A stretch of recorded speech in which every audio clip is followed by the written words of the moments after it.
here today.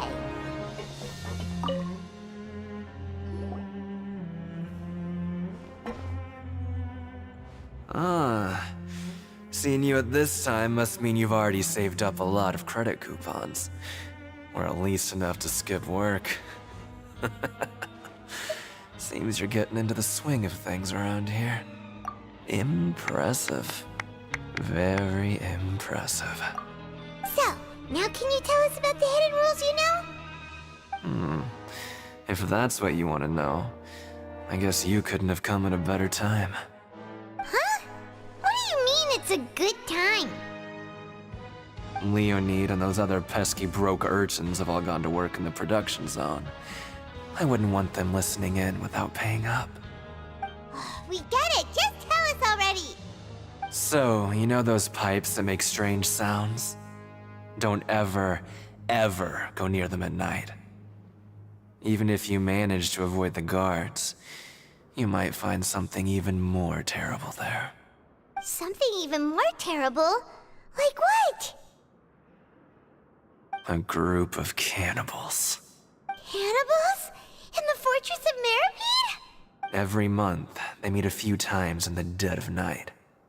Rumor has it they might be connected to the people that have disappeared here. But what's even scarier is that they have a special proclivity. Since they have no way to dispose of the leftover remains, they have ways to transform them into other forms and keep them in the fortress forever. Paimon might already know what you mean by other forms. So that's what's going on here. Oh, Paimon's stomach doesn't feel so good. You two look pretty skeptical. No matter. Learning the truth behind dark secrets isn't necessarily a good thing. I've got things to do too. I suggest you just act like I never told you anything. Traveler, can we just trust him on this one? Oh, Paimon doesn't want her blood and flesh entombed here for all eternity? Oh, so that's how you see the situation. Huh. You know, Paimon does feel a little better about it now. When will all the secrets end?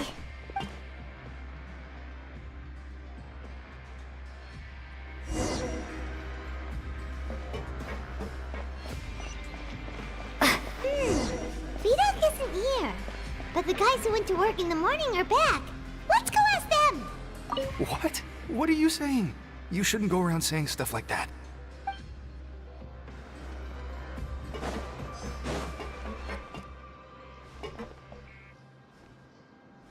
What are you talking about? Listen, you should keep your nose out of other people's business.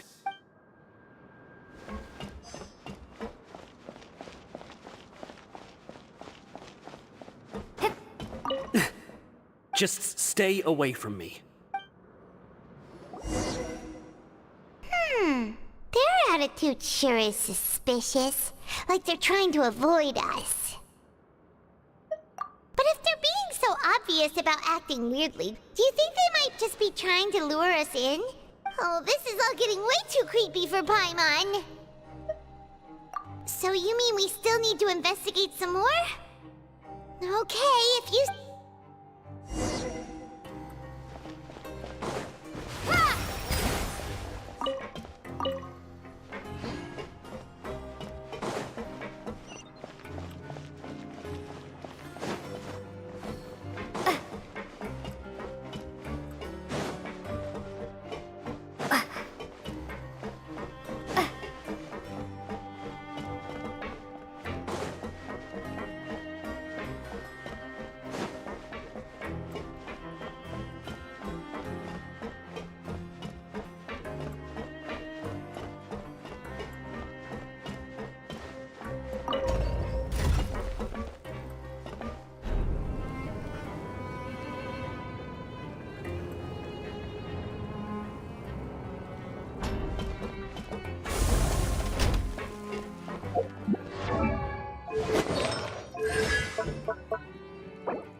building? What do you want? Criminals like you ought to be working right now. Catch my drift. We just want to ask you a simple question. Have you ever discovered anything odd during your nighttime patrols? Why are you asking about something like that? Whatever happens at night isn't your concern. All you need to worry about is getting enough sleep. Well... Right! We've heard it happens a few times every month. Paimon has sensitive ears, so it makes it hard to sleep. Really? I see. But it's not like I'm on duty every night. And now that you mention it, I recall my colleagues talking about something like that before. They say that strange things tend to happen at night on pipe cleaning days. Lots of us don't willingly take those shifts. So, what happens at night on pipe cleaning days? And they just conduct regular cleaning of the fortress's drainage facilities. There are 3 pipe cleaning days per month, and it just so happens that today is one of the scheduled days. You can try to confirm the sounds tonight if you want, and if they're real, then I can report the issue to my superiors for you. Oh, okay. Then we'll keep both ears out tonight. If that's all, then I'll be leaving now. I advise you not to try anything funny, though. Even if I'm not on duty tonight, someone will still be watching you. Don't worry, we don't want any time added to our sentences. Oh, he left. So what do you think about the pipe cleaning days he mentioned? Right, both are a possibility. But Fielding did say that tonight is a cleaning night. Paimon knew you would say that. Alright, sounds like we'll be up all night tonight then. Paimon just hopes the guards don't catch us.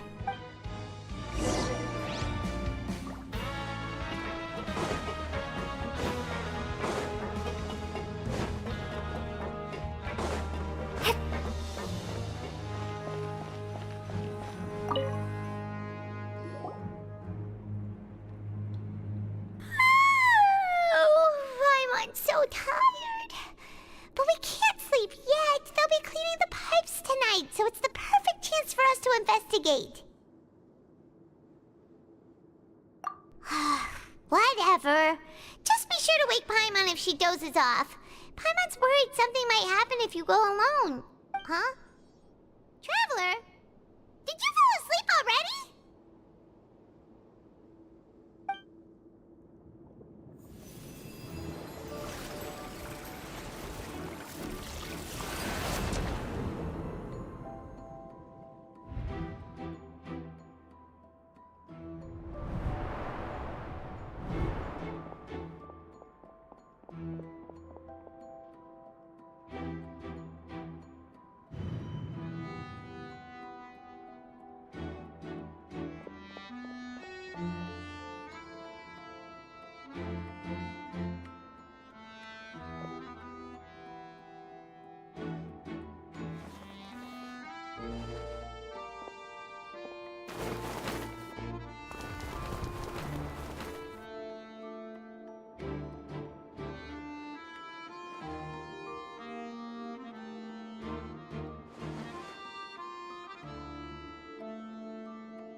Traveler, come on, wake up!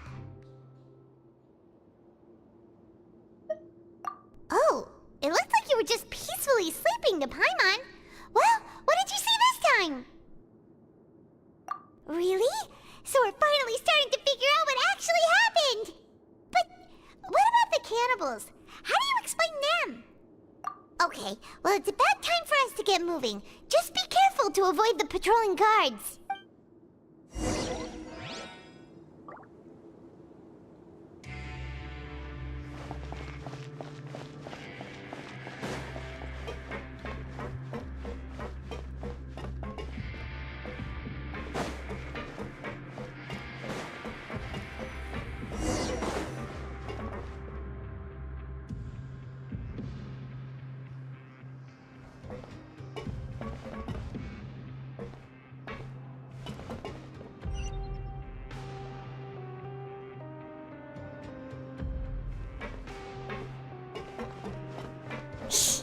careful.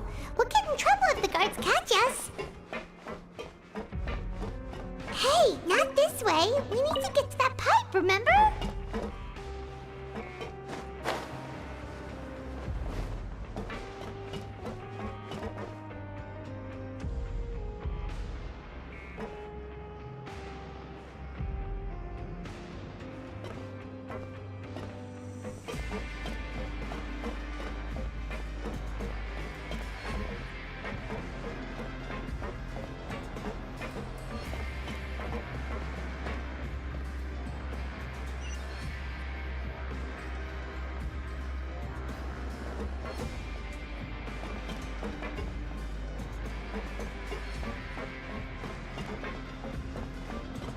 Hey, not this way. We need to get to that pipe, remember?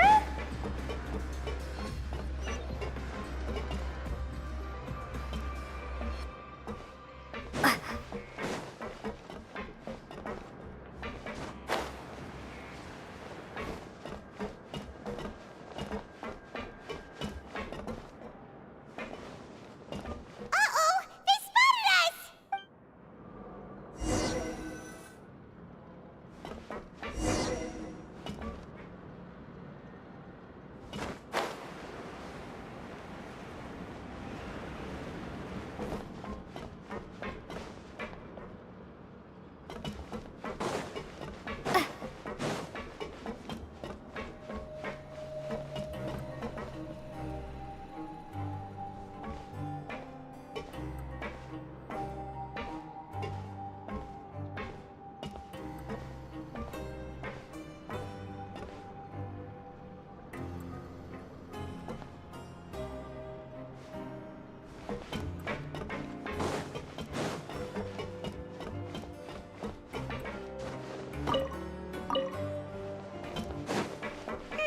This should be the place.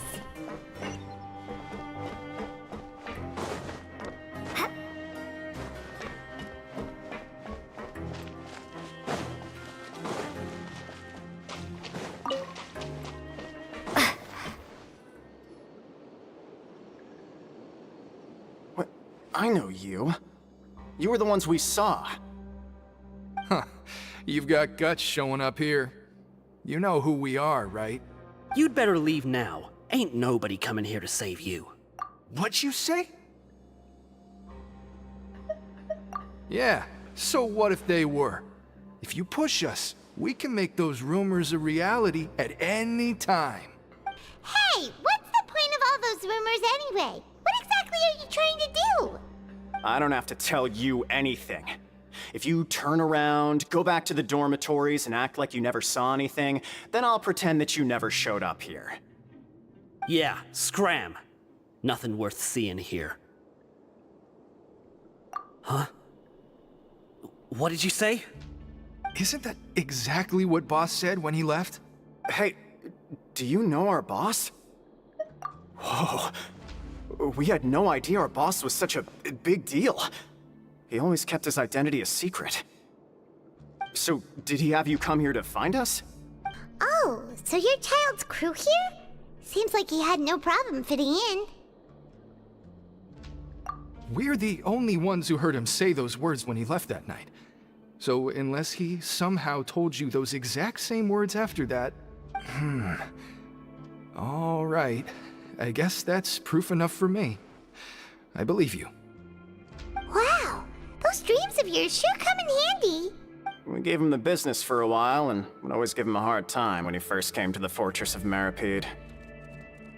But here in the fortress, the strong will always earn respect. He was working the longest hours and racking up wins in the Pancration Ring. You could always see how amazing he was, even when he was teaching us a lesson. So eventually, we all decided to follow him. But one day, he suddenly told us that he had to find a way to escape this place, no matter the cost. He said it was because he heard that call again.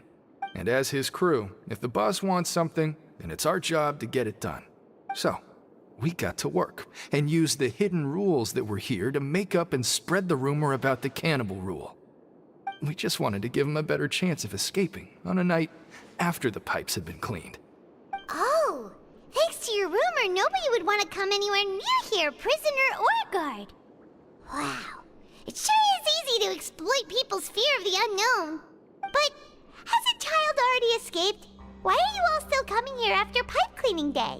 Because as far as we know, the pipe he went into isn't actually an exit. It should be a dead end. It leads to an abandoned factory area, and even if there were a way to escape from there into the sea, we're still way too deep. No one could ever reach the surface alive. But Boss still insisted on going in. It's like he was obsessed about it. So we told him that we'd pretend as if he never existed while he was gone. And that if he wanted to come back, he should wait for nighttime on a pipe cleaning day. That way, we could meet him here and help cover the whole thing up.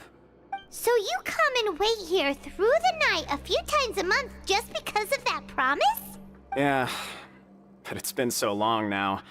We already know in our hearts that he must have managed to escape somehow. Is it also possible that something unfortunate happened to him? Nothing could ever defeat Boss or slow him down. It's one thing we know for sure. Okay. Paimon was just brainstorming possibilities. All right. Keep quiet and follow us.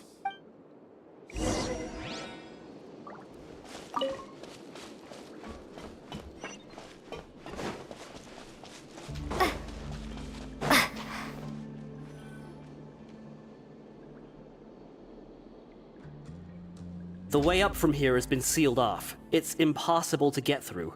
Boss left by going down from here. It wasn't full of water at the time. Later, we came back hoping to have a look. That's when we found out it had been completely flooded. It's impossible to navigate unless you're an extremely skilled diver. Do you think Child got trapped by the water? Not likely. We all know that Boss was an incredible swimmer. Really? Then have him come investigate, pronto. Just be sure to tell us if you get any news about Boss. It's getting late. We should leave before the guards come this way. Yeah, we learned a lot about what happened to Child here. Let's get going!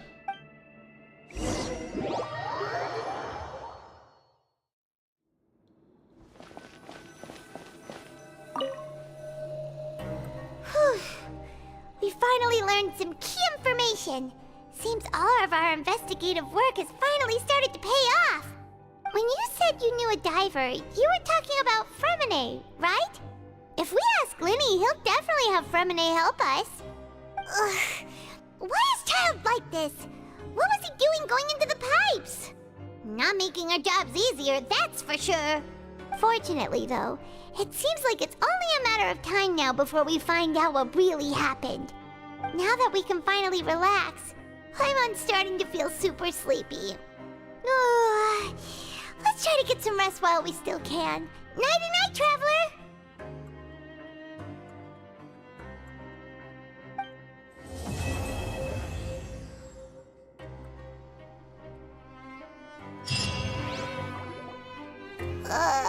It's morning already?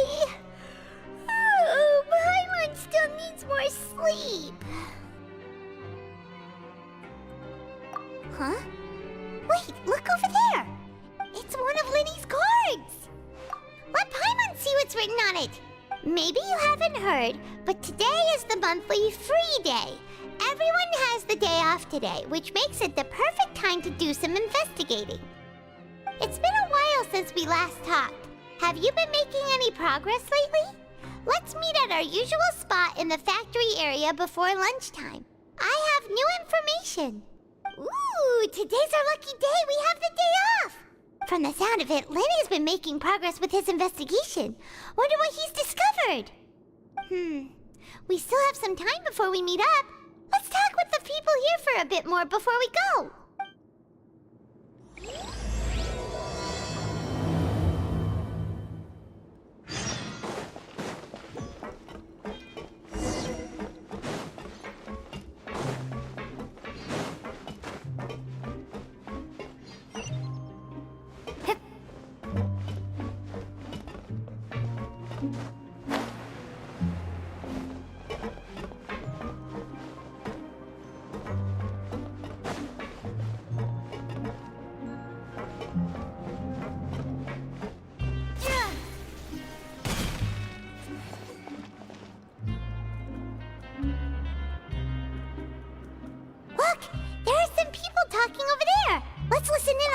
conversation.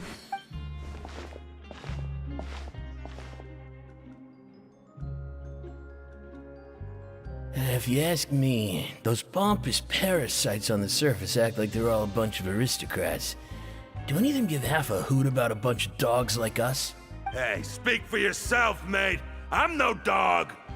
Oh, you think you're special or something? If you're here, then you're just a convict like the rest of us. I've heard that even if you're released after serving your sentence, going back to life on the surface ain't any better. Once a criminal, always a criminal. We're marked for life. I don't buy that. Hey, how cool would it be if the whole world was destroyed by a giant flood and everyone had to start over from nothing? What kind of filthy bilgewater are you spewing? I have family up there. You best shut your sewer hole with talk like that. Listen, things ain't so great on the surface, but who says that you have to leave? I've heard that you can still stay here and work even after you've served your sentence. Not bad if you ask me. Who wants to live in the ruddy overworld anyway? And what makes you think they'd want to hire someone like you? It's one of the great mysteries of the universe, how someone as useless as you is so confident. Whoa. Sounds like they're really unhappy about the overworld. Speaking of which, Paimon never heard anyone use the words overworld or underworld when we were living up there. Is that only something the inmates down here say? That's true.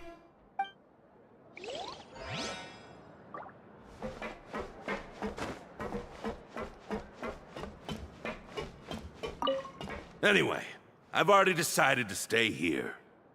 Wish I could say the same.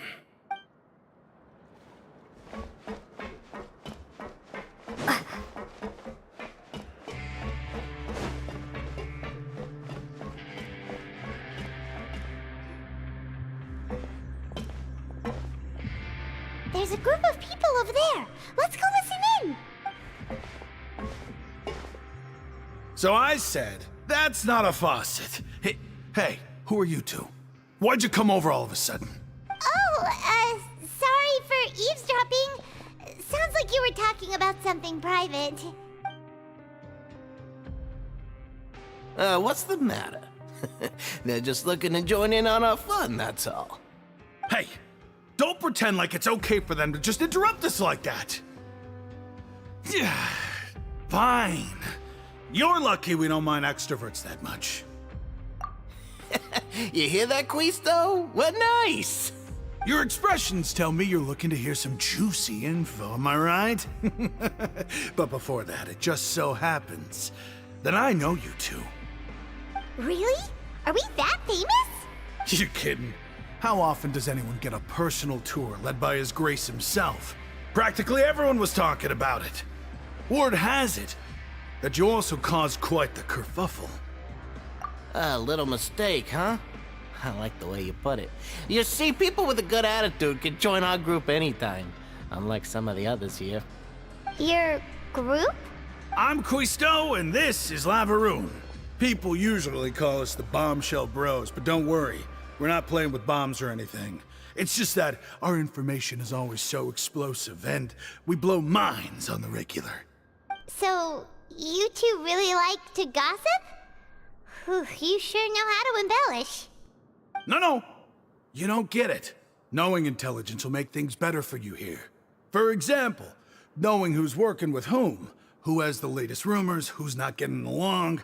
Wouldn't you like to know all that? Whoa, all this info's worth something, you know? You should prove you're worthy of it. I don't mind him. Quisto's always this way. Just play nice and say something to massage his ego. The welfare meals. Talk about the welfare meals. Right. That meal we had yesterday was super delicious. Paimon can still taste it whenever she closes her eyes. Is that so? To tell you the truth, I've been helping out with making those welfare meals. I've been working as a kitchen assistant for about a month and a half now. Oh, so you're the one who made those delicious steaks. Amazing. You could be a professional chef. You are correct. I am a true professional. In fact, I even went to culinary school. But enough about that. Since you like my cooking, I guess that means we share similar tastes. Listen carefully. This little bombshell will help you learn what's really going on here in the fortress.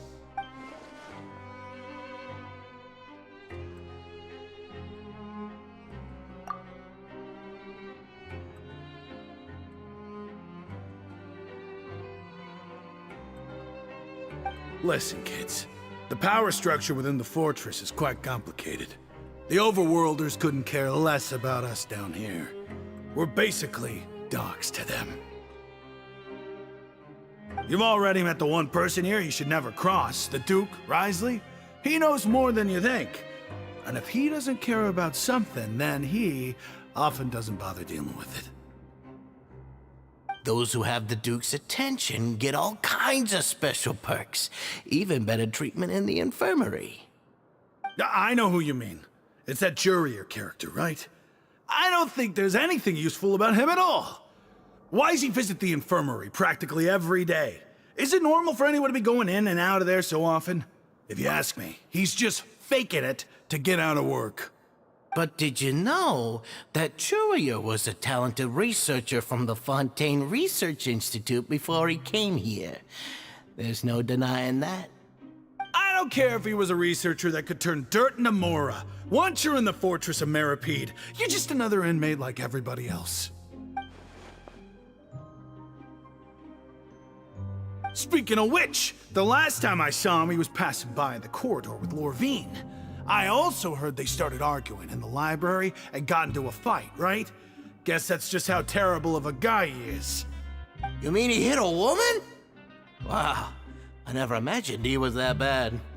But that Lorvine's also quite the odd one, you know? She's always gabbing away, got into a fight with a man, and she also got sent to the infirmary. Come to think of it, I always see her going to the sick bay every couple of days, too. Wait a second. You don't think? Do you think could it be that they're secretly meeting there to go on dates? But it's really hard to imagine. After all, I do remember seeing Lorvine beat Jurier to a pulp that one time. And we might be overthinking things.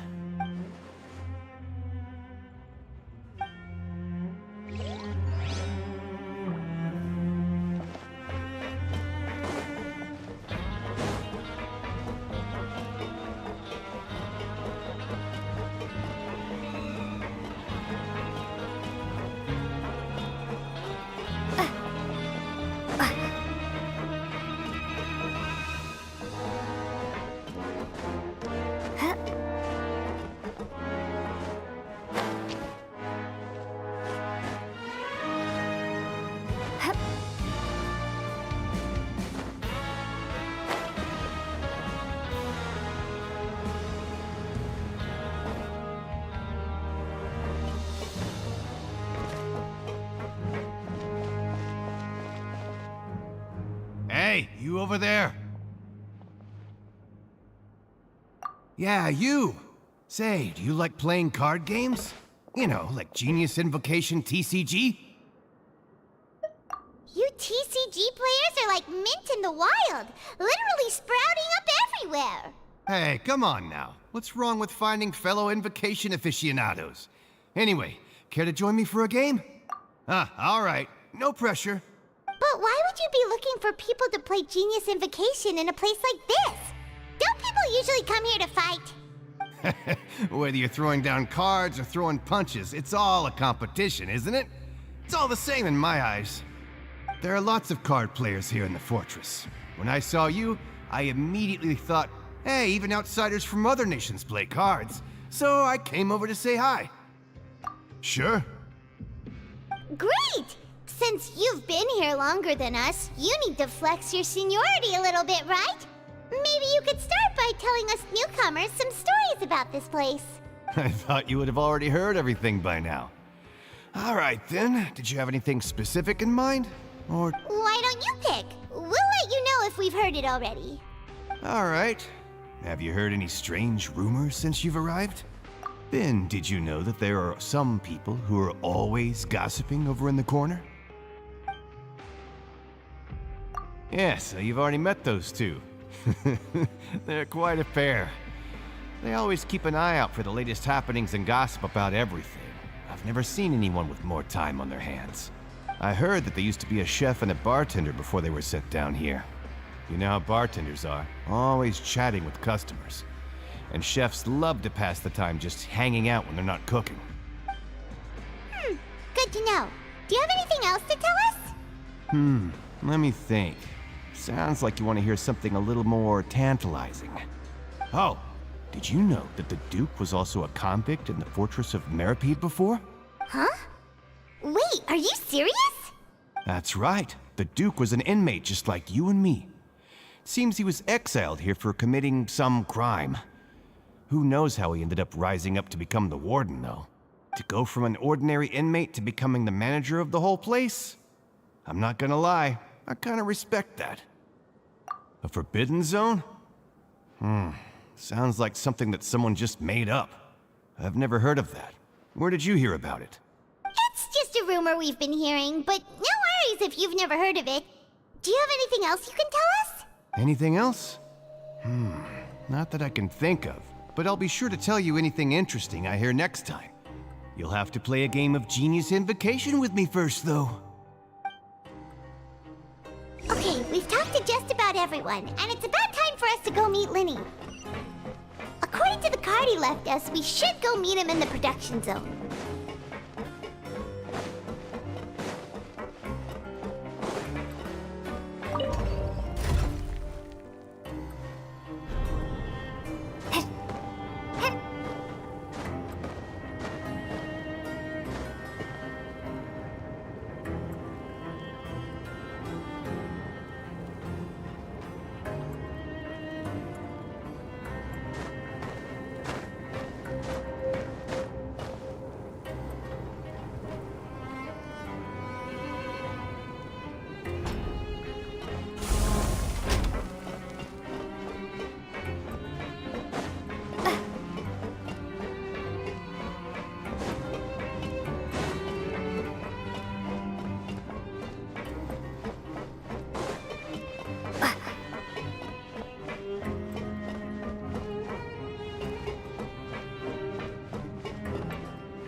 Huh?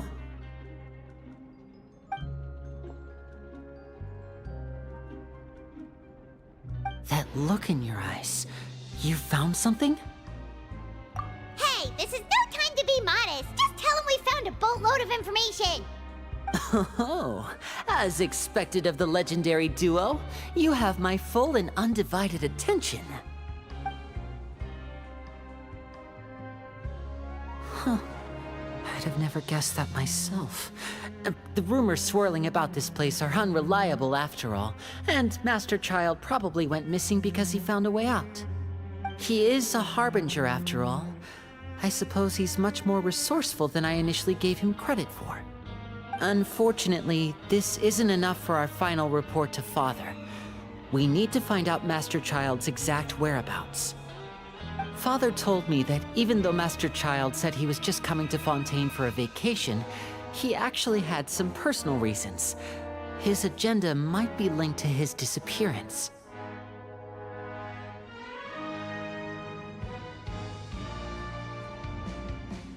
His escape route is already flooded, so we'll have to task someone with professional diving skills to chase after him. Well, when you put it that way, it's obvious that only Fremine would be up to the task. Bingo! Is he around?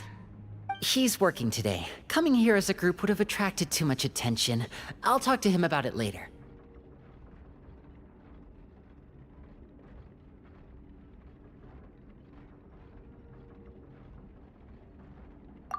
It's the least I can do. We're all in this together, so it's only fair for us to fulfill our end of the bargain. Honestly, I'm far more impressed by you guys managing to collect all this information right under Risley's watchful eyes. Collecting information has always been our strong point. Now, let me think. To find out more information, Fremine will have to retrace Master Child's original route. And if he's to do that, he'll have to set out on the next pipe cleaning day at the earliest. That's 6 days from now. And after that, he'll probably take another 2 or 3 days to return. You can even estimate how long it'll take for him to get back? We've been working together for a long time.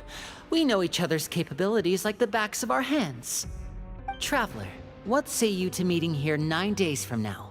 We'll be able to pick up Fremine while we're at it, too. Oh, and there's just one last thing we'd like your help with. Though we can just sit back and wait for Fremine's report on Master Child's whereabouts, we still need to make more progress on the investigation of the Forbidden Zone. Fremine's no master of disguise. Lynette's still working on getting intel from the other areas, and I'll need to spend some time helping Fremine prepare for his diving mission. So, you are the only ones we can count on. What do you want us to do? Will it be hard? Well, I won't call it easy per se, but I think you'll be able to pull it off. Listen carefully. You'll need to find an excuse to get into the infirmary and investigate the room and environs. You've mentioned several sketchy-looking people always meeting at the infirmary earlier, so it probably has something to do with the secret we're hoping to uncover. You've already met the head nurse, so she'll be less suspicious of you. Investigate the internal structure of the infirmary and any active dealings within, and pass those on to me alongside anything else you're able to discover. But also, there's no need to take risks. Don't forget, safety always comes first. No, when it comes to intelligence gathering, I'd never consider you to be an amateur. Didn't you say it yourself? It's always been your strong suit. I'll believe anything as long as it comes from you. So, please prove your prowess to me once again. All right, then we'll head out as soon as we finish our prep. Let's go our separate ways for now then. Don't forget, we meet here again in 9 days.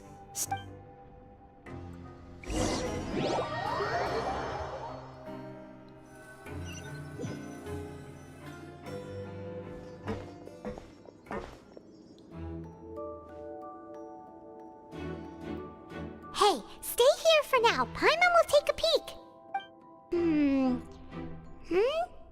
There seem to be several people inside.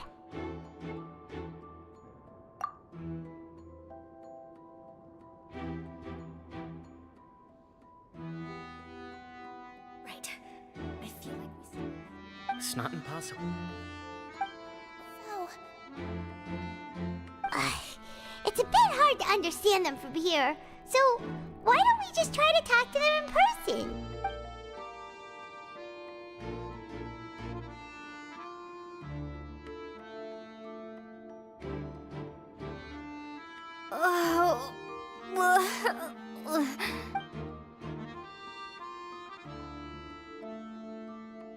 Someone, please help! She's sick! Whoa, are you okay? Oh my! What's wrong, little one? There's no need to panic. Take a deep breath before you begin. The traveler started complaining of a stomachache, and then nausea, and then collapsed onto the ground. Paimon doesn't know what to do! Freeze paralyzing limbs, twitching fingers, and pale complexion? Could it be poison? Let me take a look. Please, lie down over here. Don't worry, I'll get you to the bed safely. Here, hold on to my shoulder and walk slowly.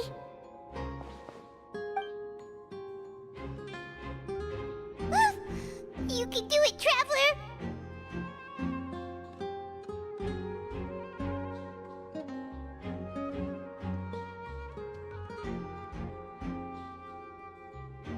Don't apologize. You're sick after all. Now, please relax. I'm just going to do a preliminary checkup on you.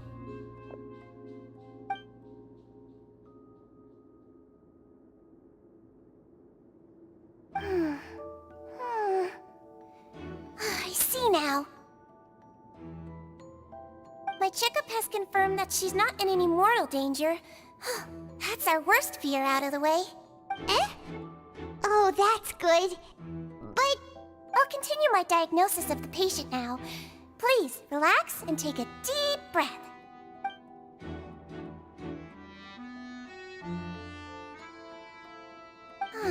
Don't sense serious damage to your organs either.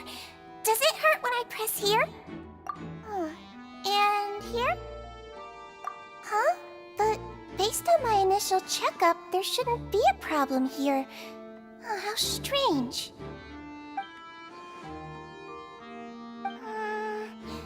What about here? Does this hurt? Oh. I understand. So that's what it is. I think you just ate something that disagreed with you. That's all. Nothing too serious. Outside of a pretty bad stomachache when it decides to act up. So that's what it is. Thank goodness it's not anything more serious. And there have been other inmates complaining about the food recently. I'll inform our head chef, Mr. Wolsey, of this problem as soon as possible. Congratulations!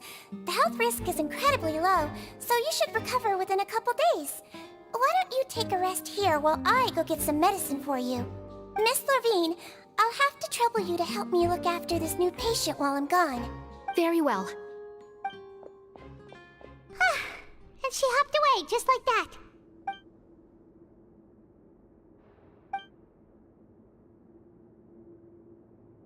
Hello. So how are you feeling now?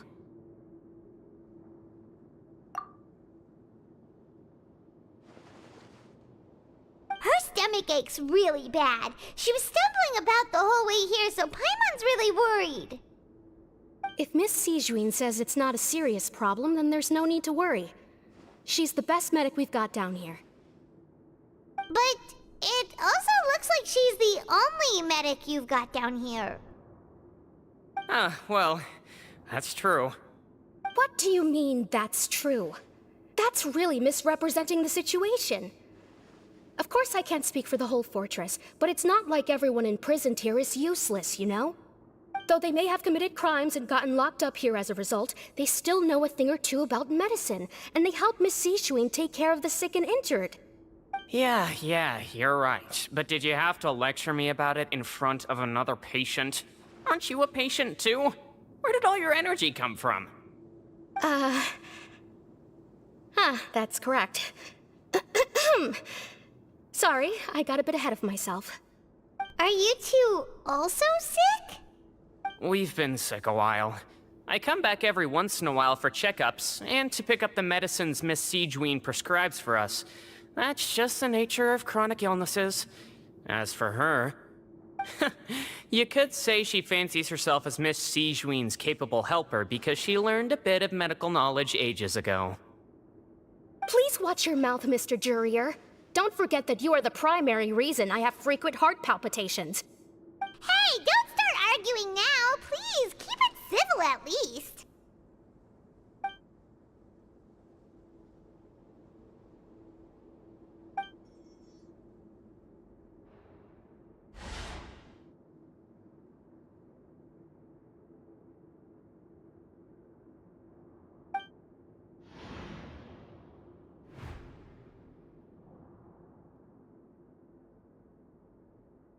Hey! There's no need to fight!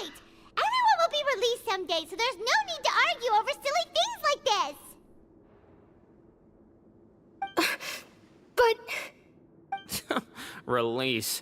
It's way too early for us to even think about that. And who the heck knows if we'd even be able to continue our previous lives?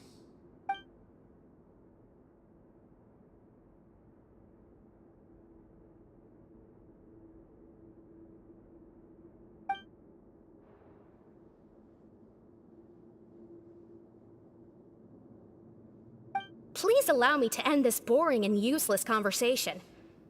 Oh, and Mr. Jurier, I don't want to see your face here again anytime soon. And same to you, Miss Lorvine. Anyway, that was more than enough rest for me, so I'm going to get out of this excessively noisy place. See you later, everyone. He just slowly walked off like that? That's just what he's like. I'm sorry you had to see all of that. I'm Lorvine, and that's... Well, his name is Jurier, but I hope you'll never have cause to remember his name. You really can't stand him, huh? I mean, can you blame me? Who would like someone who's as arrogant and obsessed with weird research topics as he is? But there's no need to keep dwelling on him.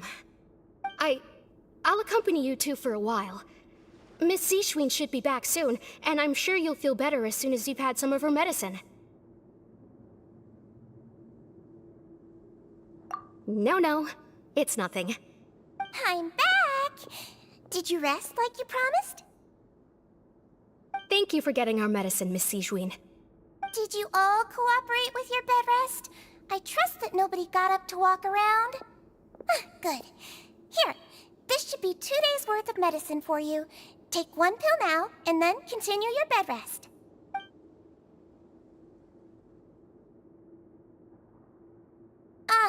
Miss Lorvine, I left in a bit of a hurry just now. Do you still remember if we discussed the color of the pill that you should be taking today? I remember. You said it should be yellow. Yellow, huh? I understand. These are yours.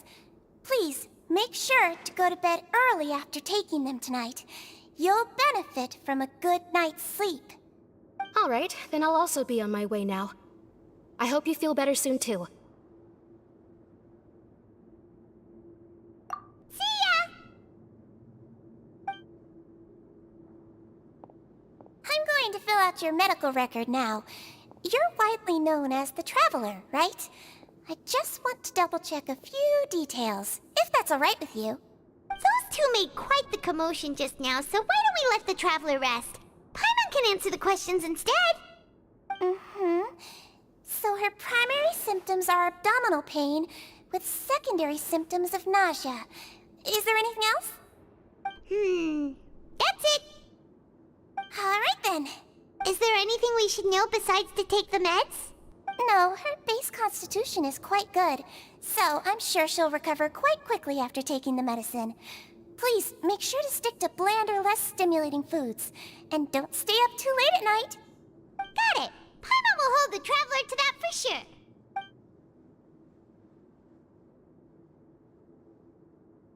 Oh, you're going to take a nap already? Okay then, you get some rest.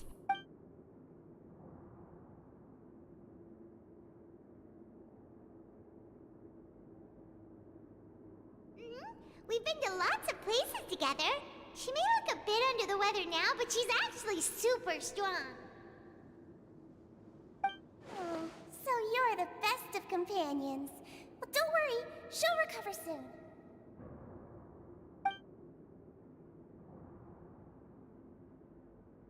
You're awake. How do you feel? You slept for a really long time, but we never left. Well, now you can go back without a worry in the world. Remember to take the meds regularly, and don't forget, bland foods. Thank you, Miss Zishwin.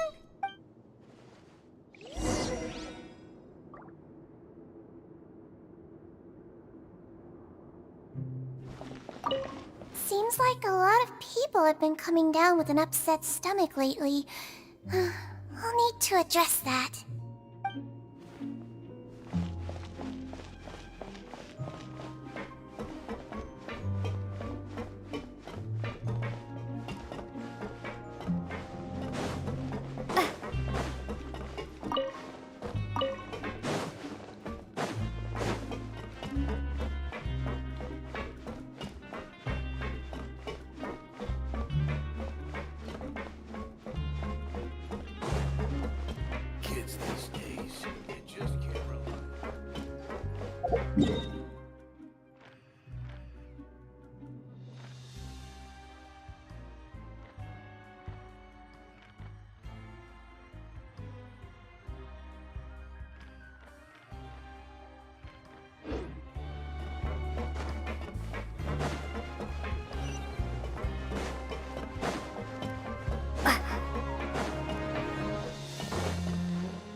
You really are something. To be able to fall asleep like that and even sleep talk the entire time, you scared Paimon half to death!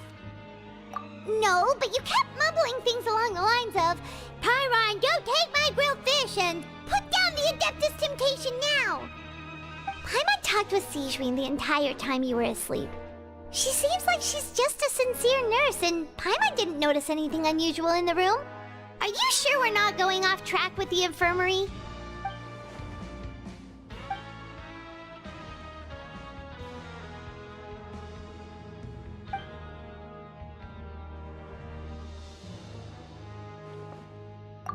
Whoa! You really are super thorough! All those tiny little suspicious things that Paimon didn't even pick up on! We've gotta give the info to Linny!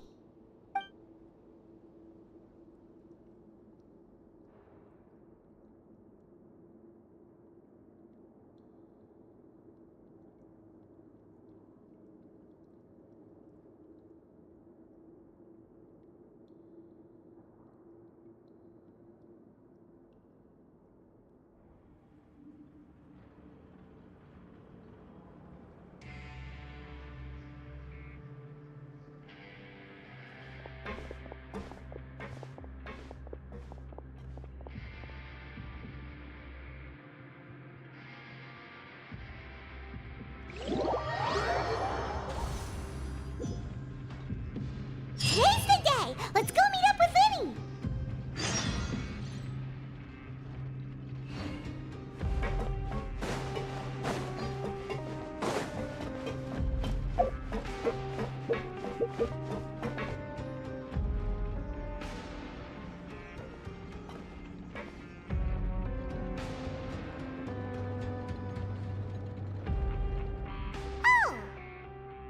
Oh!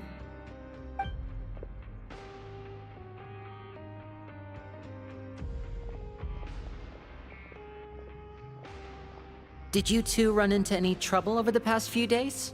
No, we just worked our shifts according to the schedule. Nothing weird happened. That's good. That means you didn't raise any suspicions when you infiltrated the infirmary. We've taken a look at the slip you've sent. Fremine successfully left the grounds via the pipes 2 days ago, and as of last night, Lynette has also infiltrated the infirmary after faking an illness. Wait, why is she getting involved as well? You already went above and beyond when you scoped out the infirmary. To put it more bluntly, even if we were to view that as something you did in exchange for Fremine's help, you've already done more than enough. Infiltrating a guarded stronghold is a different kind of job from a one-off investigation. We want to avoid using the same faces over and over and reduce the amount of suspicion that will fall on any given person. Lynette also felt like you have already taken the first step for us, so she should be the one to finish the job. So that's what Lynette thinks. Oh, Paimon hopes everything's going well for her. Then, let's go check on Lynette before Fremine returns. If everything went well, then she should be wrapping up her investigation right about now. Is now really a good time to go over? According to my observations, Sigewinne always spends around half an hour away from the infirmary right before lunch. Lynette knows this as well, so this should be a good time to meet up with her. Also, I'm her brother, remember? It's only natural for an older brother to care about his younger sister's well-being. Okay, then let's head over right away!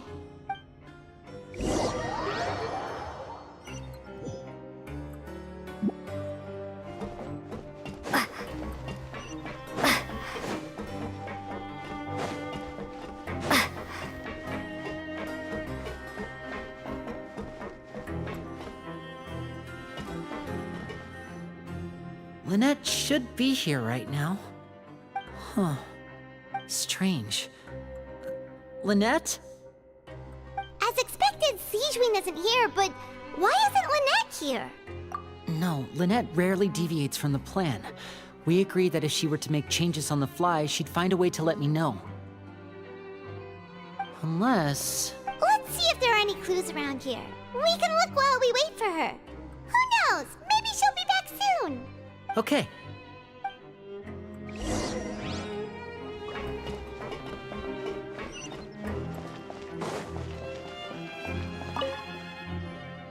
There are some books here and a few files. They all look like medical records. Advanced nursing, how to raise the spirit of your patients, a quick guide to the psychology of emotions, and the meaning of laughter. These sure are some interesting books. Who knew Sijwin would be interested in these kinds of things? She even has books on understanding people's motivations and feelings.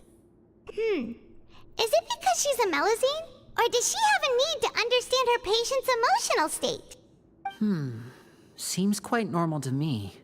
These are skills that would come in handy for a nurse from time to time.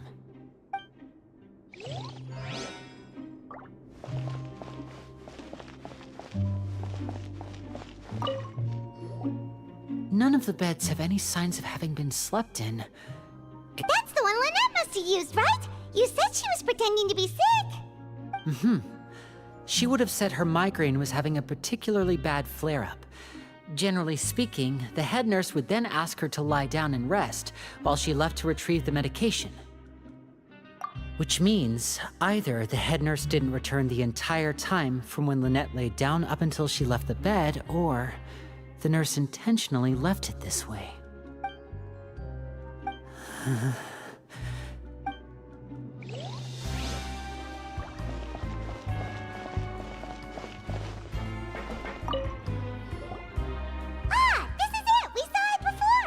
Wait, this thing?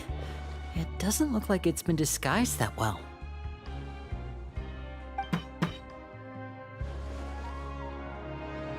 The space behind it is empty. From its size, I don't think it's an entrance that is meant to be taken apart. There's probably a mechanism around here somewhere. Could Lynette have tried to get inside? But if that's the case, she would have contacted me for sure. Let's look around here for some more clues. Don't panic, just take another look.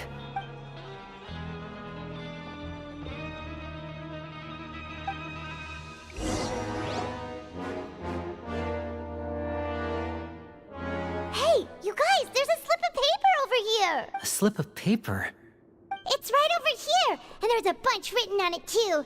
It reads, "Out of respect for your usual practices, I'll use a piece of paper or card as the medium to pass on my message. You may consider this as me giving you my best regards." This is... Is that all? The back. This... Show me! Now! That look on your face. Paimon's reading it now. Would you care to guess where Miss Lynette of the Fatui could be right now?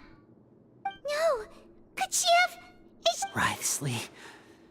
Did he deliberately leave the infirmary unguarded to use it as bait? Wait, you mean he was aware of our goals from the very beginning? But why? We didn't run into any trouble last time, and he also never reached out to us since. Yes, that is a crucial question. Writhsley, he doesn't do anything without a clear goal or reason. So this means he had no concerns about your activities from the very beginning. You're not from the same camp as us. You were sent down here by Nervulet, so you have no conflict of interest with Writhsley. We're a completely different story, though. I'd like to know that, too. Why did he only go after her? Don't panic, just think everything over. I have to stay calm. This is not like what happened last time. The situation's different now. Wait, you're right. Wait, but that means... the fact that Fremine was able to leave the grounds... could Writhsley have let him go as well? But what does he gain by letting Fremine leave like that?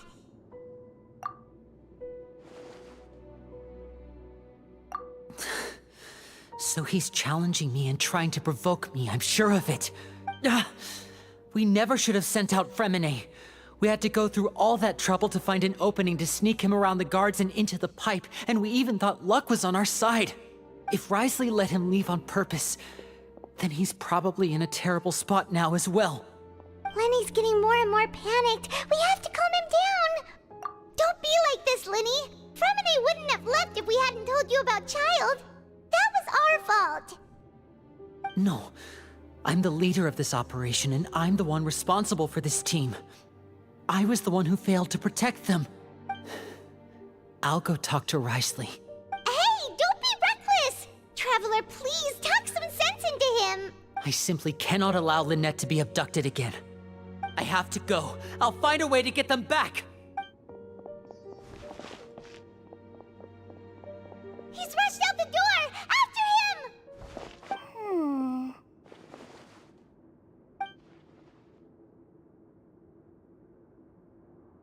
Right. I feel like we still have some room to make changes on these details. It's not impossible, but it'll require extensive testing. Is that so? Very well. Then please be mindful of the time. Huh? Is someone? Pack everything up. Whoever's outside is eavesdropping. They'll probably come in once we stop talking. Someone! Please help! She's sick! Whoa, are you okay? These two.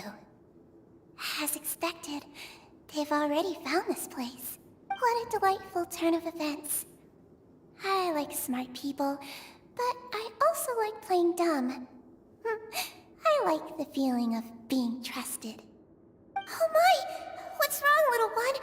There's no need to panic. Take a deep breath before you begin. Being able to read human expressions is quite the useful skill. Lenny! Wait! It's no use. We have to catch up to him.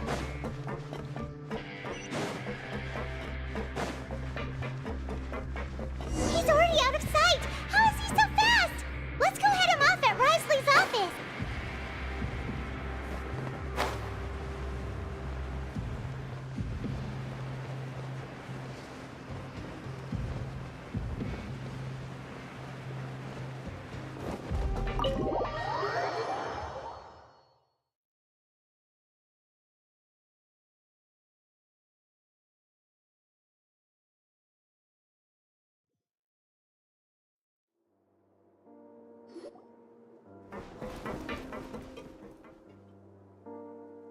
Come out and face me, Wriothesley!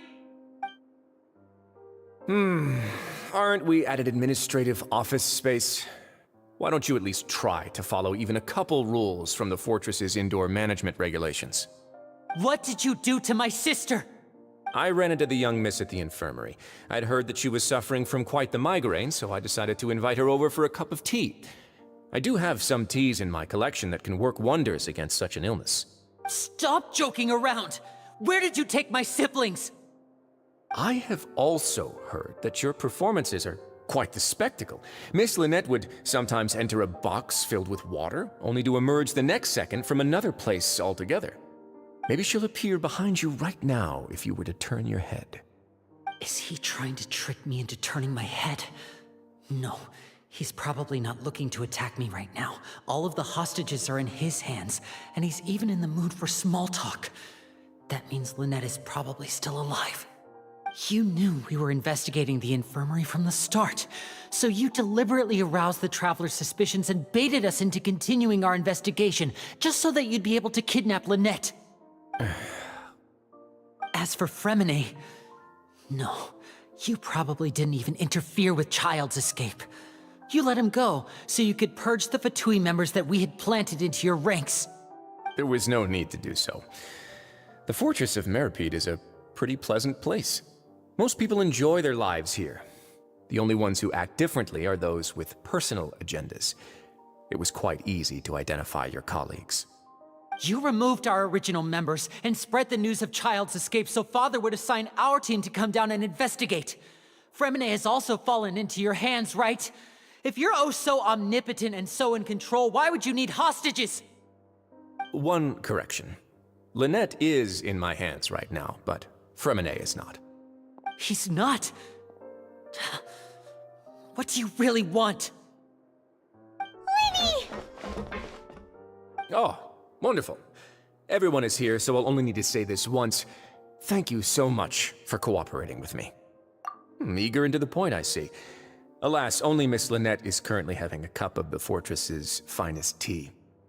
Although, as per your original plan, Mr. Fremine should also have returned to the fortress by now. But he has neither shown up within my gates, nor has he been taken into any kind of custody. So where do you think he may be right now? Wait, you can't mean... You locked him outside in the sea? I closed the fortress's gate to the outside world. Fremine's a star diver, so he should be fine, right? No, we're still here, so he definitely tried to find a way to come back for us. So we can't assume he might have made a break for the surface. But why would I do this, you may be asking? To have an audience with you, of course. My intel tells me that Mr. Linney is a great magician, so it's only natural for me to want to have some cards of my own when it comes to negotiating. Besides, I do recall you mentioning to Miss Lynette that you've always wanted to have a face-to-face meeting with the Lord of the Fortress of Meripede, regardless of whether it was in a personal or a professional capacity. Well, you got your wish. So, you've been keeping tabs on us before we even set foot in the fortress. Some of my folks just happened to hear a thing or two, that's all. In any case, I will be straight with you. I was willing to play dumb and turn a blind eye, so we had a pleasant few days playing games together here. But once you started focusing on the Forbidden Zone, all of that changed. Mr. Linney, the cards are stacked against you right now. Miss Lynette is in my hands, and Mr. Fremine is still slowly being pickled out there in the brine. You know just as well as I that he cannot last out there forever. You need do but one thing to guarantee their safety. I would like you to contact your superior, and ideally invite her over for a cup of tea with me. You want to see Father? But why should she bother giving you an audience? Well, if she cares for the well-being of her dearest children, she should have plenty of motivation to join me for a parents' evening. I've heard that the bonds between the members of the House of the Hearth are like the bonds of family. I don't see why she would refuse. Why did you think Father sent us to handle the Fortress of Meripede? This place is basically a no-man's land. It wouldn't be fitting for anyone as important as a harbinger like Father to come here in person. Oh, I see. So it's because she doesn't care for my place here. That's such a shame. After all, I've amassed quite the tea collection. I was looking forward to sharing it with her. Both Monsieur Neuvillette and Lady Farina have already received many samples as gifts. Was this the extent of your master plan to get to Father? No matter how much pressure you may put on me, I won't allow you to use us to blackmail her. You people really are difficult to get along with. All I'm asking for is a face-to-face conversation. Does she truly have no interest in the fortress's secret? Mr. Linney, you have one last chance to invite your father here. If you refuse... Lenny!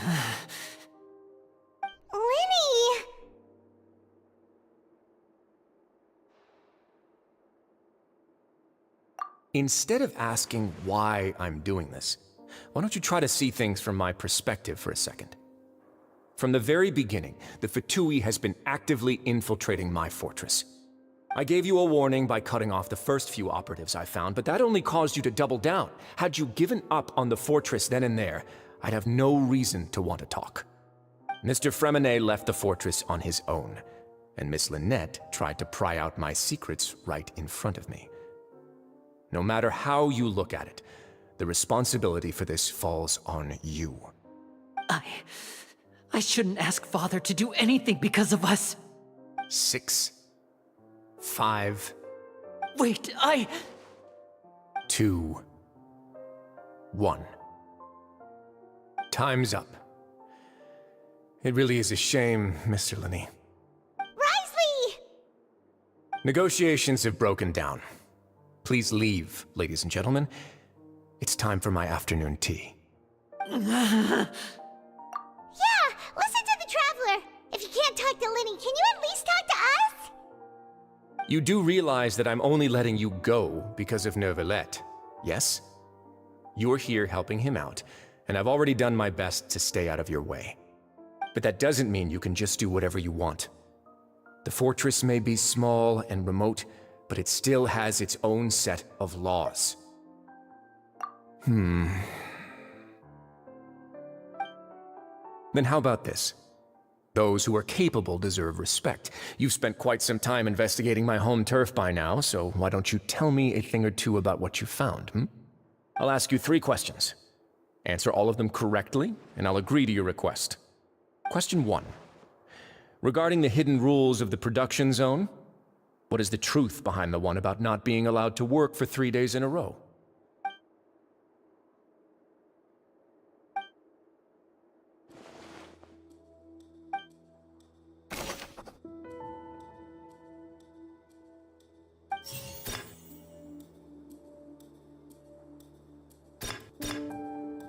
I've been told that the infirmary is always empty for the half hour just before lunch.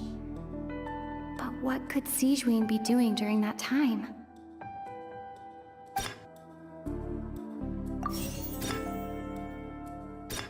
The Fanta promoter has been struggling because he doesn't recognize the real value of coupons.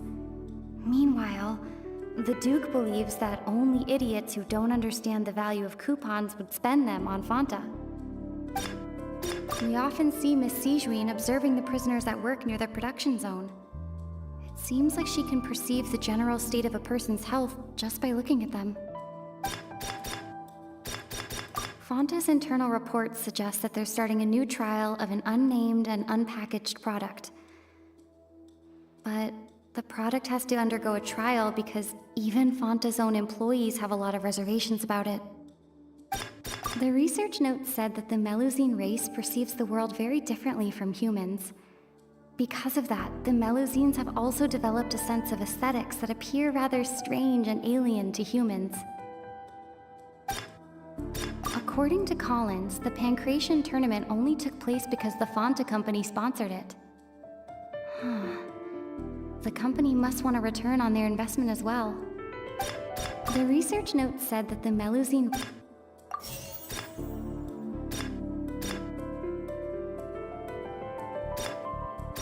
Fanta's internal reports suggest that they're starting...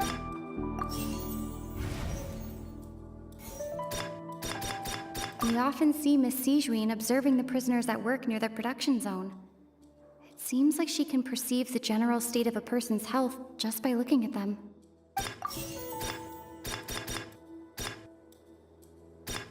Fanta's internal reports suggest that they're starting a new trial of an unnamed and unpackaged product.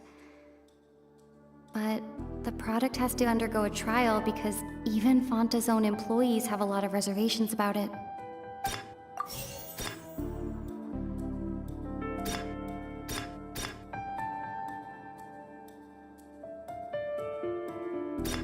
The research note said that the Melusine race perceives the world very differently from humans. Because of that, the Melusines have also developed a sense of aesthetics that appear rather strange and alien to humans.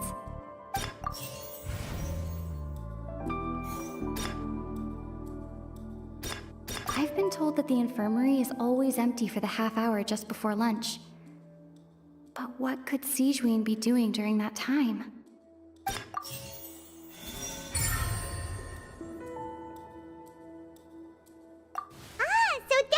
Going on. Paimon understands it now. The hidden rule of the production zone. People are not supposed to work 3 days in a row, and if they do, they'll get strange meat in their welfare meal. At first we thought this strange meat must have something to do with the people who disappeared, but in reality, they were all prepared by Sijouin, the head nurse. She often visits the production zone to observe the workers' health and makes a note of anyone who has worn themselves out after 3 full days of work. Out of her sense of duty as the head nurse, as well as her genuine concern for the workers' health, Sigeween visits the cafeteria right before lunch and cooks an extra dish for those who can use the stamina boost. Sigeween has only the best intentions with her surprise gift and doesn't want anyone to find out about what she does. However, unfortunately, Melusines as a race perceive the world differently from humans, and their sense of aesthetics is even more alien to us.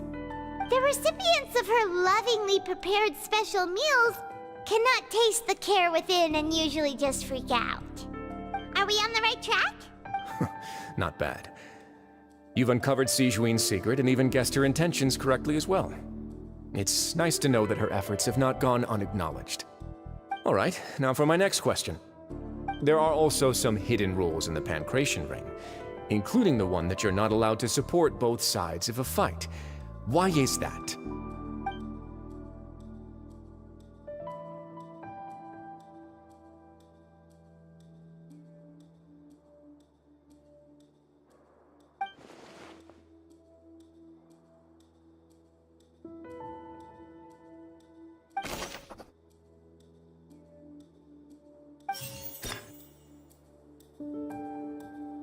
I've been told that the infirmary is always empty for the half hour just before lunch.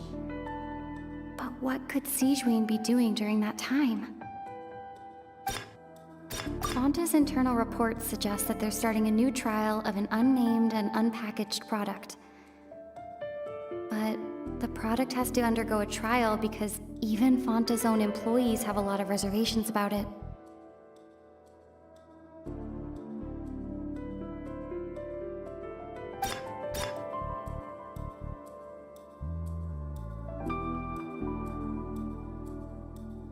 We often see Miss Sigeween observing the prisoners at work near the production zone. It seems like she can perceive the general state of a person's health just by looking at them.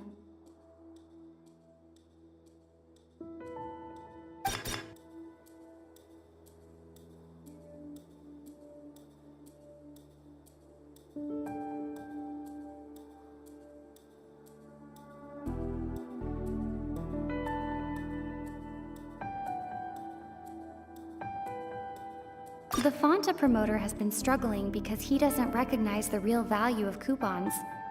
Meanwhile, the Duke believes that only idiots who don't understand the value of coupons would spend them on Fonta. The research note said that the Melusine race perceives the world very differently from humans. Because of that, the Melusines have also developed a sense of aesthetics that appear rather strange and alien to humans.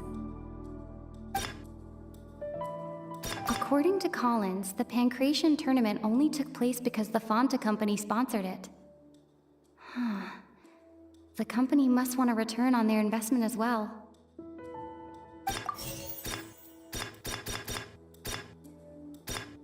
I've been told that the infirmary is always...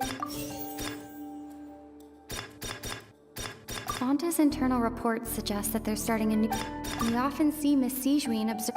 The Fonta promoter has been struggling because he doesn't recognize the real value of coupons. Meanwhile, the research note said that the Melusine race... The Fonta promoter has been struggling because he doesn't recognize the real value of coupons.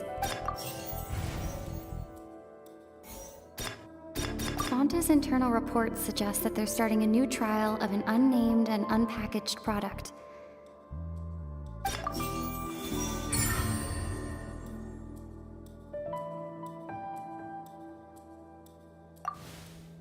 Paimon gets this rule too now, so there really was nothing to be afraid of. That hidden rule of the Pancration Ring is about how, people are not supposed to bet on both boxers at the same time. And if they do, they'll receive a package containing a strange, blood-colored liquid. People get scared when they see it because they've subconsciously begun to associate it with the missing boxer. But really, it's just a bottle of the latest yet-to-be-named and packaged new Fonta trial product. A blood-red drink. It's no wonder even Fonta's own staff were questioning the company's decision-making. The company, facing backlash from its own staff, decided to to try to trial the product on a smaller scale, to see how it might be received by customers. They came to the fortress of Meropide and offered to sponsor the Pancration tournament so they could push their new product. But the Duke completely refused to even entertain the idea.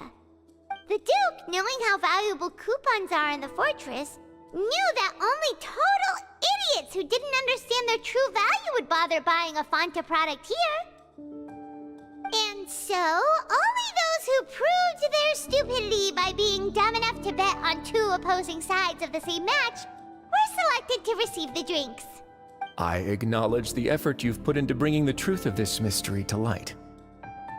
Although, based on your description, that Fanta promoter is a bit too careless with his words, I may just reconsider my collaboration with the company. All right, and here's the final question. What's the secret behind our head nurse and all of her patients in the infirmary? Stop your cruel and pointless games, Risley! You know that we haven't finished our investigation, so there's no way we can answer the last question! The thought of sparing Lynette and Fremine never even crossed your mind! You'll pay for this! Ah!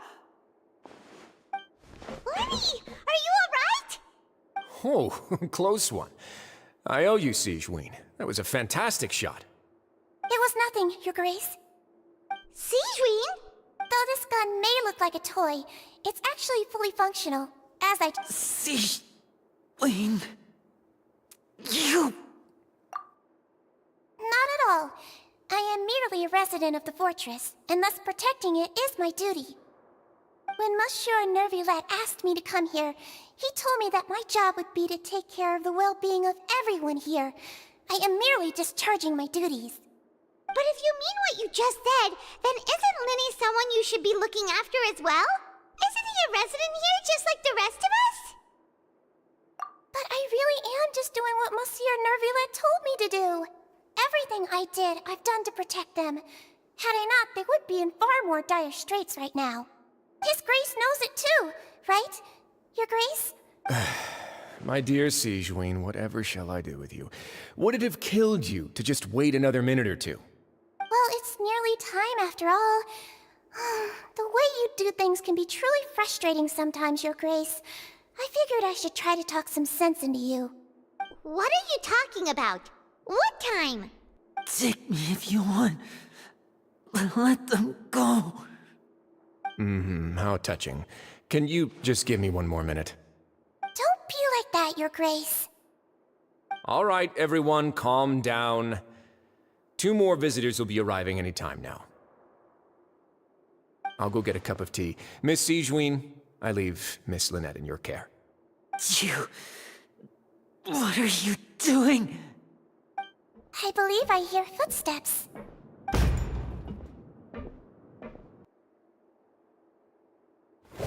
Some space, please. Ah, Miss Clarande. My door. Fremine... Fremine! What's going on? What is Clarande doing here? Work. I'm sorry about shooting you, Mr. Linney. The tranquilizing effect will begin to wear off soon. Please take it easy in the meantime, though. What happened to Fremine? Wasn't he diving just outside of the fortress? Why is he looking like...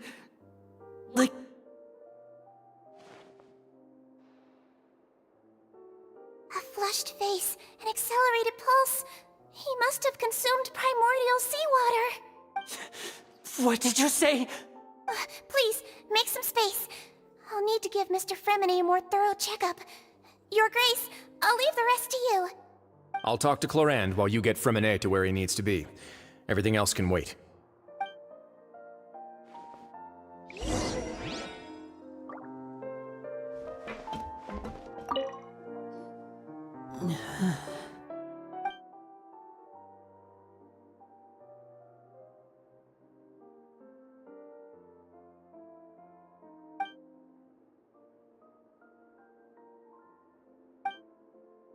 How is he? These symptoms are probably caused by an acute ingestion of a large amount of primordial seawater. Still, his condition is not critical. Of course, it would be best if he stayed for further observation. Let's leave him here for now, and move him to the infirmary once he's recovered a bit more. Sorry. I am aware that the infirmary may not be your favorite place in the world at the moment. We do only have a single clinic in the fortress, however. Why would he ingest a large amount of primordial seawater after leaving the fortress? How could that possibly happen? Please, look after Mr. Fremine for the moment. I'll go fetch some medicine and a respirator. Oh, I'll bring Miss Lynette back with me. Where is she? How is she right now? Oh, she just took a nap in an empty room after I tranquilized her. If my calculations are correct, she should also be waking up right around now. You might not believe me, but His Grace and I actually made some snacks and tea for her.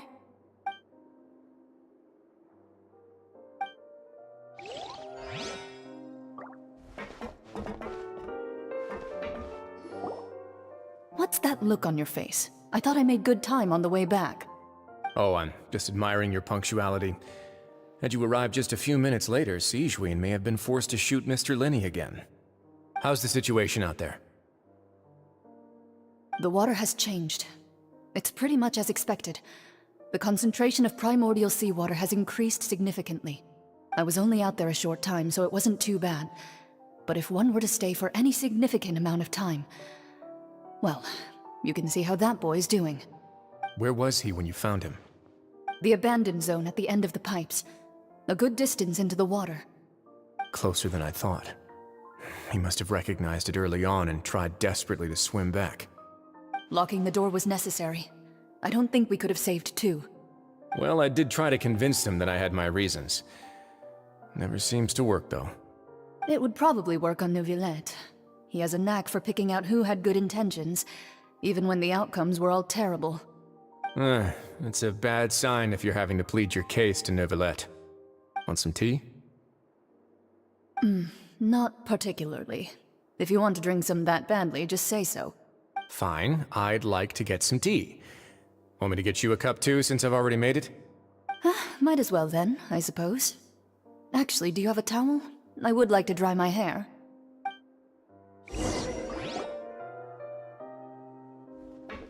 Linny, are you okay?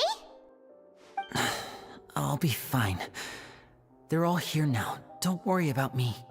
Are you sure? You don't look alright. My hands and feet are still a bit weak, but that's probably just the residual effects of the tranquilizer shot. I'm back, everyone. Lenny! Oh, Traveler, Paimon, you're here too. Fremine? Is he... He'll be fine. But for now, please help me lift him up.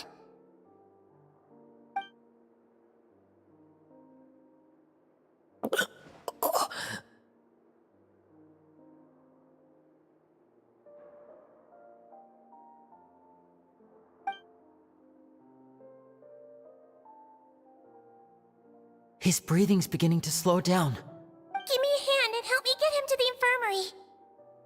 Yeah, I'll take him from this side. Lynette, together? On it. Traveler, you seem pretty worried about him. Want to come with us?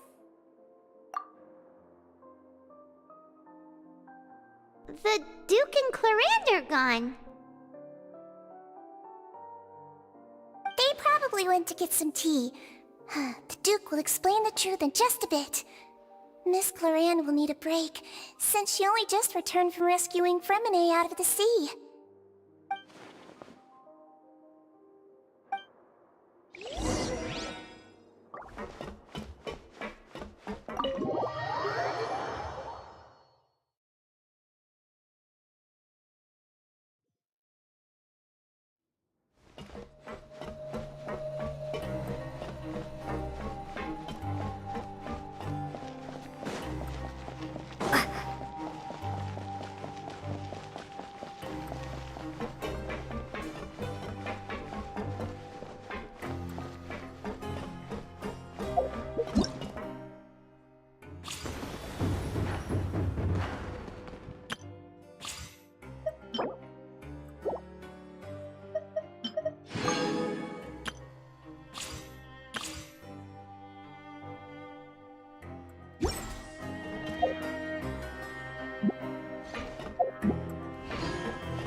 He's awake.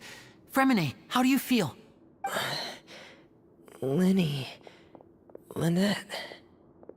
We're all here. Where am I? The infirmary, at the Fortress of Meripede, Mr. Fremine. And you are no longer in any danger. How do you feel? Don't push yourself if you're not feeling up to it. Traveler. Paimon. It's been so long. The sea. There's something wrong with the seawater. Shh, it's okay. We can talk about it after you've recovered. No, listen to me. This is really serious. There's primordial seawater mixed into the regular seawater. I don't know why it's there, but no one should touch it. Pipes. Right, the pipes. It's all coming back to me now.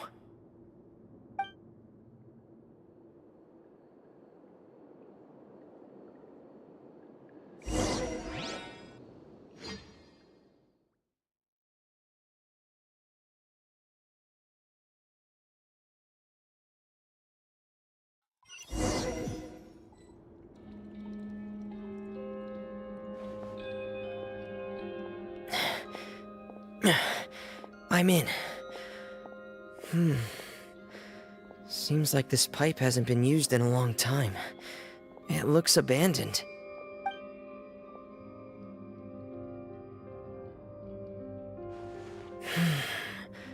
Where could Master Child be?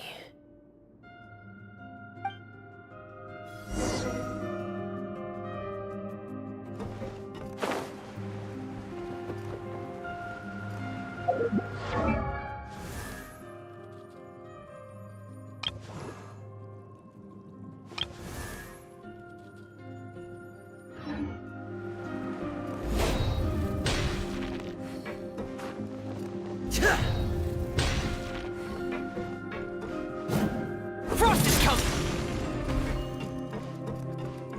Get in gear!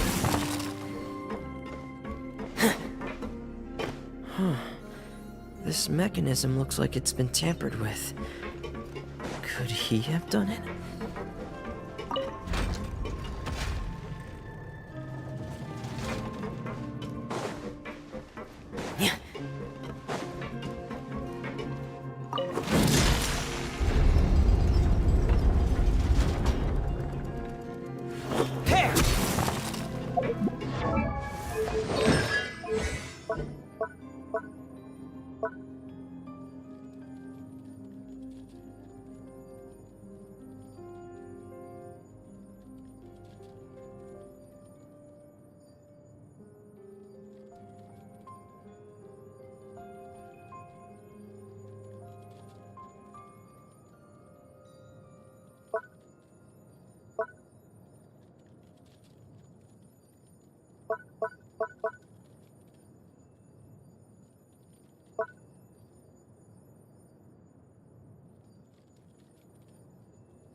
It's getting stuck on something.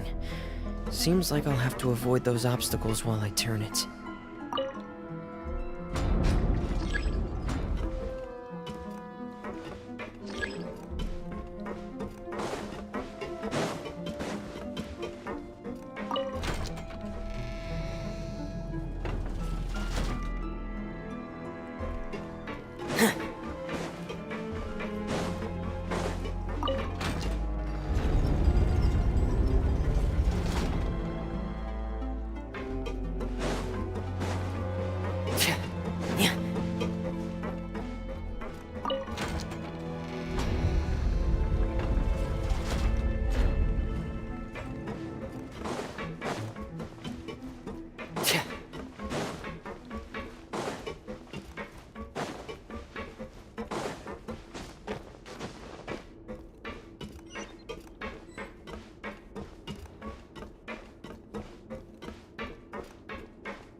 This is where the water starts.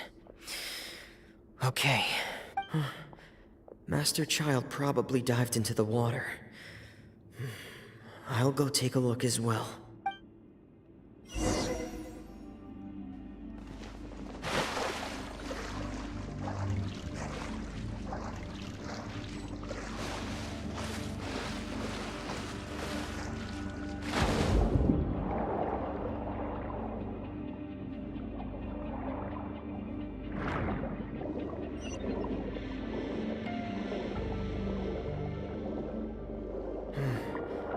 The vegetation here is a bit more sparse. These traces aren't natural. A person must have left them, and recently. I should be going in the right direction.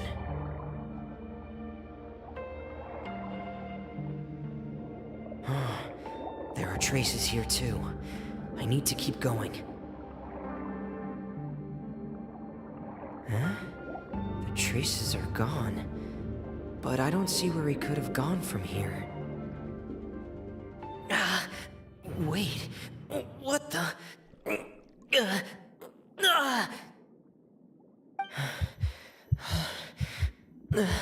My heart is racing, and it's getting harder and harder to breathe. What's going on? No good. I have to get back. They still don't know anything about what's going on. If I turn back right now, I should still be able to make it.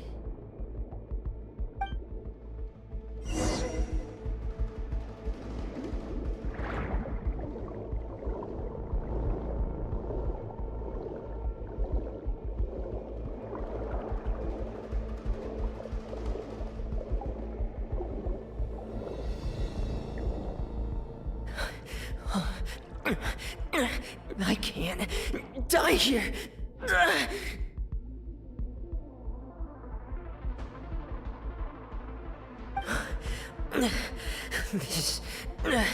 This is bad. I'm feeling worse and worse, and I'm still underwater. I have to push on.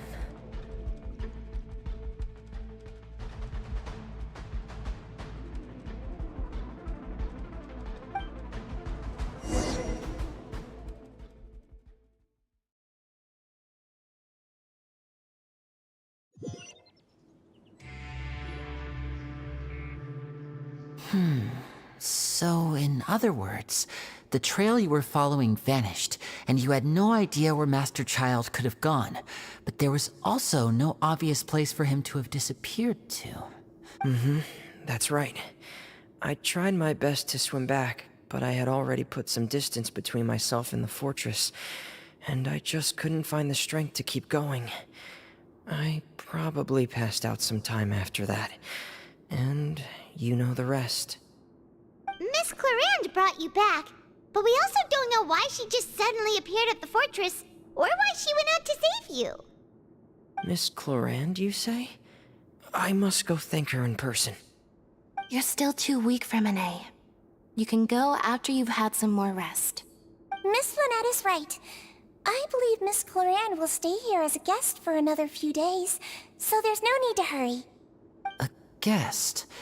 Then I can assume Risley was the one who invited her to come down here? You should ask His Grace about that. He'll be able to explain better than me. Yeah, it's about time he actually told us what's going on. Wanna come with us, Lenny? No, please go on without me. I don't want to leave just yet. Lenny. The logical part of my brain is aware that we're safe right now, but I still can't bring myself to leave. Both of you are just in danger. Understood. Then let's just sit together for a while. In that case, I'll leave the infirmary to you. The Traveler and I are going to head out for now.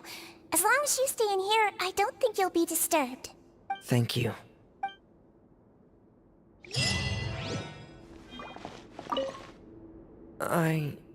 I'm so sorry, Lenny. I'm also really sorry, Lenny. I should have been more careful. Don't say that. It was all my fault. I was the one who should have been more careful. You two were nearly... If I was stronger, maybe I would have already found Master Child. No, how can you say that? Huh? I'm sorry. What I'm hearing is, we all dropped the ball at some point during the mission. So the responsibility falls on all of us. Isn't that... Yeah, that's right. It's on all of us. Lenny, we understand that you're worried about us, but we're worried about you as well. Please don't blame yourself. We want you to keep your spirits up. Yeah.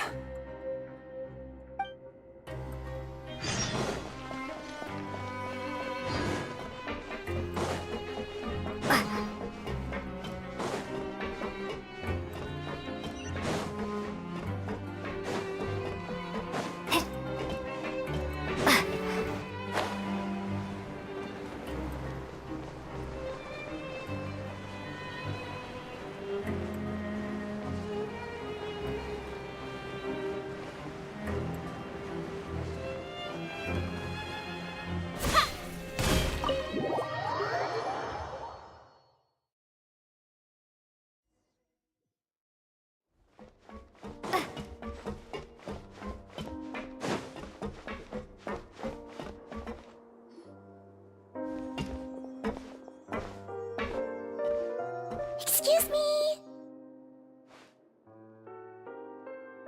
I take it Mr. Fremonet's condition has stabilized? Of course! I wouldn't have left the infirmary otherwise. I've been expecting those two, but might I inquire as to the purpose of your visit, Miss Siegewien? I wanted to check up on Miss Clarande. How are you feeling? Mostly fine, I think. If you don't mind, I'd like to perform another quick physical exam. It'll just take a few minutes. All right. Thank you for looking out for me. I'll take my leave for now, then. Well, want to explain yourself, Risley? Of course, but I'm not partial to the word choice of explain. How about enlighten? Where should I begin? How about you start by asking me any questions you have? You can start with whichever one you'd like to get answered the most. Then Paimon will begin.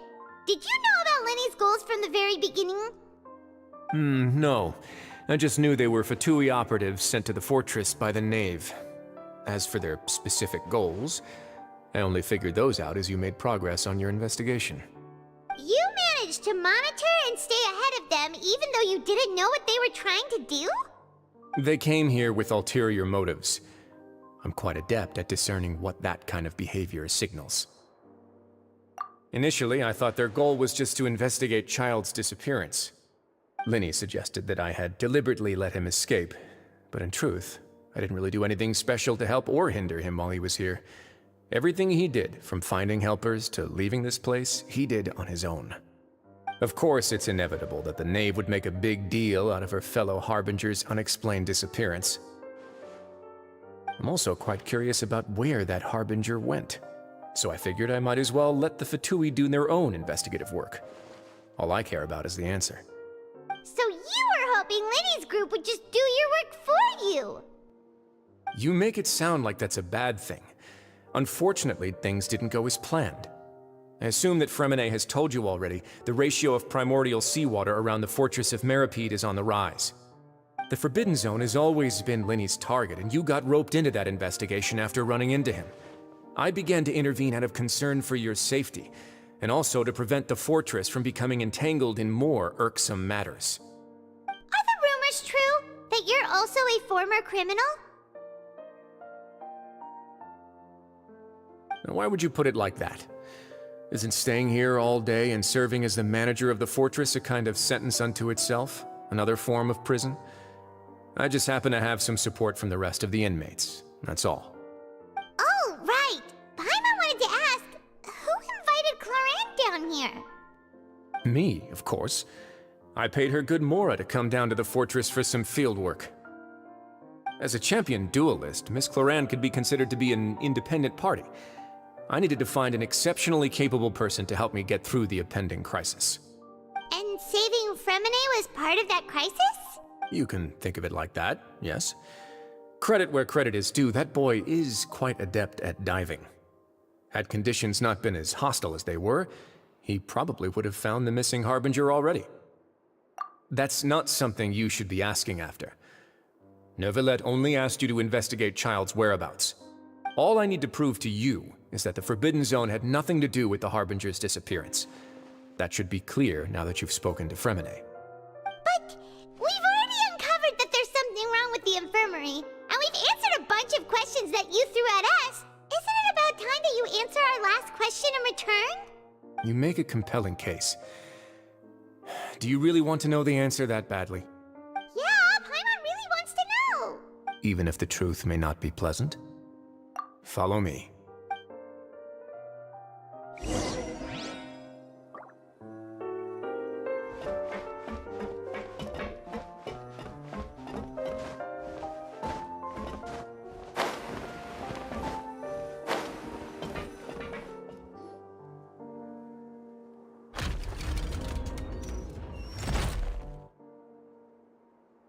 There's a hidden door here? And a whole basement behind it? Huh. You're pretty good at hiding stuff, Risley. It seems you've forgotten just what kind of place the Fortress of Meripede is.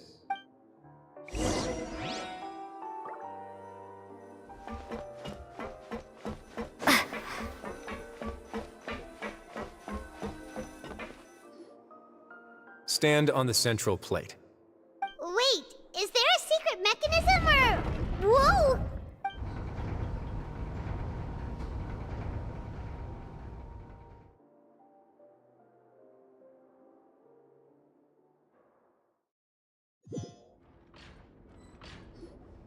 So, this is the Forbidden Zone? Honestly, for a place so well hidden, Paimon sure doesn't see anything special. What a huge door! There are 3 such isolation gates in total. Generally speaking, I'm the only one who's allowed to go inside. Hence the name Forbidden Zone. Am I correct to assume you're going to run on back and tell your little Fatui friends everything? Well, Paimon wasn't thinking of keeping anything from them. Well, I'd advise you wait until you've seen the whole truth of this place for yourself before deciding whether or not to tell them.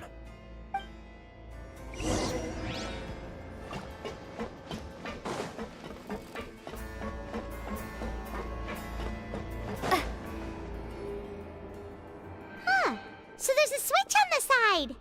Stand back.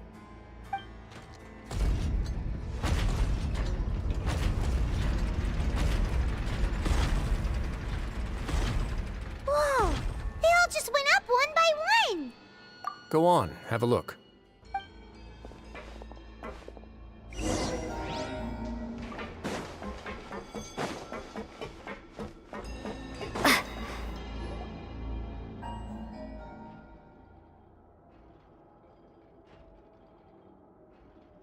I've been interested in what lies beyond that gate ever since I assumed leadership of the Fortress of Meripede. Of course, it would be unwise to recklessly open it, but it'd also be risky and negligent to simply ignore any potential danger that could be behind it. The readings on that dashboard have not budged since the day when I first laid eyes on this place. But over the past year, the needle has crept upwards from its original position, likely because some parameter it's been tracking has changed, if only infinitesimally. Normally, I would have ignored it, but I happened to have some free time when I noticed it, so I investigated. Any guesses what the reading could be tracking?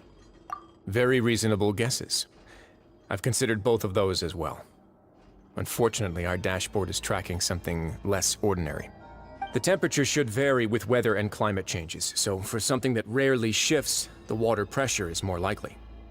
We ran a few tests to increase the pressure from the outside, but the readings didn't change at all. Later on, a few more possibilities occurred to me, such as a potential connection with the primordial sea.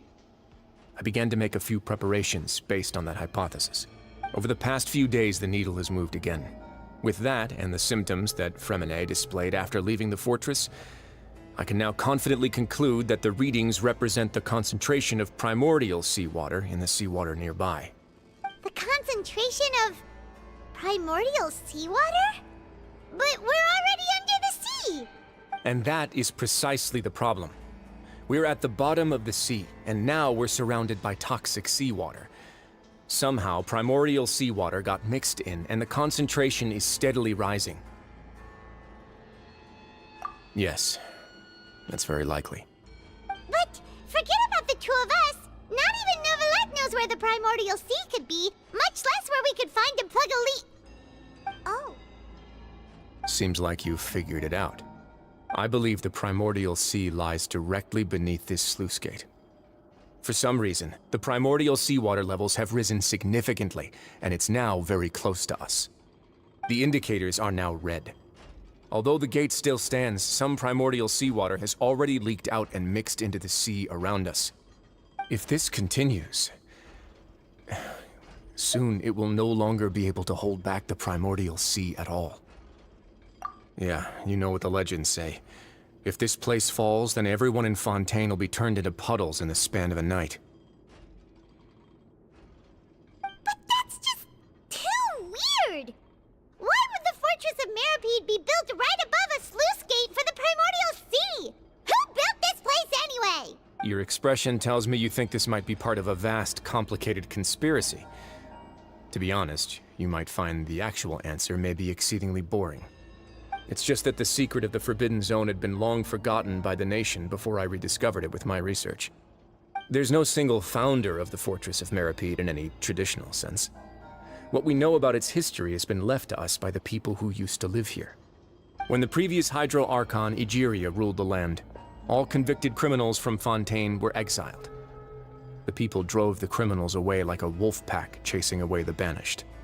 The criminals received no sympathy of any kind from the people. They were exiled to the desolate seaside, where they experienced only pain, struggle, and the bone-chilling cold. Some of them began to repent, and prayed to the Hydro Archon, asking if there was still anything they could do. The Hydro Archon took pity on them, and said, "You may go guard my secret, deep underneath the waves." And so, leaning on the power of the Hydro Archon, they gathered underneath the sea and began to build a fortress. They became a community down there in the deeps, and over the years helped it to grow. As the number of exiles increased, more and more people joined the community. When the first group of exiles died, they left the yet unfinished fortress to their successors. The Hydro Archon continued to lend her support, allowing the fortress and what it stood for to continue growing ever larger. Before long, this dark underwater fortress became the sinner's only home. And with that, the people here stopped referring to the fortress as a prison. They saw themselves as repenting sinners who would regain their freedom once they had sufficiently redeemed themselves. But as time went on, people also realized that the fortress was a lonely place. Once they had gotten used to life here, they could no longer feel comfortable living in the overworld. Once they had finished serving their sentences, some people left and some others chose to stay. They'd find some idle position and let their withered souls fade away with the ancient secrets of the past. After many, many centuries, few people still remember the reason for the fortress's founding. Now they just see it as an integral pillar of Fontanian society, as the place where criminals deserve to be sent. Now and again, researchers manage to break one law or another and live out their days in the fortress. I learned all this from an elderly historian. Everyone else just thought he'd made it all up. But now you know every part of that history is true. Indeed. It's just as the prophecy says. If this gate fails, then everyone will be dissolved into the sea. To be frank, not really. But sadly, that hasn't stopped this prophecy from proving all too accurate. Prophecies are troublesome things. Just hearing one will create the first wave of panic. Seeing signs of it will bring about the second, and actually witnessing it in real time, the third. Let's go somewhere else. I want to show you something.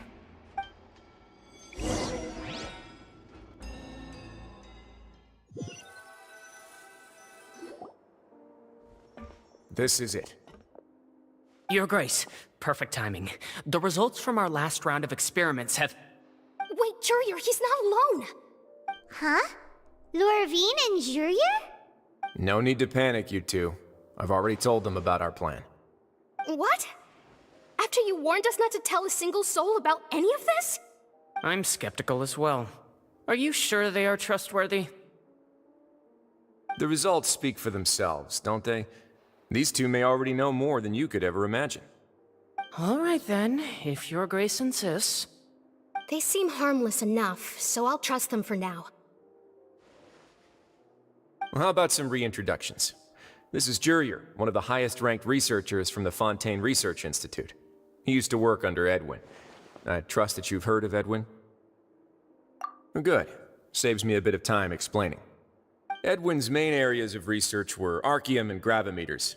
As his assistant, Jurier is quite familiar with them as well. I hired him to be my technical consultant. You want to blow up the fortress of Meripede? Ah, what a lovely idea. I'm already imagining it in my head. Gotta admit, I'm tempted as well. Guys, focus! Focus! That taskmaster over there is Miss Lorvine, and is also one of my technical consultants. While Jurier used to be Edwin's assistant, she used to be Jurier's assistant. Ooh, are they together? See, everyone keeps asking this question. Are you too sure you're not a couple and just using your work as a convenient cover? Your Grace, I am not in a relationship with this man. If I dated her, I'd officially be madder than Edwin. Jeez, forget I said anything then. Follow me. Whoa, there's another door that goes right up. Your constant amazement makes it seem like the fortress can do anything. But Paimon really thinks everything's super cool. Well, let's spice it up a bit. And here you go.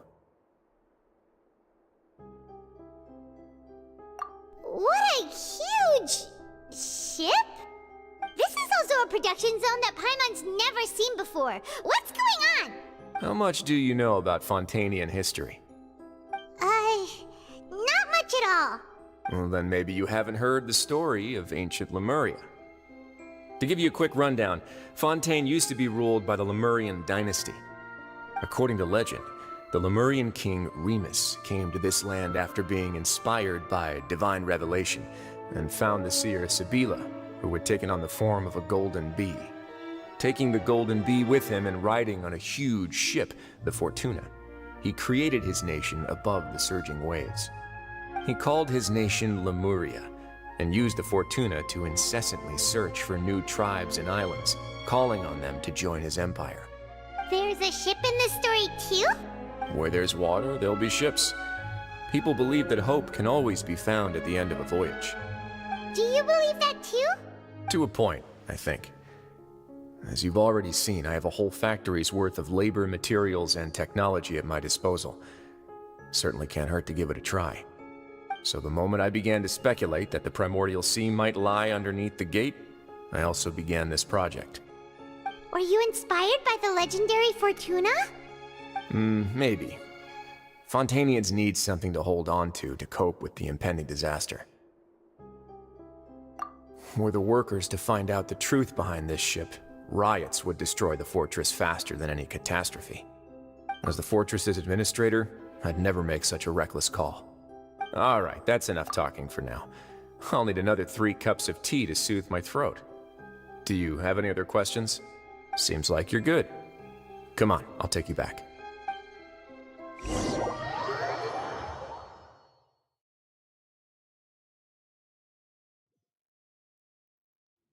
I'll leave you here for now. Oh, thank you so much. No worries. But don't forget, it's up to you whether or not you want to share what you just saw. What you do from here on out will likely affect those 3 as well.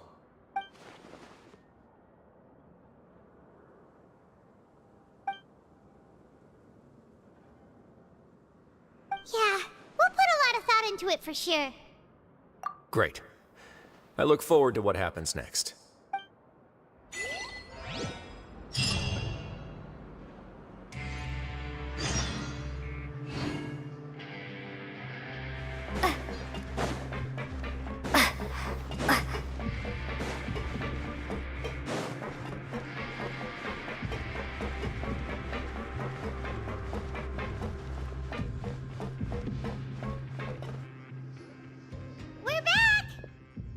Welcome back. Do you want a cup of tea? How can you be so much like Risley, always drinking tea? Huh. Actually, now that you mention it, I just remembered something now. While I was sedated, I could still barely hear 2 people talking next to me. They were discussing everything, from the leaves, to the water, and even the teacups themselves. Must have been Risley and Sijwin. Yeah, I heard 1 male voice and 1 female, so it should have been the 2 of them. They really were just talking about brewing tea. I really can't make sense of this place. So, Traveler, Paimon, were you able to learn anything from Risley? Yeah, he explained everything. Very well. Then, would you mind checking your answers against my speculations? Yeah, I took the time to rest, so I'm feeling a lot more relaxed now. Nobody else is around, and Miss Sijwin is also busy with something or other, so let's just talk here. All right, then I'll posit my theories. I asked myself 3 questions. Firstly, why was Fremine affected by the primordial seawater? It was because he dove into the sea.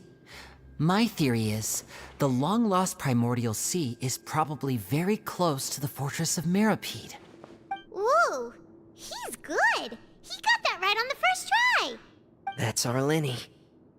Secondly, Risley's attitude changed dramatically during the course of our stay here.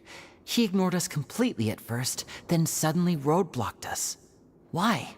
I spent quite a long time thinking about this. If he has been monitoring the Fatui since the very beginning, he probably ignored us at first because he was hoping we could find Master Child for him. What's more, the Fortress of Meripede is not part of Fontaine's court system, nor does it report to Udex Nervulet. Risley is basically the king of a no-man's land. As long as the fortress doesn't do anything about Master Child's disappearance, Father can use it to pressure the Fontaine authorities. And while the 2 factions are pitted against each other, Risley will be free to move between the parties of interest. If I had to guess, he probably has something that he's working on himself. It's likely related to the secret of the infirmary, but I just can't think of what it could be. You're super smart. Thanks so much. Then finally, there's the last question. If Risley does have a plan, what could it be? All I know for now is that his plan probably has something to do with the changing nature of the seawater. He's even gotten Cloran to help him out. That can't be the full extent of what he's doing. There's probably a secret passageway behind the block in the infirmary, and there's something big in the fortress that most people here never get to see. He has a bargaining chip, and it could be important enough for Father to deal with him directly. I don't have enough information, so I have no idea what his chip might be. But let me guess. You have the last piece of the puzzle.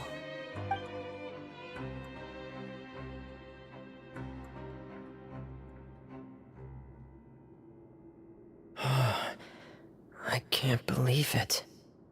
The sea will engulf everyone. Just like the prophecy said. Could Risley have wanted to meet Father to figure out a way to deal with this crisis? If you remember, I once mentioned that Father sees the House of the Hearth as her base of operations, and she truly wants to resolve the crisis. But how could Risley have known that? Or perhaps he didn't know, and just wanted to bring Father over to his side? Which could be why he said he just wanted to negotiate. Yeah, that makes sense to me. I understand your concerns as well, Traveler. I'll figure out a way to pass this on to our father. No matter what, we're on your side. The two of you have already aided us far too much. We probably wouldn't be standing here right now if not for you. If you ever need anything else going forward, please come to the House of the Hearth at any time. Though you may not share the sentiment, after all that we've gone through together, the three of us basically see you as family now. You have my gratitude. Thank you for protecting Linny when it really mattered. And thank you for sharing the secrets of the fortress with us. We didn't think you were going to do it. Why are you being so formal all of a sudden?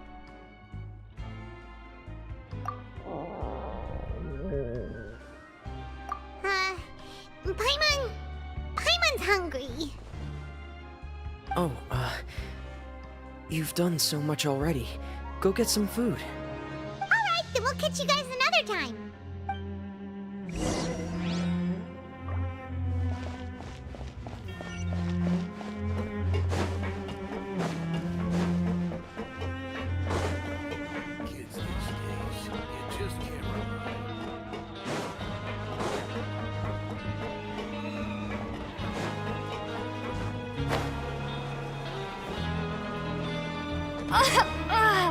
It's time for dinner.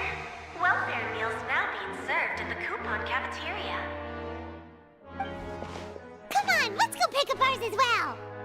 Traveler Paimon, over here. Are you here for dinner too, Miss Sijwin? And I'm taking the opportunity to prepare Miss Cloran's dinner as well. Huh. You're right. She's actually sitting in the fortress cafeteria. What would you like to eat? Yep, you can. I've already talked to our chef, Mr. Wolsey. It's all on me today, so you can get whatever you'd like. Me too! Don't forget Paimon! No problem. Just leave it to me.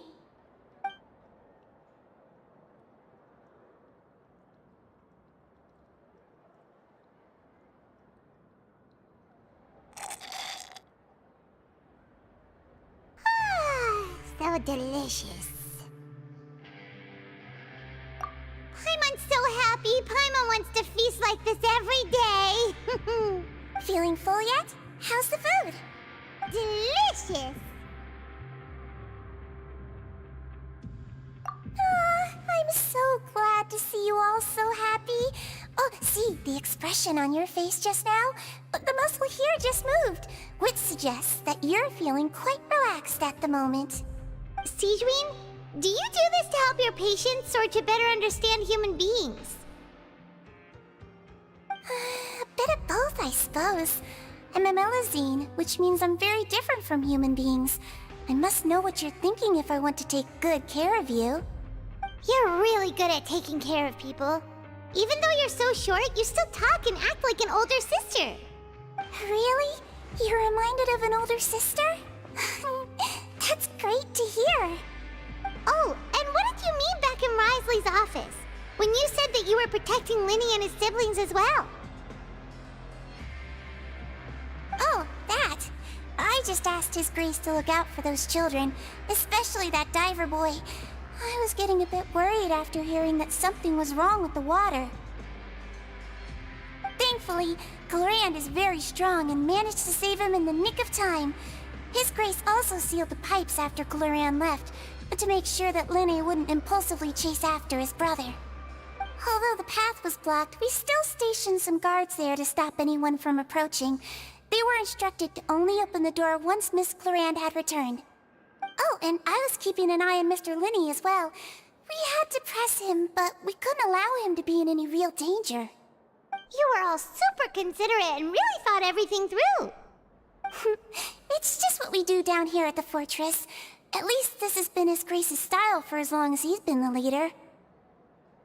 Oh, I really wish Monsieur Nervula would come down here more often too. I feel like he'd like it here, with all the darkness and chaos.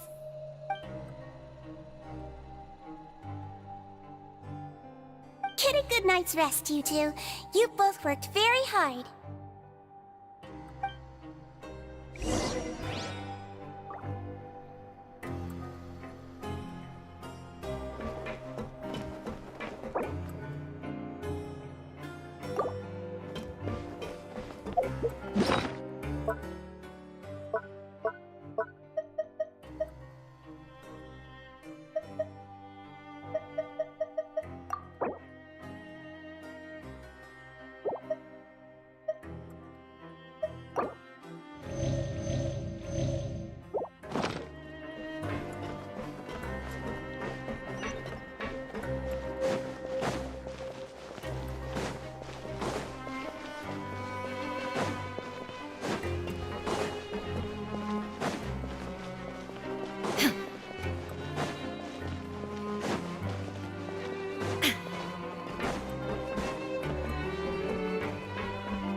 Much has happened. Paimon just feels absolutely exhausted now that she's finally relaxed. Paimon's super sleepy. Are you sleepy too?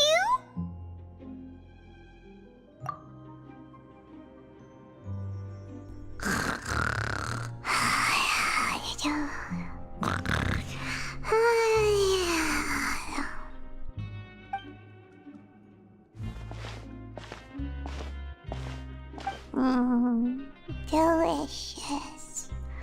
Paimon wants seconds for free.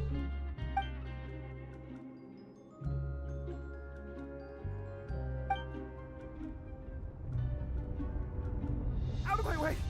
Get out of my way!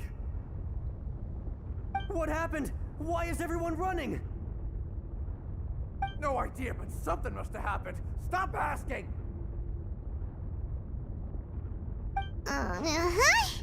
Who's yelling?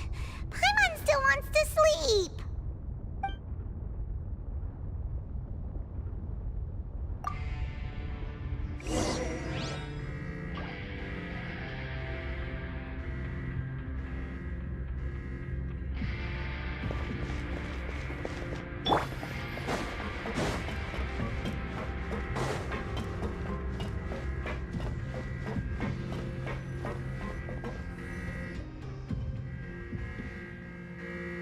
What happened?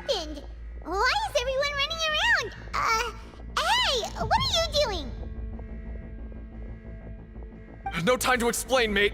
Goodbye. Hey, wait! What's wrong with these people? They won't even talk to us. They're here! Yeah, there you are! Oh, thank goodness! Quisto and Lavaroon, do you know what happened here? We came here especially to inform you. Something seems to have gone terribly wrong just now. His Grace is telling everyone to evacuate and get out of here. Lavaroon was saying you two are new here and you don't have many friends, so you might slip through the cracks. Haven't you heard all the stories like that? An evacuation is successfully completed, yet you only find out once you do a head count that 1 or 2 people are missing. Wait, weren't you the one who brought that up? Why is... Hey, shut up! Okay, whatever. The point is, you should come with us. Yeah, he said to get as far away as possible, upwards and outwards. Oh no, it can't be that thing! Whoa, wait, what? What? Hey, where are you going? We have to go find the Duke! You two just go and get out! Go on without us! Hey, hey! Be careful! Attention, please evacuate upwards and outwards, upwards and outwards. If you're already at the topmost layer, then try to move as far outwards as possible.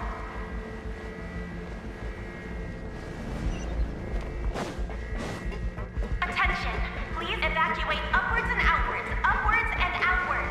If you're already at the topmost layer, then try to move as far outwards as possible.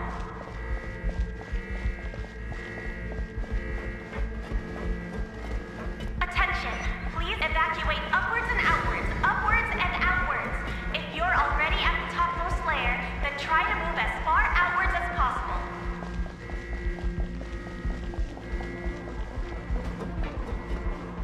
Attention, please evacuate upwards and outwards, upwards and outwards.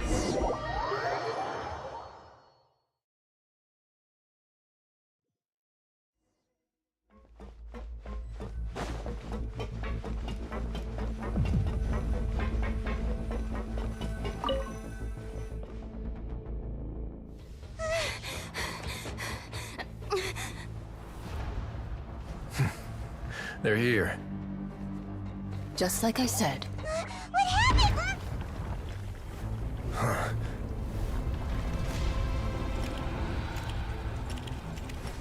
You're just in time. But be ready to run.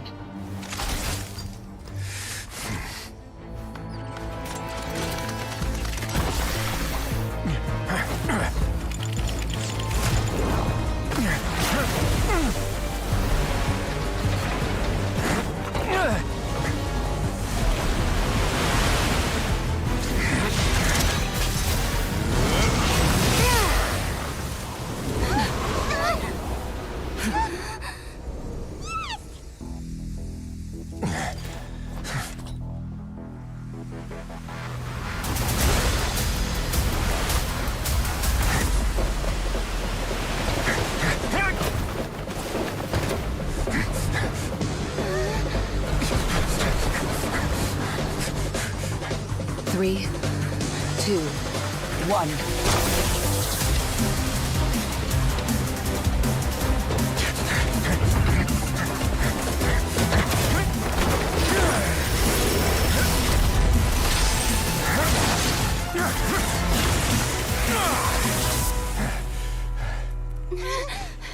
This won't hold it for long.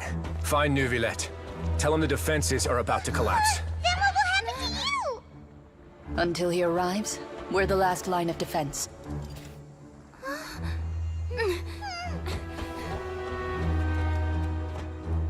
The gate. How long do you think it'll hold? That depends on us.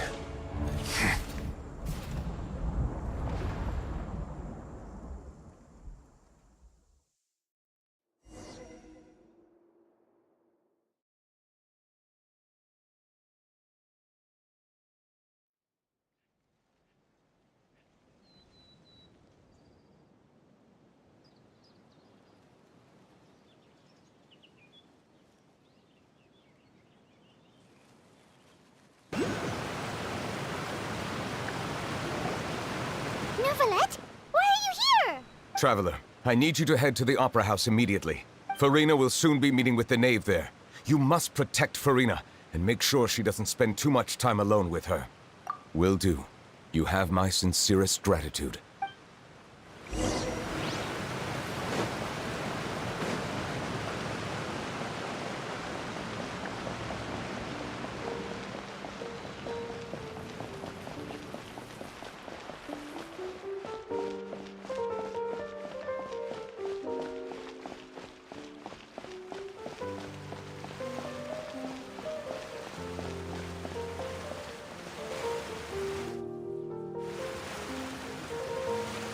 Look!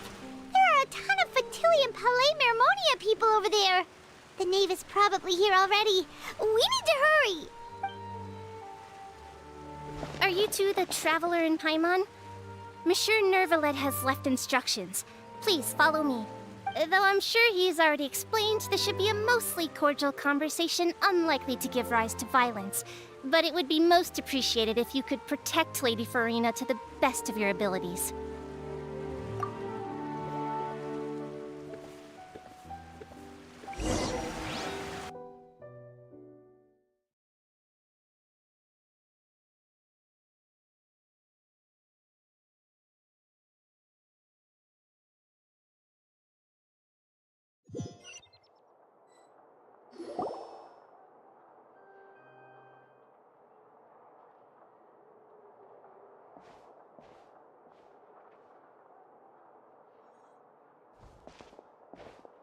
Oh, so you two are the honored guests Miss Farina mentioned. Of course, of course! How could they not attend a meeting such as this? I must always have 2 or more guests at my dessert table. Otherwise, the occasion would be too lonely and unbecoming of my station. It is my pleasure to make your acquaintance, traveler. I have heard much of your accomplishments. I am the Knave, one of the 11 Fatui Harbingers.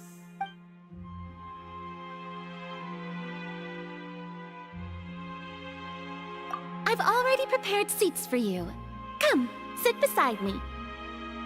Perhaps you two are unaware of how Miss Farina and I do things. You see, we actually recently agreed to get together for tea when we had the time. See this? This is a limited type of confectionery that Miss Farina simply adores. There are only 16 slices sold every day. Here, why don't you and Paimon have a taste?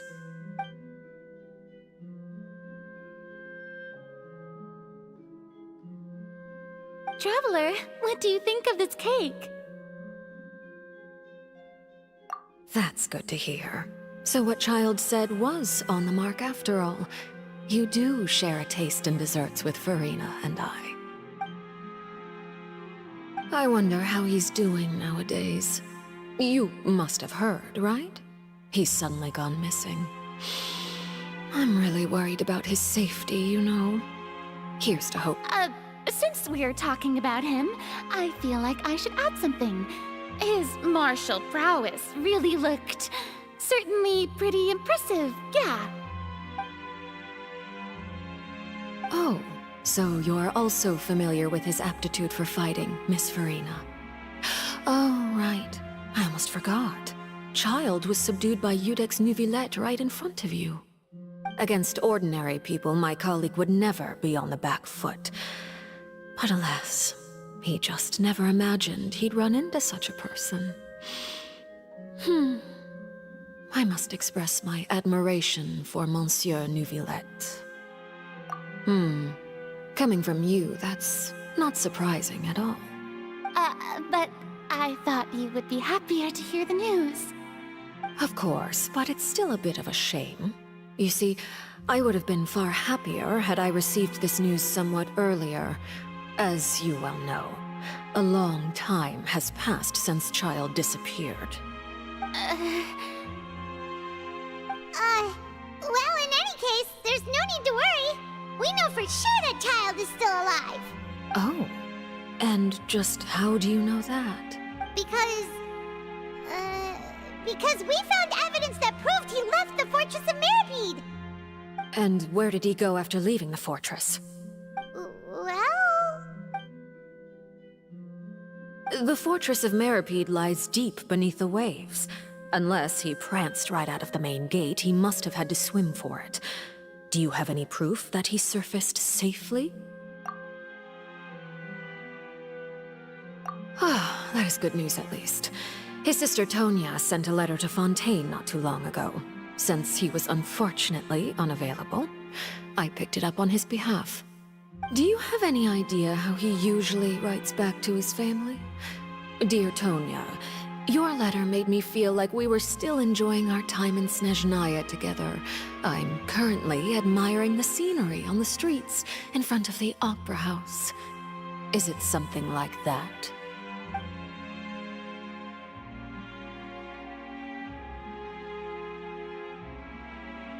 All letters tend to follow the same few formats anyway, right?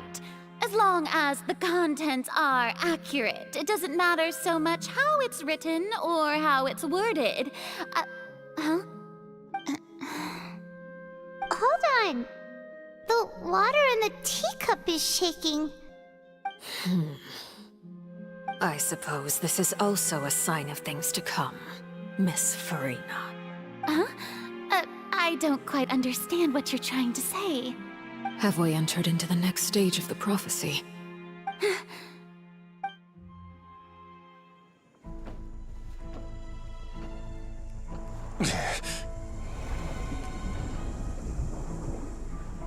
My thanks to you both.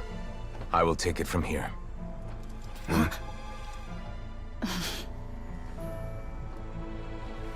Sure you don't need a hand? Quite sure. Wow. So, what's your secret, huh? Let me guess. Nah, who knows? Maybe it's just your sense of responsibility. Sounds about right.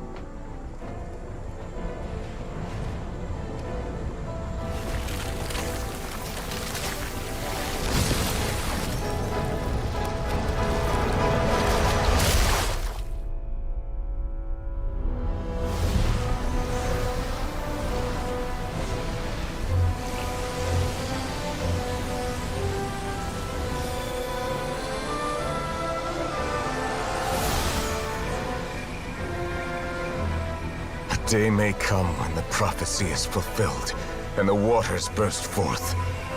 But it is not this day! This ancient power could easily obliterate an entire race. A tsunami of fury would unleash endless catastrophe.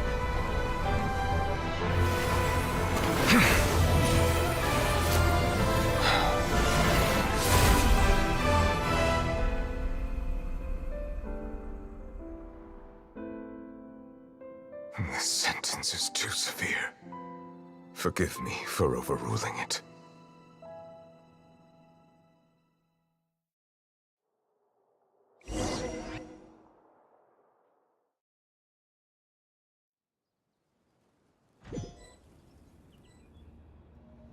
All right. Seems like the problem inside has been suppressed. Let me guess. We're safe for now. Indeed. But only for now. I win this bet. You owe me a present. Very well. It was indeed just as you said. You made a bet? We made a bet on the size of your entourage. Cloran thought you wouldn't come down by yourself. I figured you would have at least brought a few people along for appearance's sake. It appears I underestimated just how confidential the mission was. Shouldn't you have gotten used to confidential missions by now? That's just how the courts operate. So what gift must the loser give? Tea? He already has tons of tea in his office. I'm thinking about a set of legal codices. That wouldn't happen to be a dig at my lack of legal awareness, would it? Well, I'm sure His Grace doesn't consider the fortress to be outside the law. I was under the impression the residents of a place like this would be uninterested in the legal codices. That was obviously a joke. Anyway, you've still got some unfinished business to attend to in the overworld, correct? No need to stay here if you have a pressing matter. We all know you can't leave Palais Marmonia for long. Thank you. I hope everything went smoothly with the Fatui Harbinger.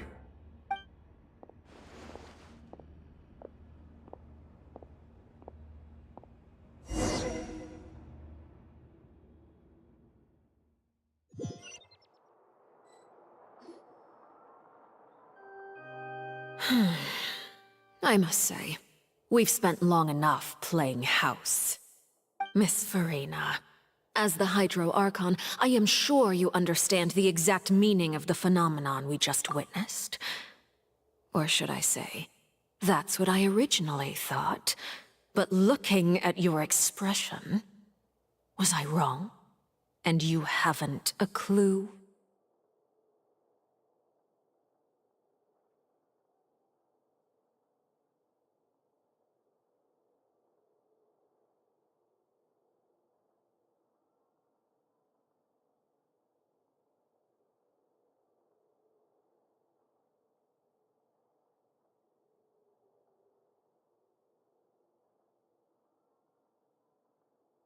What are you trying to say? At this point, I don't think there's any more need to speak as diplomatic representatives. Allow me to speak to you now as just a Fontanian. You know the prophecy by heart, and also that every part of it is being proven true. Yet, here you are relaxing, drinking tea, and eating desserts as if it's all nothing more than a few stray bugs in your garden. Do you really think that's acceptable? The prophecy's hanging above our necks like a guillotine. Every faction is looking for a way to either avert the disaster or save their own. Even the orphans of the House of the Hearth have devoted everything to saving their homeland. But you? It beggars belief just how nonchalant and carefree you have been. From the very beginning, you, the god Focalor, you have utterly failed to take action. You're wrong. I've never ignored the prophecy, nor have I just been passing the time in self-indulgence. Retract your accusation and stop doubting the wisdom of the gods with such absurd conjectures! I am not alone in my doubts, you know. All the children of Fontaine may be harboring the exact same thoughts right now. Oh, great Hydro Archon. How are you going to save them? Save us? How are the people you've sworn to protect supposed to survive in a land that will soon disappear beneath the waves? I have my ways, and I've been working on them for all this time. Even if you look down upon me, you have no right to judge me. Fontaine will be saved. Even if I still cannot see the true future right now, as long as I continue on as I am, I will be able to hold my head up high! Then I ask you, Miss Farina, just what have you been working on? Where can we see it, and what is it doing to help?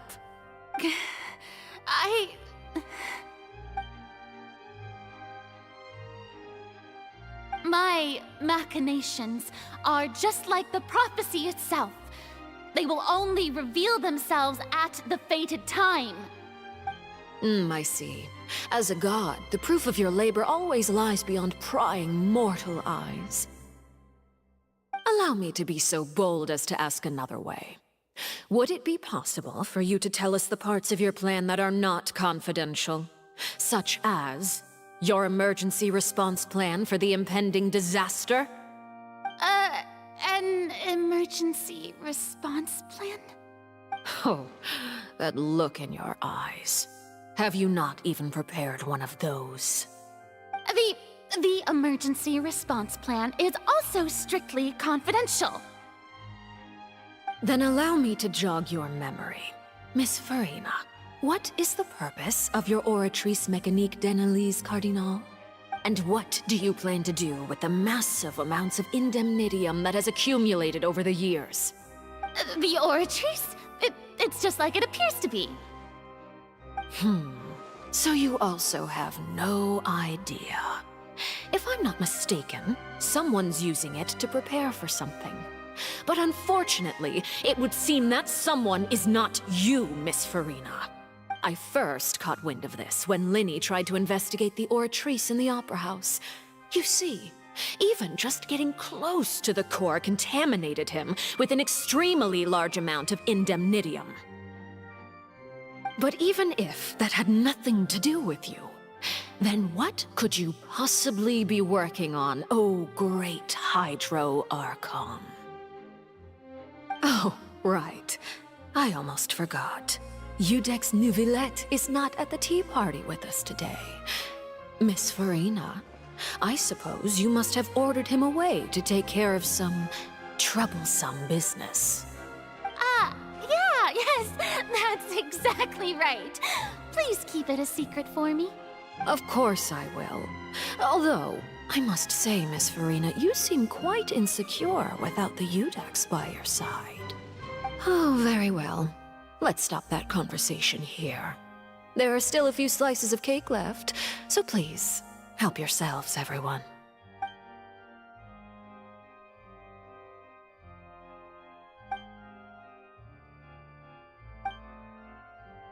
Traveler, I heard that you were recently commissioned to handle a few matters on behalf of the Udex. Why don't you take an extra slice of cake? Those who work hard deserve gratitude and praise.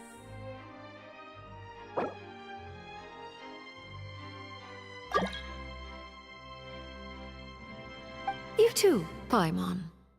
Thank you. Paimon will take you up on that offer.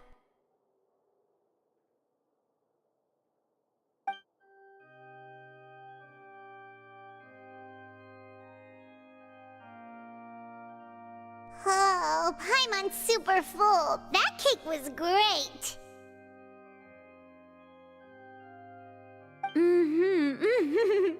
If it's on my tea table, it must be of the highest quality.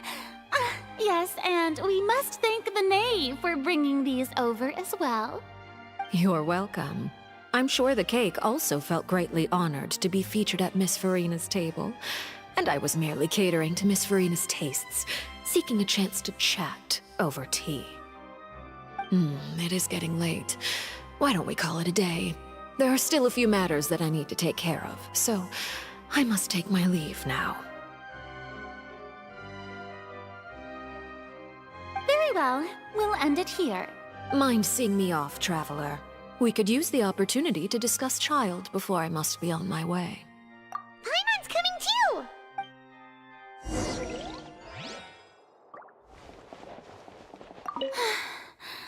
The tea party turned out to be even more difficult than I'd imagined. Why are you looking at me like that? Is something the matter? If there's nothing urgent, then I shall be retiring for now.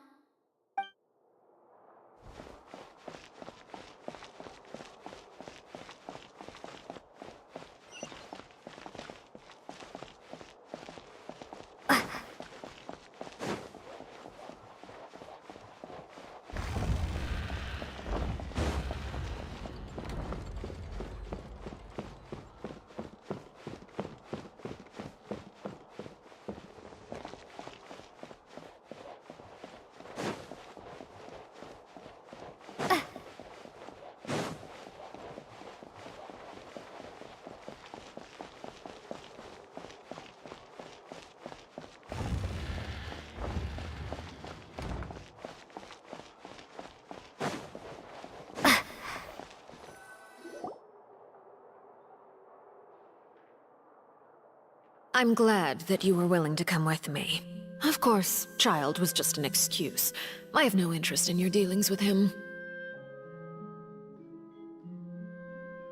That's what Paimon thought. You lent your aid to the children of the House of the Hearth. As their father, I would like to express my gratitude. That was all. Formal topics should be discussed in formal settings, and informal topics in informal settings. I know you just returned from the fortress of Meripede. Relax. I have no intention of trying to get anything out of you.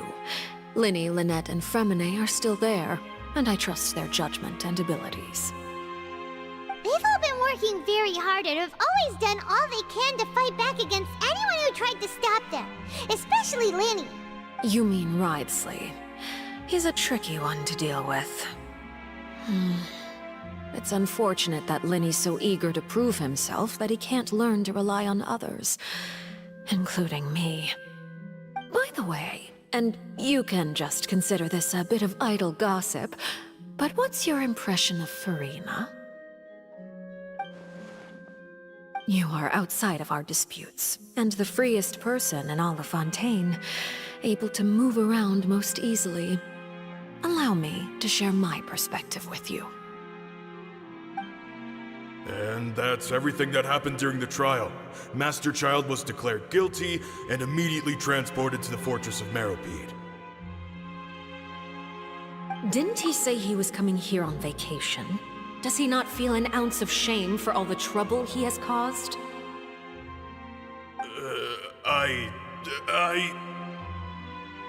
Forget it. He did give us an opportunity. I will be meeting someone shortly. Do you require help with any preparations? No need. I will take care of it myself. I need to meet with Furina, the Hydro Archon. She is at the heart of Fontaine. But what's fascinating about her is that she often seems more like a celebrity than a working Archon. Oh? Come over here, you little critter, you! You dare to run from me? Stop right this instant! My goal is just to discover the location of the Gnosis. But I didn't expect the chance to approach Furina to be handed to me on a silver platter.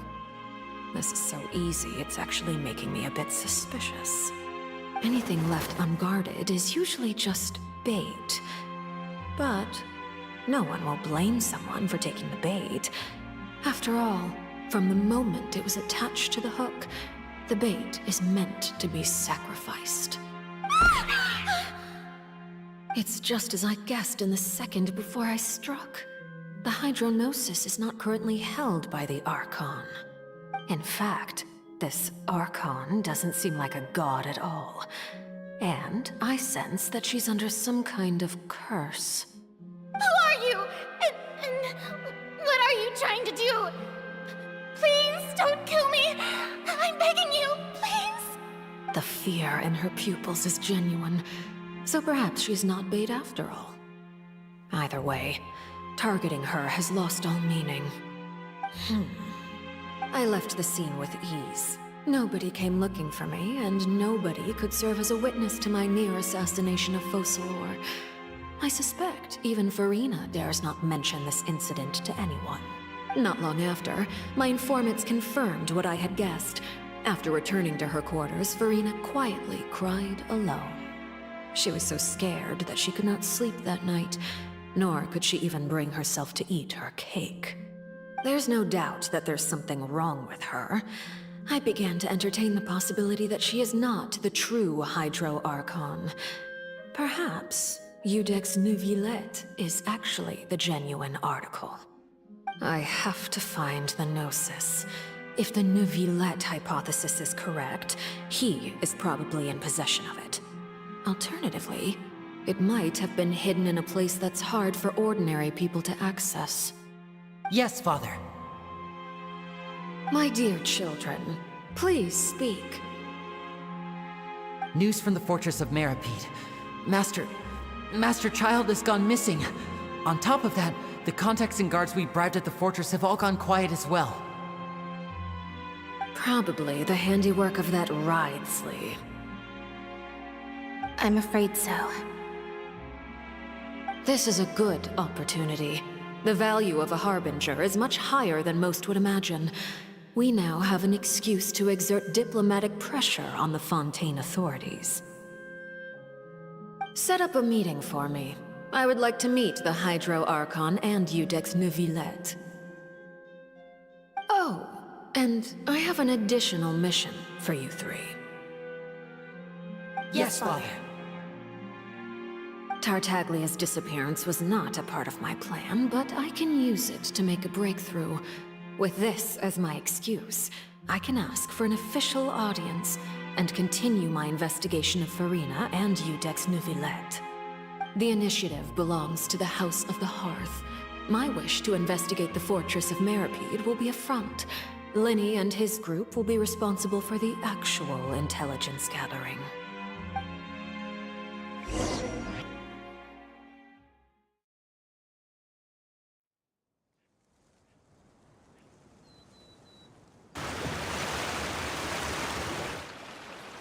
You should know the rest.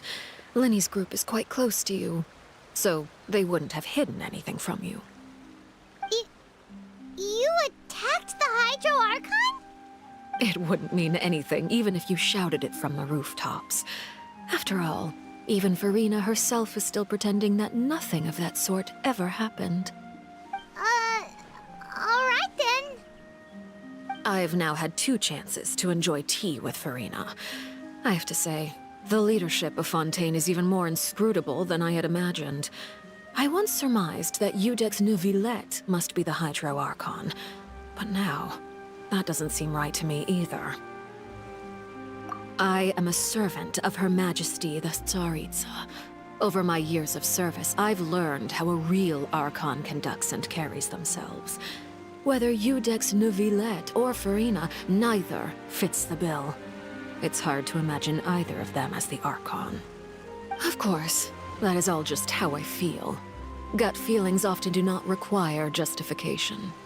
It is, however, quite amusing to me that after all my years working in intelligence gathering, I've come to realize I am at a complete loss regarding the identity of the god of the land of my birth.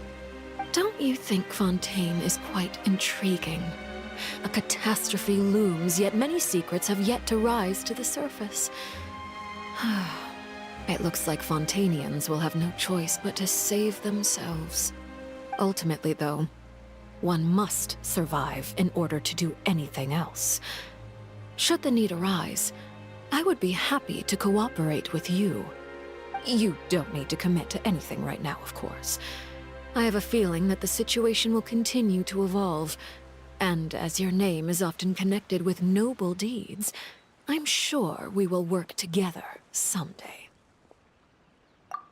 He certainly returned quickly. You must want to catch up with each other, so I'll leave you to him. Neuvillette, is it over? For now, yes.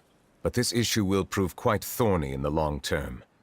I'm concerned that sooner or later the prophesized events will occur. Thank you for protecting Farina. To put it simply, I used my power to force back the primordial sea and reseal the sluice gate.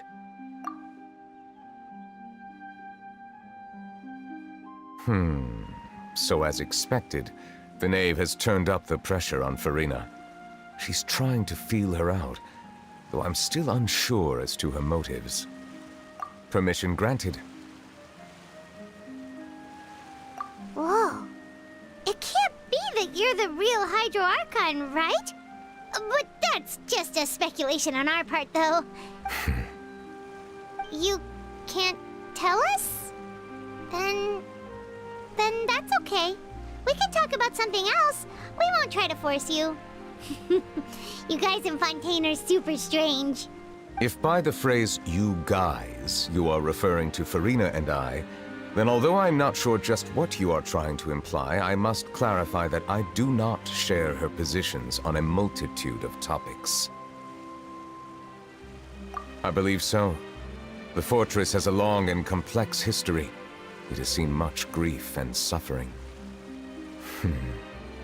And now, another catastrophe will soon be upon us. I mourn this turn of events. Huh? Why is it raining all of a sudden?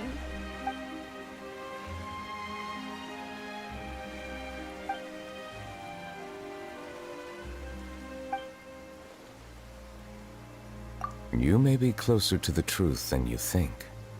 Oh? And what are you thinking? The dragon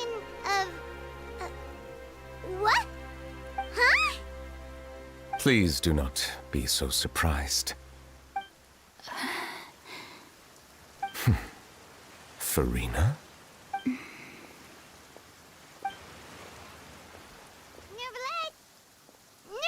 are you listening? Ah, my apologies. We were just guessing randomly. We didn't guess right, did we? You're not actually the Dragon Sovereign of Water, right? You guessed correctly. I sincerely hope you'll be able to keep this a secret for me. Right, of course. We'll definitely help you keep it a secret. There's still something Paimon wants to ask you, though. Please, go ahead. Well, if you are the Dragon Sovereign of Water, and you were able to force back the Primordial Sea from the fortress, then since Fontaine's prophecy is all about seawater, couldn't you just use your power to solve the crisis?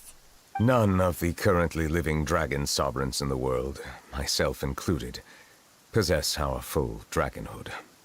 They say that when the first usurper arrived on Tivat, they seized a part of the dragon's power.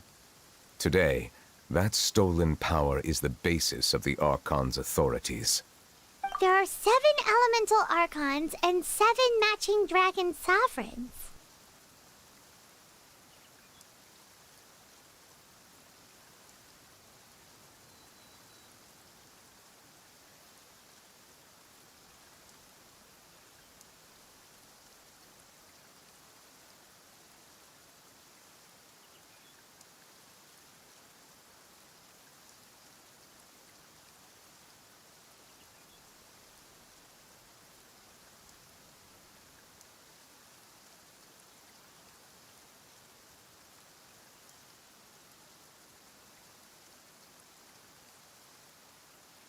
The Dragon Sovereign of Water who lived through that era perished a long time ago.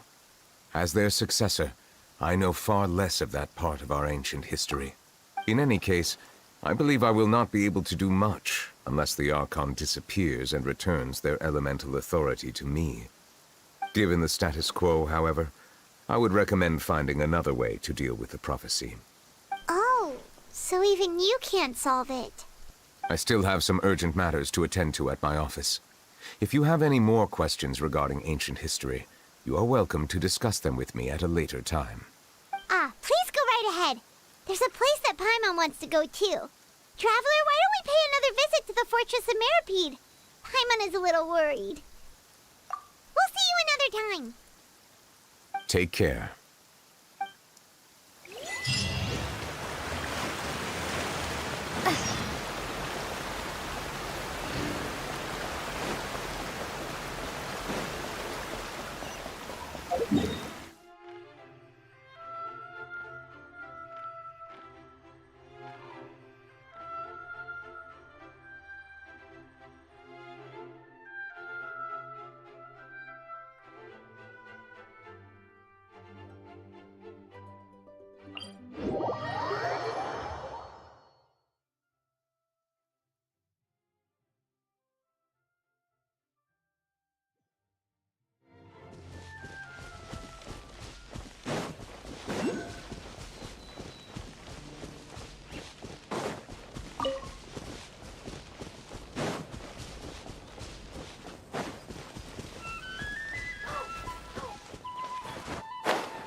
Find anything you like?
You get hurt?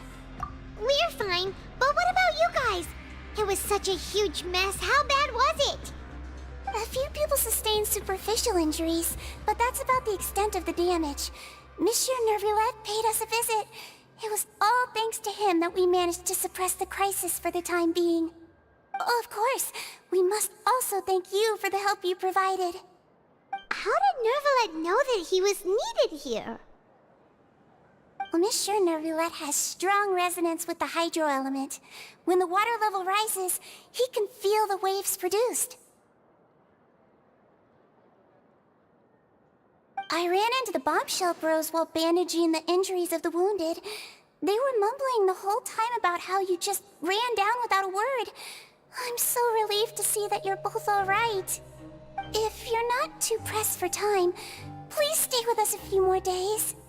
Just let me know if you get a craving for any particular dish, so I can have Mr. Wolsey get your meals prepared. Oh, and please feel free to visit the infirmary for a break at any time.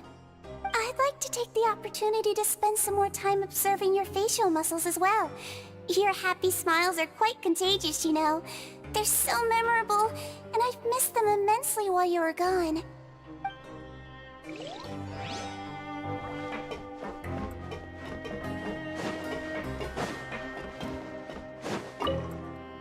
If you can find the time, please stay at the fortress for just a while longer.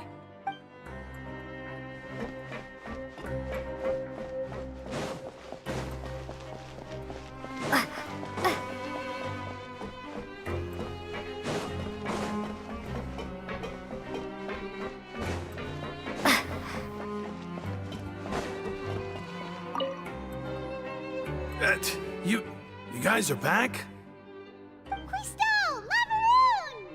You guys didn't get caught and thrown back down here, right? Huh? No, not at all. Ah, and here I thought you'd managed to escape from jail during all the commotion. I'd held you up as legendary jailbreakers, but now you're telling me you just never left? We're sorry, but we just had some business to take care of. All right. There's no need to get caught up in the details. We're just relieved to see you. He was super worried about you, you know. Hey, it wasn't just me. Weren't you super worried as well? Something like that, yeah. I was also transferred to work in the kitchen a few days ago. I can still hear Quisto mumbling to the carrots. Are those two all right? Do you think they made it out alive? Whenever he'd say that, I'd tell him I'm sure they're fine. Wherever they are, they're kicking back with drinks in hand, enjoying the lovely scenery. Hey, there's nothing wrong with worrying about your prison pals. Is there? I mean, considering how they always love listening to all my gossip. These two. They sure are a lot warmer and friendlier than when Paimon first met them. Oh, well, if you say so. I'll be watching you to make sure you finish every last bite. Hey, why don't we have a meal with those two one of these days? You want to cook for them yourself? Why not? Good chance to show them what I can do.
Now guess, what suit will this next card be? A bare-teeth cat? Well, look who it is. Traveler, Paimon. Hello, everyone. Looks like you're recovering nicely from it, eh? Thanks to everyone's support. Oh, right. I managed to work up the courage to thank Miss Clorand in person. Whoa, how did she react? She told me that it was nothing. It was as if saving a life wasn't a big deal to her at all. She also told me not to worry about it. She didn't want to stress you out, that's all. She's right, and it's best not to dwell on it. Yeah. Okay, but check this out. We went back to the opera house and we met the knave. You met Father? Did she say anything to you? She said a few things that were, a bit hard to understand. And also that she's looking forward to working with us in the future. Her attitude towards you is even better than what we'd imagined. That's fantastic. You should believe her. She has her own way of doing things, and she'll do everything in her power to help those she considers close, which now might also include you. Mm-hmm. Father is very capable, and also trustworthy. Oh, Paimon just remembered that she thought Linny was a bit too proud as well. She said that you should learn how to rely on others sometimes. Got it. Huh. That does sound like something that Father would say. Hey! Are you going to stay here for the next few days? Looks like it, yeah. Excellent. I will host a tea party. For real? Then Paimon wants another serving of cake. Another implies that you were already served some delicious cake while you were up there. How lovely. Well, next time, you're going to have tea and snacks with us.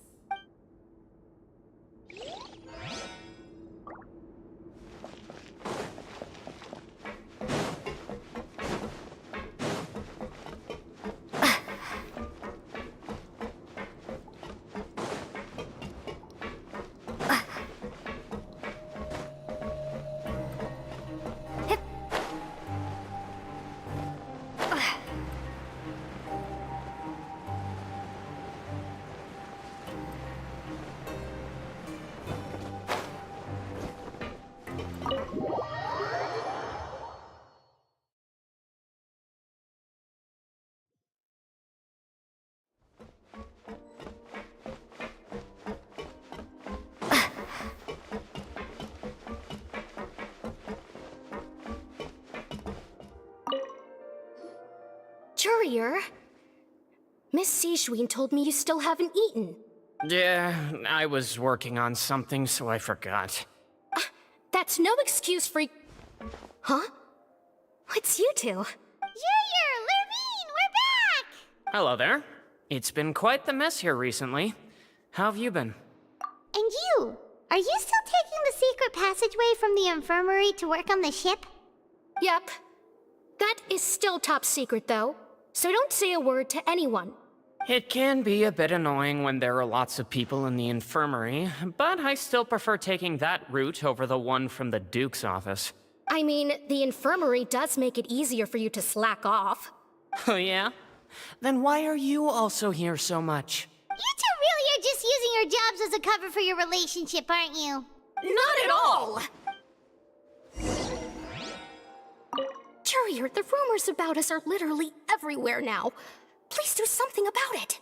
But it's not like I caused them by myself. All right.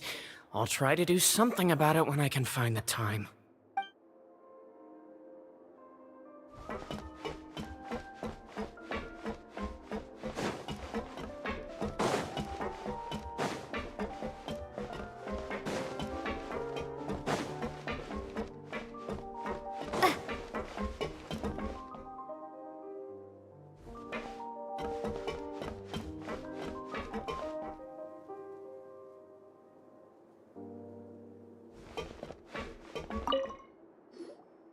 Do my eyes deceive me, or did I just see two inmates come back after making it to the surface? Some strange winds blowing of late. We wanted to see how the fortress is doing. Is everything still alright? We're fine, for the most part. Neuvillette came down and took care of the worst of it. If that's the case, why don't you just ask him to stay here? Oh, yeah, what a brilliant plan. Let's go convince the Eudex himself to exchange the Courts of Fontaine for a puddle of water in the middle of nowhere.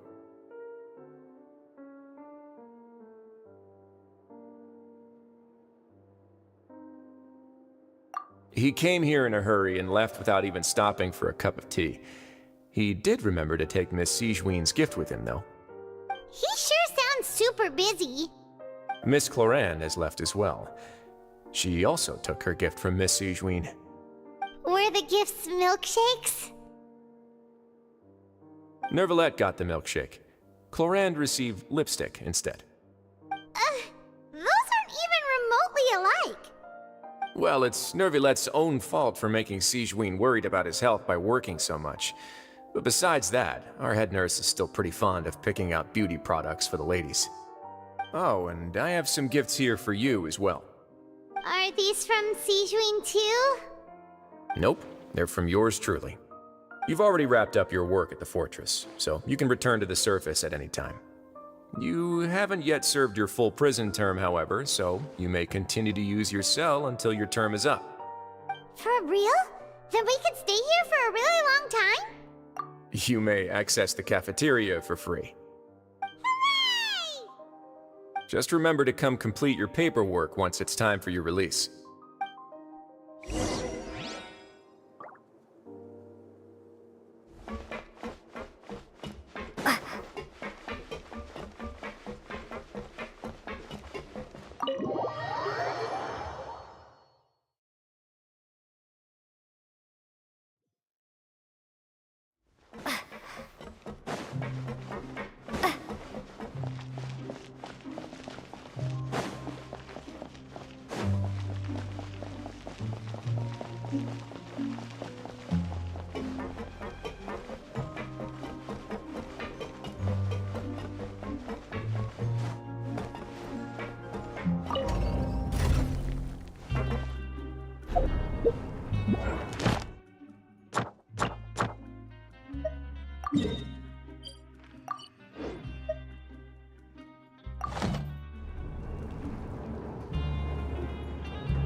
We're back in our cell again. We're no longer prisoners, though, so it really doesn't feel the same. Sure feels that way. But the truth is, we never did anything bad to begin with, so I'm not sure why we put so much pressure on ourselves. Huh? How did you know? Hey, that's not true! Alright. Okay, Paimon just wanted to say that we really are an amazing duo after all. It's like, we've now gone to so many places together and become friends with so many people. We've never stopped traveling or stopped meeting new friends. There are so many bad things in the world, and we're just two people, but we've still been solving problems no matter where we go. Isn't that pretty cool? You're counting Paimon today? Aren't you the only adventurer here? Then let's ask Catherine to give Paimon an adventurer handbook as well. Paimon will also be an adventurer from today forward. Just our thoughts making Paimon giddy. Paimon's gonna crash, so you sleep soon too.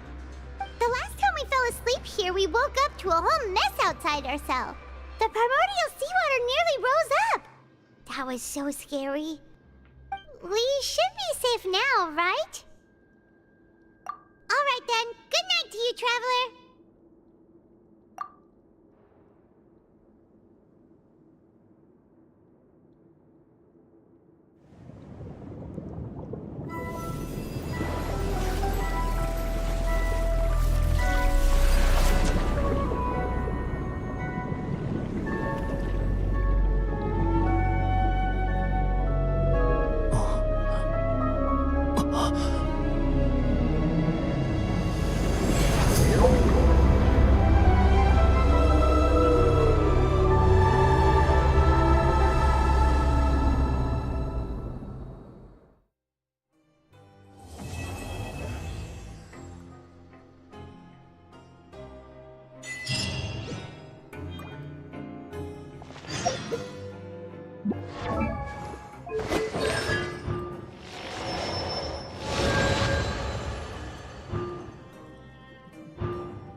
Now for a little rest after breakfast. This is the life. Wait a sec. Isn't something important supposed to happen today? Oh, today's our big day! We're supposed to leave the Fortress of Mirapede! Come on, we've got to go complete the release procedures now!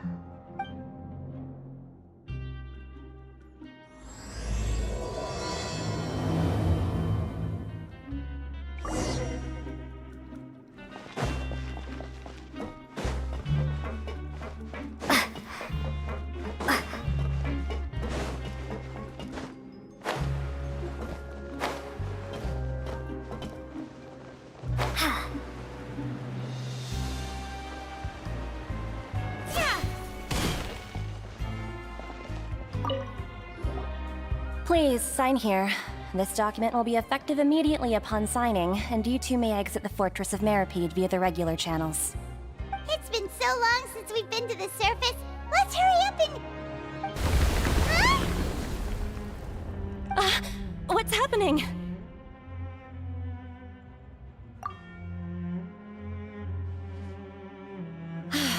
I'm fine, thanks. But I wonder what that tremor was just now. Let's go ask the Duke.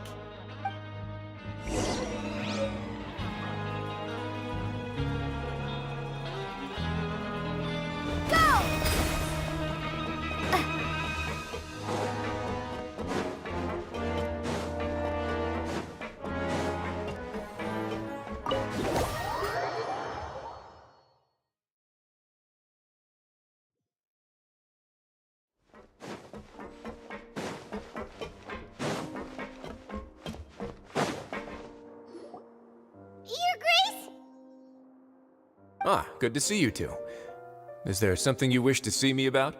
Yeah, what was with that earthquake just now? Ah, that. The tremor didn't originate from the seafloor. In fact, it seems it came from the surface. Over the years of serving as the warden here, I have developed a sense for distinguishing between what occurs on the surface and what occurs underwater. Besides, the seal that Monsieur Neuvillette set in place won't fail so easily. So the fortress is okay? If you recall our last incident, if there really were a problem, there would be crowds of inmates in a panic right now. Huh, you've got a point. Okay, seems we need to get back up to the surface and ask about what happened. By the way, do you know what day it is today? I believe today is this month's pipe cleaning day. Wait, seriously? Ah, yes. Have you completed your release papers? Yep. It's you two. Are you leaving now? That's right! Today is our last day in prison! But now that Paimon says that, it doesn't feel like we were confined here. It's actually been pretty nice. Oh yeah, Paimon feels fond of this place now. Then be sure to come back and visit. I'll miss you. If you've signed the release papers, then you're free to go. The guards will escort you out. You're not going to see us off? I knew you'd ask. All right, sure. Well, you actually agreed. No worries, you must be busy. Paimon was just joking. Ah, so you do have a polite side, I see. After being down here for so long, I imagine you must feel like you're lacking companionship. Shall I come along too? Yeah, don't worry, we'll come back to see you. Paimon really likes the cafeteria here. The chefs sure do know how to make good grub. I hope you won't be here as convicts the next time I see you. We'll do our best to stay out of trouble. Well, it seems our work in the Fortress of Mirapede is finished. That's the end of another chapter in our journey. And since Neuvillette was the one who asked us to come here, we should probably go report to him now. Next up, the Palais Mermonia! You're going to see Monsieur Nervillette? Please pass on our kind regards. I'm sure just your regards will do, no? I believe it would be the polite thing to do. You're right. I've heard the Palais has been terribly busy these days. Tell him that I hope he hasn't been overwhelmed by the recent string of troubles.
The Palais Mermonia sure is buzzing with activity today. Halt! Huh? Oh, it's you two. Apologies. Monsieur Nervillette did say you'd be welcome at any time. Excuse me. Would you mind helping me take a look at this report? I'll be right there. Sorry, I've got my hands full here. You can see yourselves in. Everyone's so busy. Seems a lot has been happening.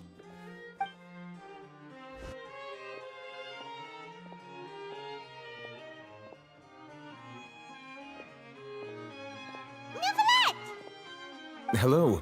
You've come at the right time, but you'll have to wait for just a moment, as there are some urgent matters I must tend to first. In the meantime, please, have a seat. If you'd like to have something to drink, let the Melusine outside know. That's all right. We just ate. Very well, then. Let's take a break over there while we wait for him to finish his work.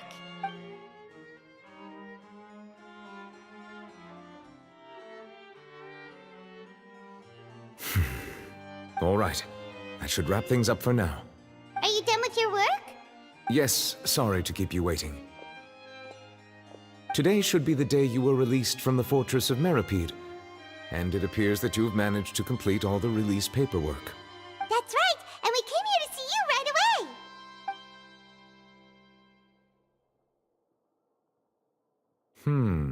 A massive whale. Do you have any idea what that might be? Judging from your description, that cannot have occurred in any ordinary waters, but rather something like the primordial sea. A whale of that size and shape cannot usually be found in the waters of Tevat. Therefore, we can only assume that Child is presently immersed in primordial seawater. Immersed in primordial seawater? But how? And is he okay? Most people wouldn't be capable of entering in the first place. I'm not completely sure how he could have gotten there myself. Yes? What is it? Ah, right! Paimon felt it too! We asked the Duke and he said it wasn't from underwater, so we figured you might know something about it. It turns out that I have just received a report about this particular matter. In fact, that's exactly what I was busy with a moment ago. The source of the tremor was here on the surface near Poisson. After the shaking stopped, the water levels in the Poisson area rose at an alarming rate. The water levels rose? Oh no! What about all the people there? Fortunately, the water levels only rose for a short period of time, and have already returned to normal now. However, I still have a bad feeling about the whole phenomenon. If the change in water levels is connected with the leaking primordial seawater, then the situation in Poisson may be much worse than it appears. Navia should be in Poisson, right? We need to go check on her!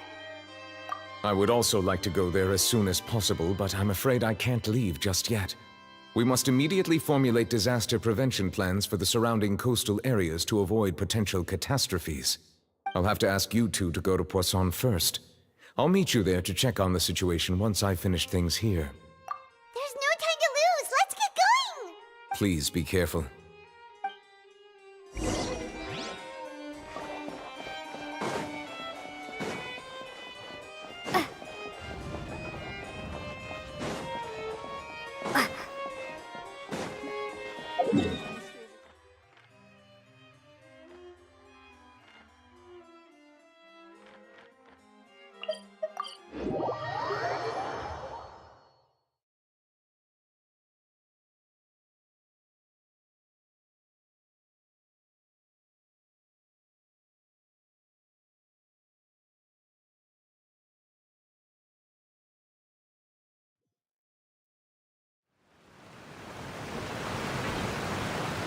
Oh no! What happened here?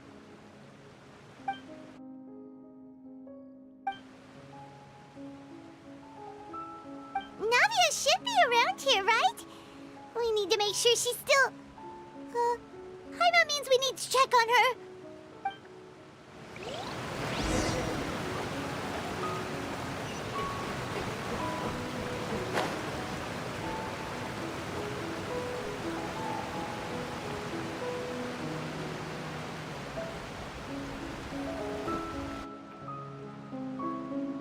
We haven't seen a single soul all the way here. Oh, this is getting scary. What will I ever do now? Look! There's someone on the roof over there! Just stay put! We're coming up! Watch your balance! All right! Just hurry!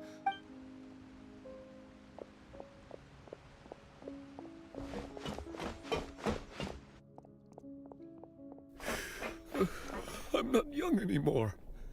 How will I survive on my own?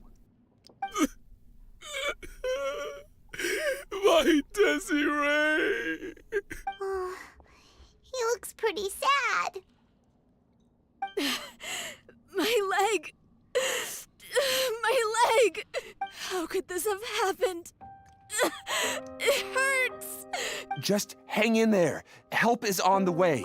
You can hold my hand if it makes you feel better.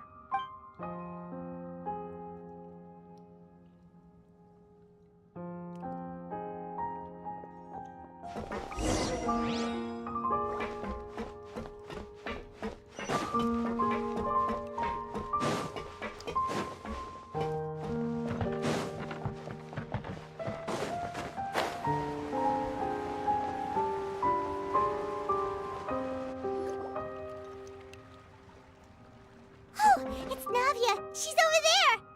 Hey, Navia! Are you okay?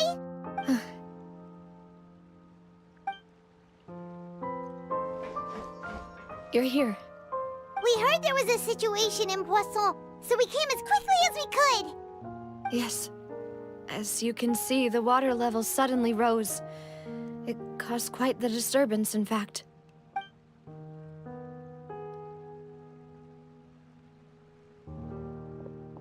Demoiselle! There was a wounded resident next to a building southeast of here. We've already transported him to safety, but we've run out of medical supplies. He's wounded? How badly? He fell, so it's probably a broken leg. He's pretty shaken up. When the water level rose, he desperately climbed up to the roof. Once the water receded and he saw the ground, he became terrified and eventually... He jumped down then. Find the leader of Squad 1, and tell him to take the wounded resident to see a doctor. He should know where to go. Understood. I'll take over his search and rescue mission in the meantime.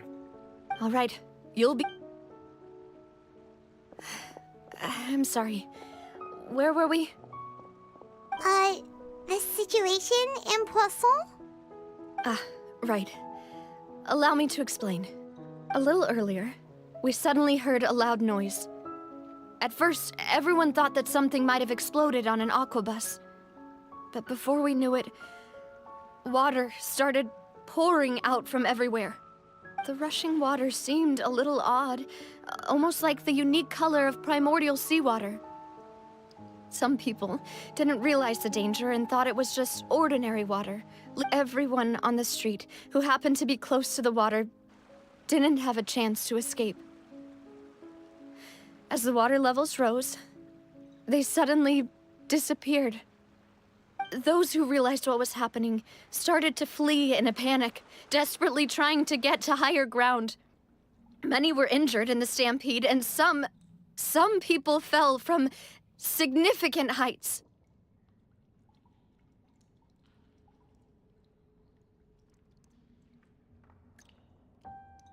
The Spina di Rosula initiated rescue operations as quickly as possible, but there have been a lot of casualties. Fortunately, the water began to recede after some time, and the chaos came to an end.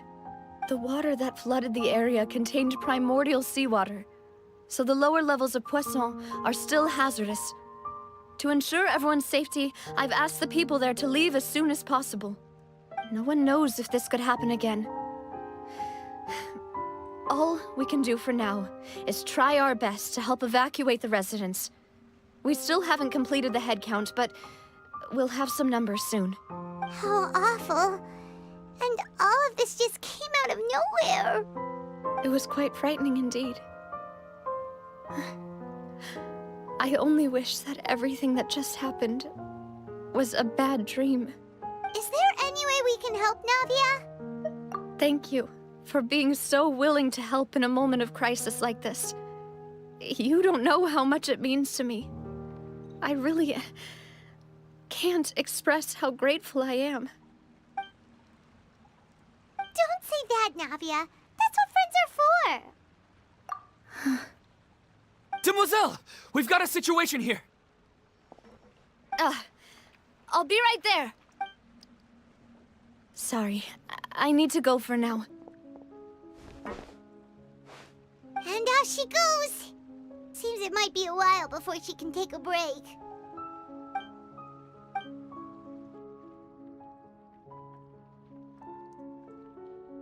Okay, the wounded are being tended to, and we finished a preliminary head count. More support has just arrived, so I suppose I finally have a moment to focus on my own matters. Of course, we should remain ready for anything, and continue doing our best to rescue others. I'll be sure to have everyone at the Spina di Rosula ready to render assistance. Traveler, Paimon, would you two accompany me to my father's grave for a moment? Huh? Right now? Thank you.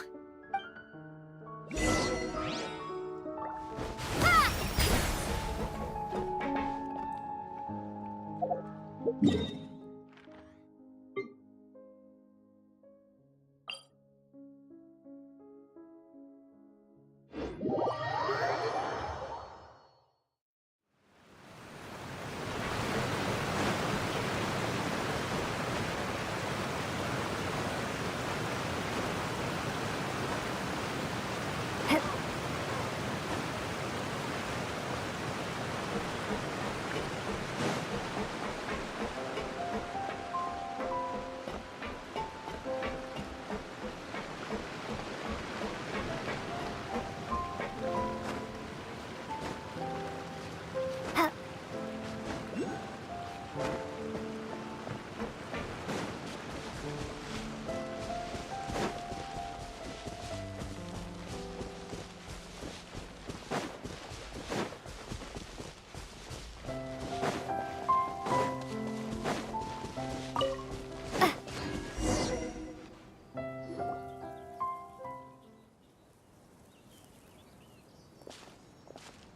Not a lot of people here, huh?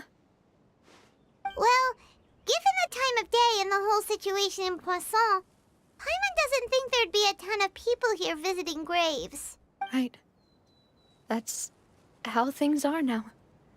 The living are so exhausted that they've no strength to spare any words for the dead. Navia?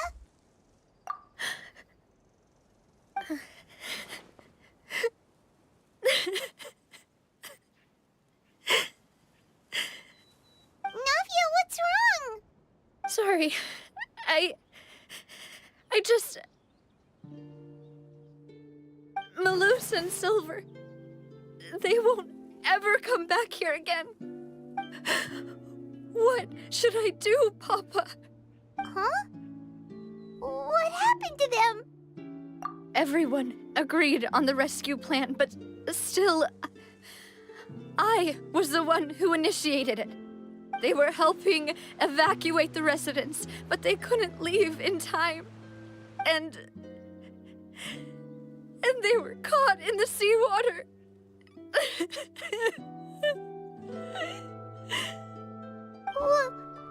What should we do? I've known them for so long. And I know they weren't afraid. But I could at least hold a funeral for my father. And I know where he rests. But as for Malus and Silver, they're just gone. I just can't.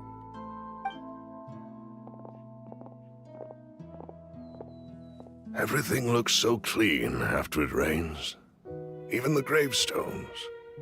I didn't expect that you'd enjoy a glass of red wine in front of Master Callus's grave.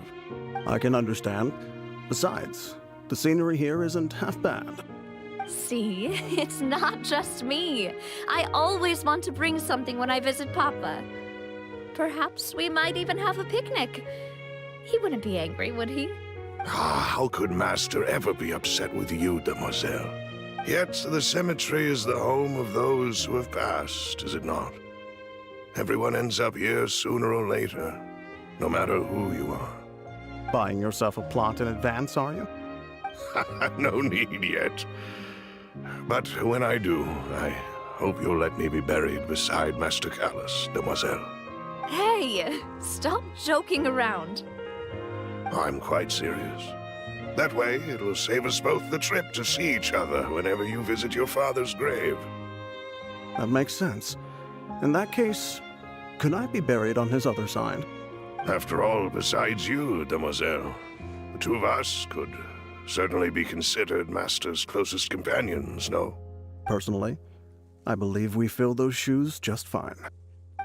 Why are you bringing this up all of a sudden? Seriously. All right. I'll remember your requests. But I'd really prefer not to talk about this stuff. And what do you mean by saving me a trip? I'd make the journey even if I had to visit you two somewhere else. I'd promised to let them rest in peace here. But here I am breaking that promise. I'm sorry for letting you see me in a mess like this. I don't usually cry, really. Paimon doesn't know how to help you feel better.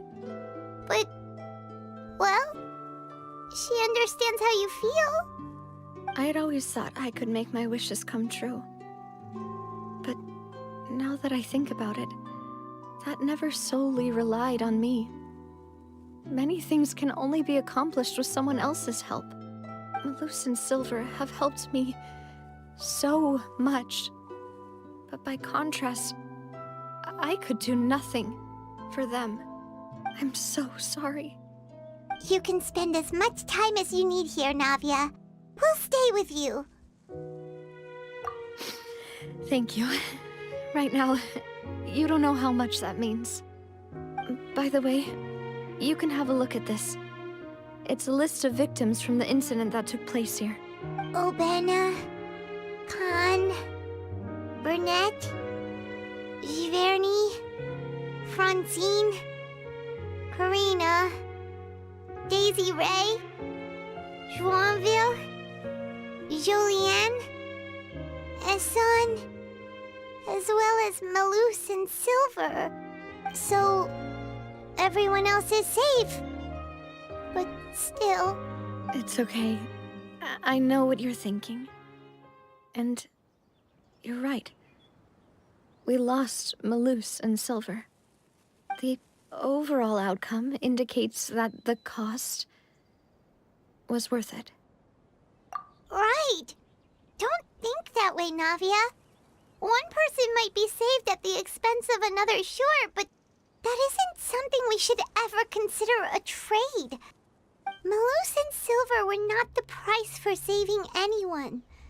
They're heroes. You're right. Thank you, Paimon. What you said just now was pretty amazing, actually. I'll remember your words. Oh, really? Seems you've become more eloquent in the time since we last met. The knave? What are you doing here? Is everything going well on your side? Yes, my people are carrying out the mission according to your request. All the residents of Poisson have been evacuated, and we're preparing to relocate them to higher ground. As for these supplies, we have everything taken care of. There is no need to worry. Thank you very much. Wait, do you two know each other? We just met recently. Right, Miss Navia?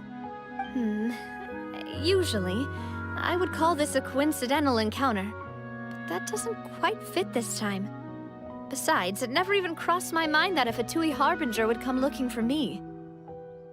Thanks to the Knave, Spina di Rosula received generous support from the Fatui, which allowed us to complete the rescue and evacuation work so quickly. Mutual aid is essential to fostering positive developments.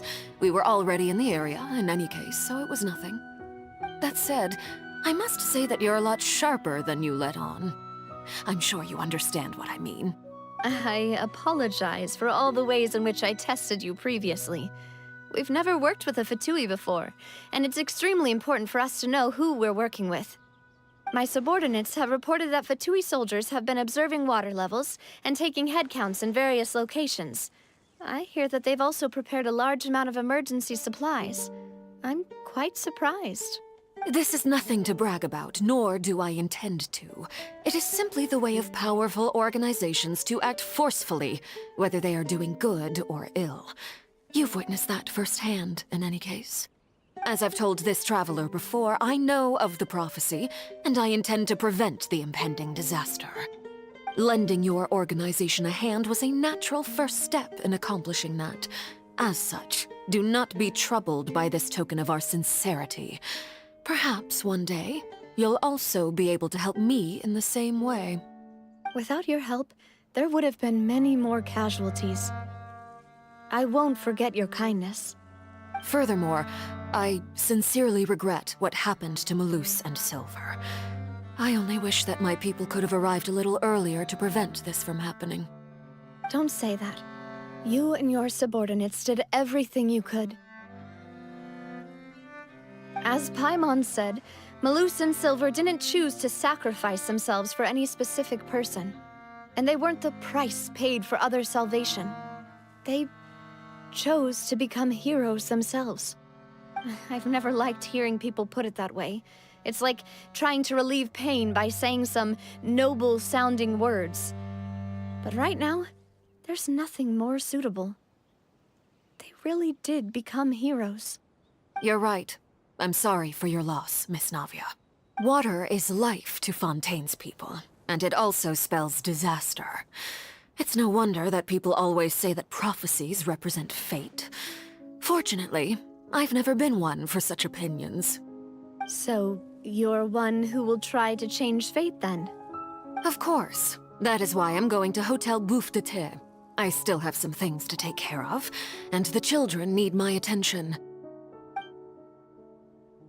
By the way, Traveler, Paimon, one more thing.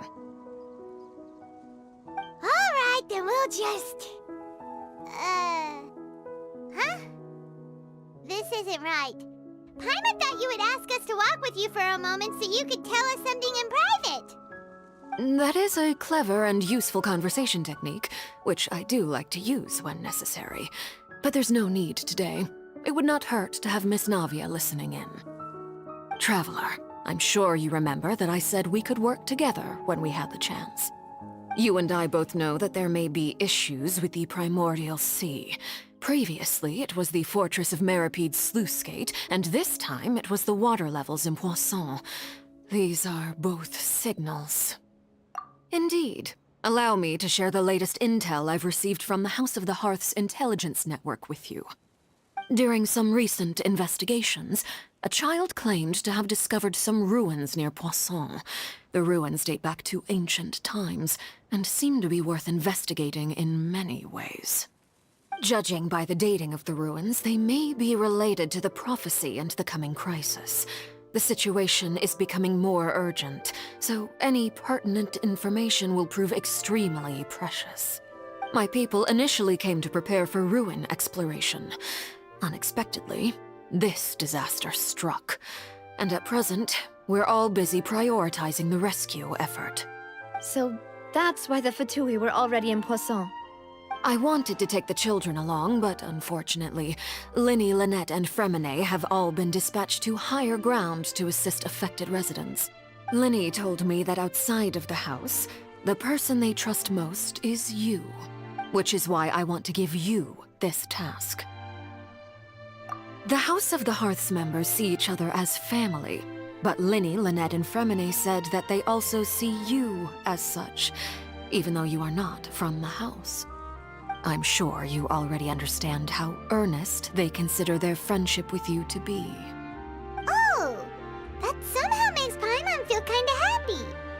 The intel I just shared about the ruins could fetch a high price. But since the children consider you family, it's only natural that I freely share it with you. Got it! So all we gotta do is go to some ruins, right? We can handle that. Excuse me, but may I tag along? You wish to join, Miss Navia? But are you sure you're up to exploring some ruins? You need to rest. Well, I'm sad, yes. But I can't just go back and plop myself into a chair by the roadside and do nothing. There's no point in being depressed while we still have a disaster on our hands. As my father's successor, I must live up to the hopes he had in me. Besides, I'm also doing this for myself. I need something, a distraction, to keep my mind off Malus and Silver. Since you put it that way, I have no objections. What do you say, traveler? All right. The ruins are to the south of Poisson. Here's the map. Okay, the three of us will handle it. Come on, let's pack up and get going.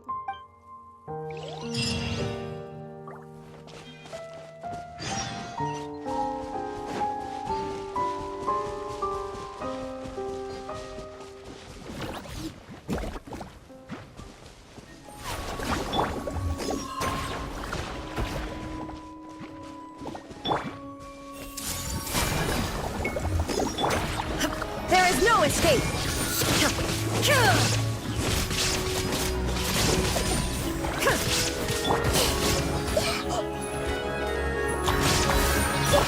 Be still.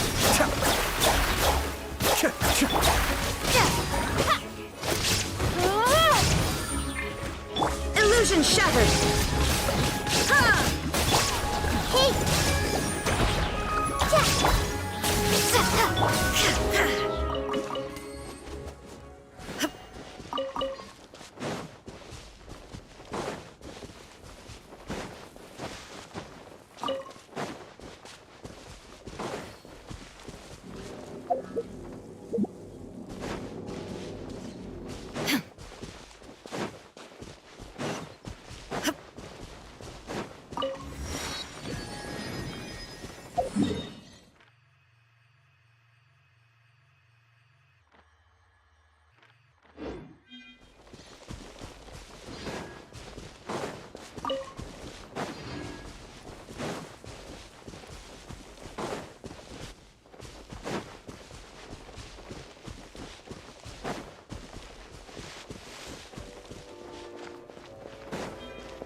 ruins the knave was talking about? Whoa, talk about old. They seem to be pretty ancient, all right. Let's go in and have a look. Just be careful.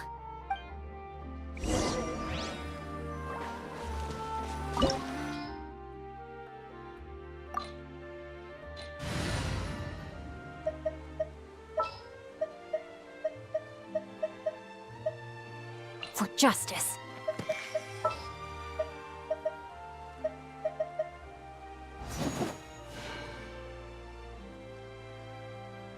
Where are we headed this time?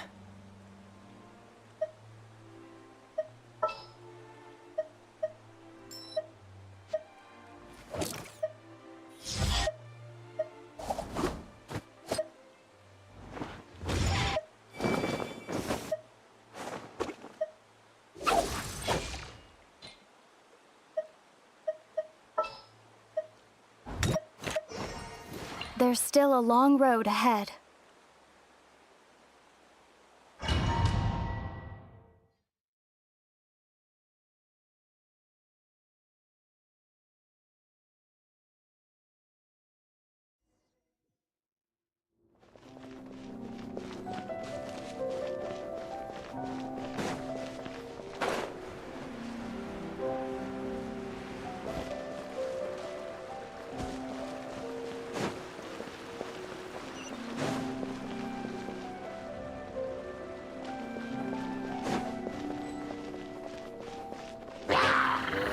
Shine down! We'll stay for you a little bit. Make yourselves at home. Check this out!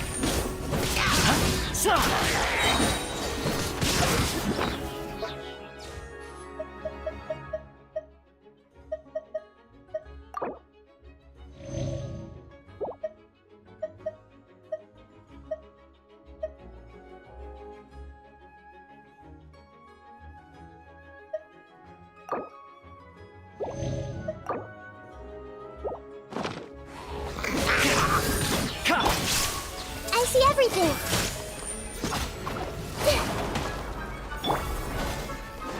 Don't get too close! I got you covered!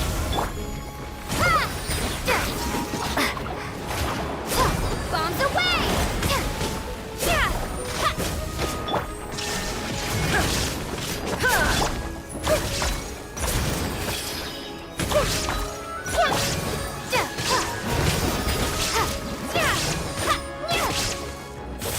There is no escape! The Temple of Wisdom! Inazuma shines eternal!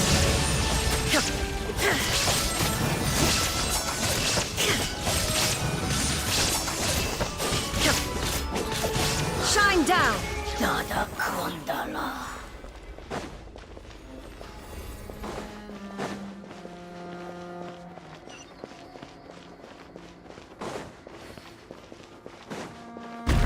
What? The floor here isn't safe.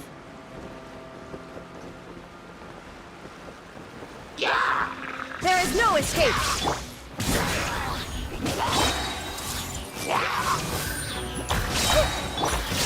Water jet! Wipe out!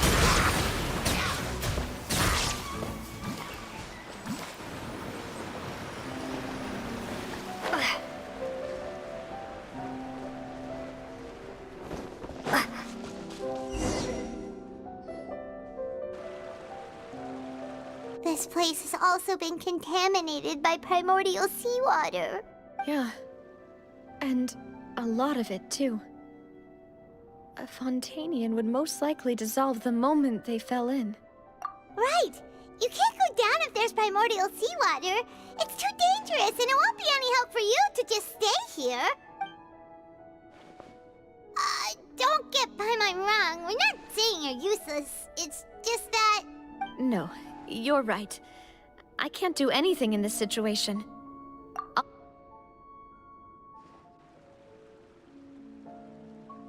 That complicates things. Maybe the only way left is forward. In that case, do you want to wait for us here? The water levels here are unstable, and there's a chance the water will rise. So, staying here wouldn't be safe either. I'll go together with you. Perhaps we'll find the exit just up ahead. All right. Come with us for now then, but please be careful.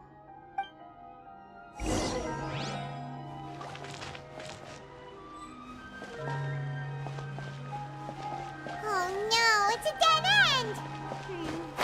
Let's try climbing over from the side.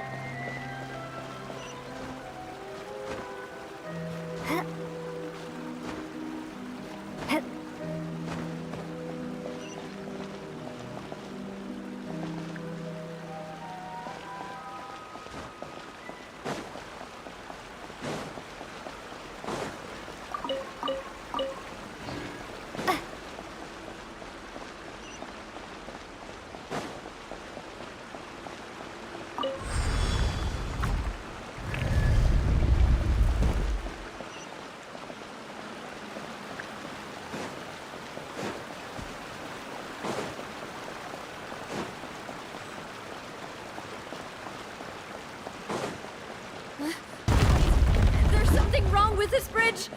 Run!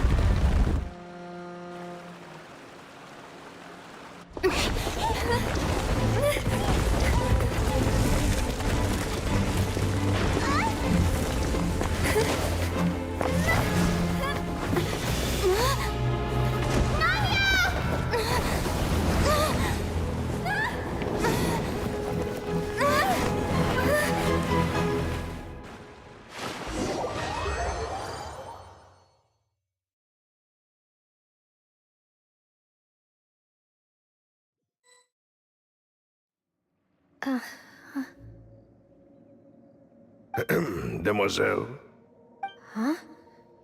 Demoiselle, what are you doing here by yourself? Would you be standing here till dark if I hadn't come to get you? Maybe she just wants some time to herself, Malus. Hmm?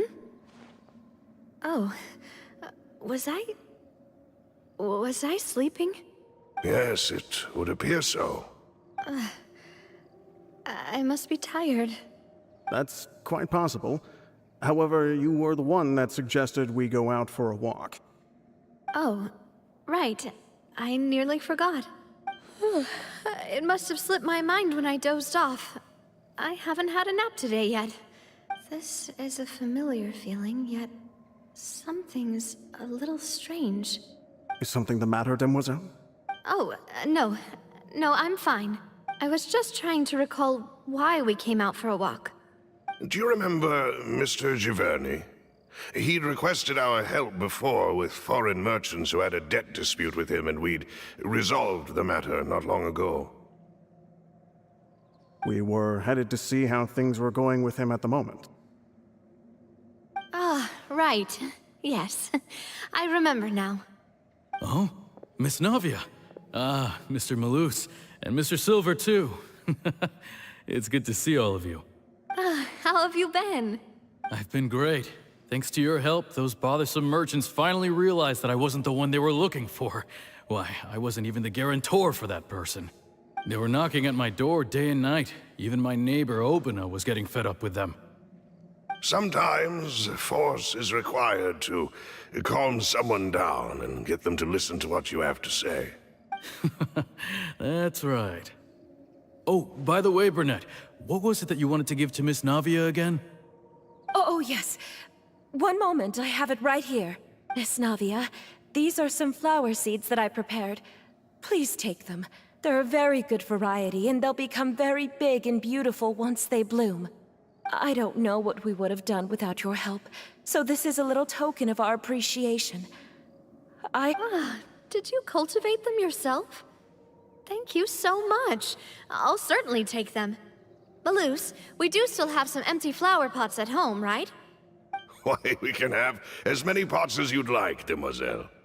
Perfect. In that case, we'll swap out some of the decorative plants for some of Mrs.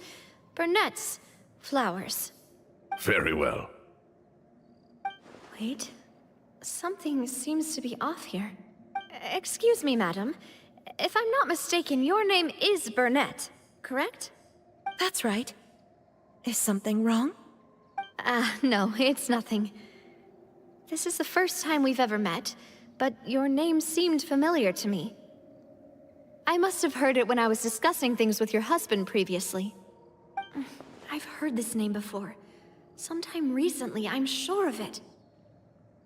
And why are there so few people around here? Where did everyone go? We must mind the time, demoiselle. We still have important things to attend to today. Huh? We do? Like what? Well, now, did you forget? Miss Navia, here you are! I've been looking for you. Please, come to the Opera House. Your trial is about to begin. My trial? Wait, why would I need to go to the Opera House? Yes, she's right, demoiselle. It's just about time now, so we should get going. Oh? All right then.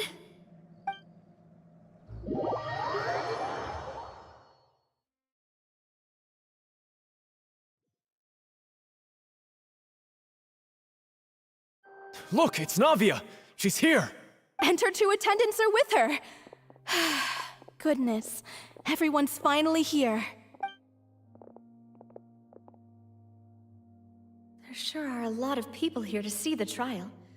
And they all seem to be oddly excited about something. I even know some of these people. Karina, Desiree, Joyville, Jolien, Essen. Why are so many people here? And why do I have no recollection of this case? And as for the judge... huh? Where's Monsieur Neuvillette? Please sit in the defendant's seat.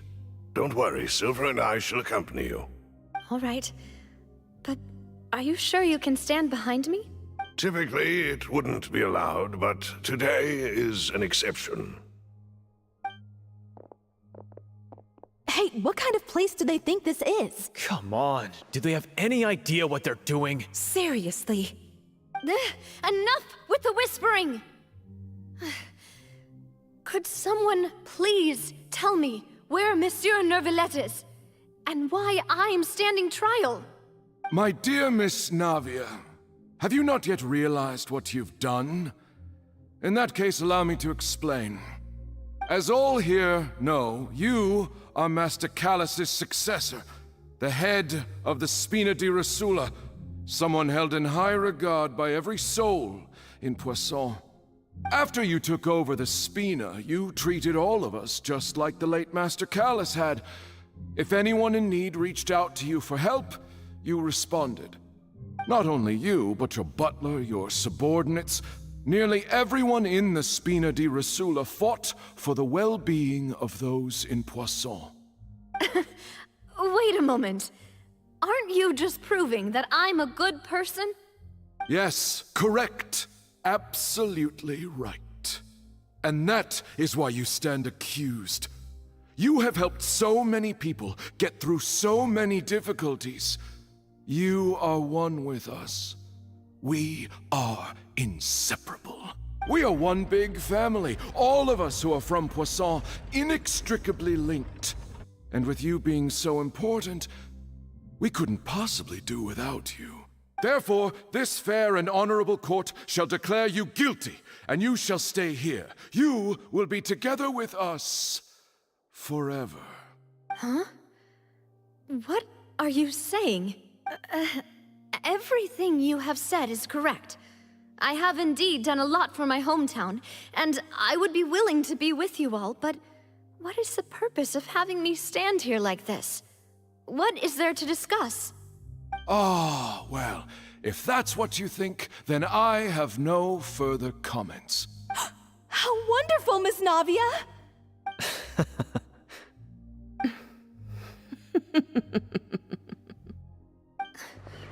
I know all these people.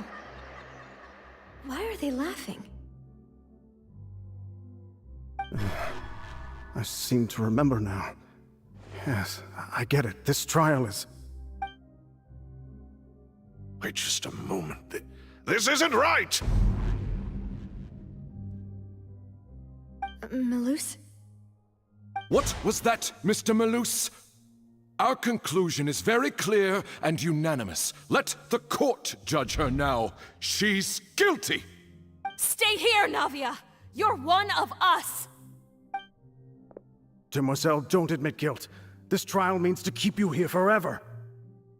I wish to exercise my right to defend Our Lady. Mr. Joinville, you only know of Navia's goodness, but nothing of her utterly independent mind. She was born a free and independent spirit. She has never been tied down by anything. Indeed, even the death of Master Callus couldn't stop her. Her actions cannot serve as proof that she identifies herself as part of any group. She merely acted as an individual, extending her hand to help others. Please do not mistake her actions as being otherwise. Really? As an individual, you say? Don't forget, we are all Fontanians here. This is the nation of justice, the nation of Hydro. Even if Miss Navia only voluntarily rendered her assistance, that doesn't change the fact that her beautiful soul must return to everyone. Water accepts all, blends with all. It will surely accept her kindness. Everything is measured here in the nation of Hydro, and in the end, everyone shall meld together. Thus, when a unanimous opinion emerges, that opinion represents justice. Now I speak for everyone. Our opinion is consistent. Navia should stay.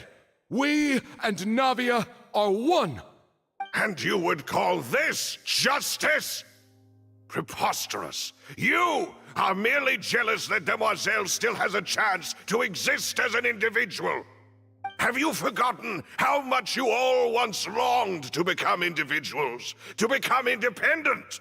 Do you mean to defy our justice? If your justice is flawed, then why should we acknowledge it? As you said, we can also have our own justice. Silver and I shall defend Demoiselle. And that is how we will enforce justice. Ugh, my head... it hurts. Demoiselle!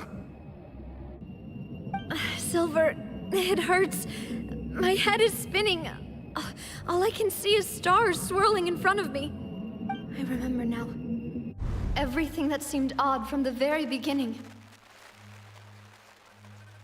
Karina, Desiree, Joyville, Jolien, Essen, and Mr. Giverny and Mrs. Burnett, who we met earlier.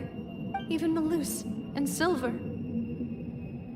I don't want to admit it, but they're all dead.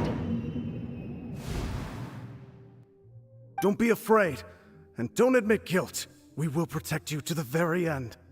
Absurd! Who are you to say that she cannot be judged? We are the majority, and in the nation of trials, the majority is absolute justice. We are the will of all. Don't let them escape! We shall keep Navia here with us! Mr. Malus and Mr. Silver, must you be so stubborn? How could the two of you possibly hope to stand against the collective? Do not resist. This judgment is fair and just. Navia belongs to us. After all that happened, she should not be left alone in Poisson. What are you saying? No more excuses! She says we're jealous. Jealous? How could she possibly be an independent individual? What's with these people? Who's jealous of her? She belongs to us! Miss Navia, she... Silence! That's... Monsieur Neuvillette! Such commotion is prohibited in the court. The accusations you just presented are nonsense and cannot constitute a proper trial. The court will adjourn for the rest of the day. In this, I shall hear no objections from any unauthorized party. Our thanks, Monsieur Neuvillette. Please leave with me, Miss Navia, while there is still time. But... Go on now, Demoiselle. This is your only chance to leave this place. What, can't bear to leave us behind or something? Malus. My apologies. I couldn't resist making one little joke once I realized that this shall be our last goodbye. Malus. Silver. Quickly! You must come now! Goodbye. Then what? Farewell.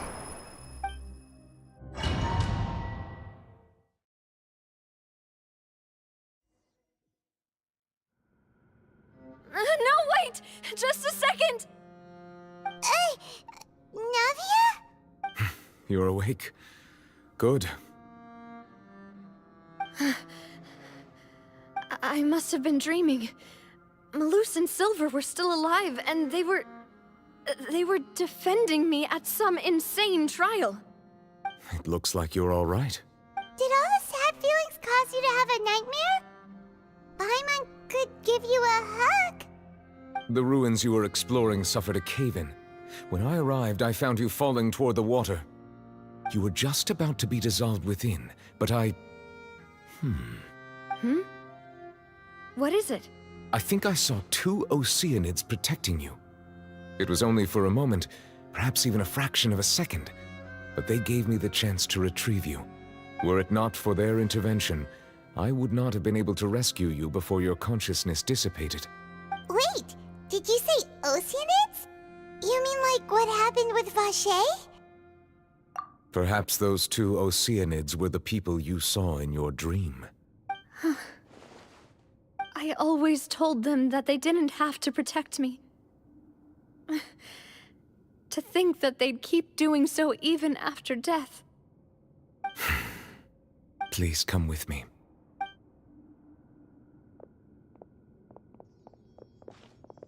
Neverlet, are you okay? Oh, I am quite all right. Perhaps there's something we could chat about? Why do you look so stiff all of a sudden? Oh, Paimon knows. You're the type who feels awkward when there's nothing to talk about, right? I merely thought that we should give Navia some time to herself. Huh? Why didn't you just say so then? Don't you think it's even more awkward to call us over like this and then have nothing to talk about? I suppose so. Ah, Sigewinne. I hope all is well with her these days. Her work in the Fortress of Meropide has not been too much for her, has it? No way! Don't worry. She's doing fine down there. She's an amazing head nurse. I see. Well, that is good. I have always worried that Sigewinne would need a lot of time to understand the world of humanity, just as I have. Oh, and the Duke also says hi! Even though Sigewinne made him do that. He hopes that you haven't been overwhelmed by all that's happened lately. Thank you. I have indeed been busy lately, and I also hope that everything is going well in the Fortress of Meropide. He still doesn't know what to talk about. Let's chat about something else then. So, Neverlet, you're probably quite the swimmer, huh? Yes, of course. This isn't going anywhere. Let's try something else. How did you find these ruins? Did the knave tell you? Yes, in fact. I had arranged to meet you in Poisson, but when I arrived, I discovered that the Fatui were helping the residents evacuate. They had even transported a large quantity of supplies to the area. Amid my astonishment, I ran into the knave, and we had a chat. She informed me that she had asked you to investigate the ancient ruins here. Yeah, we originally planned to meet up with you, but we thought you might still be busy with all those official documents. We didn't think exploring the ruins would take very long, and who would have thought you'd wrap things up so quickly?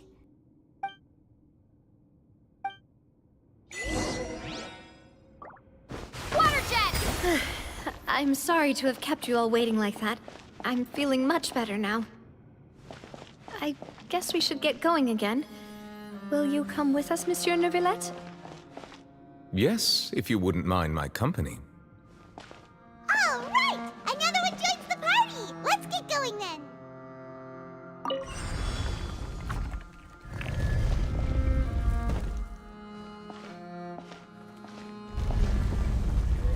Shine down!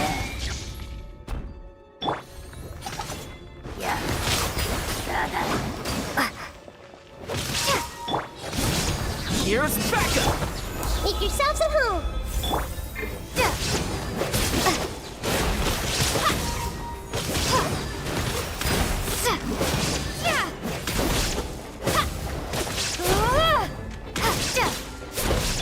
Torn to oblivion! Illusion shattered!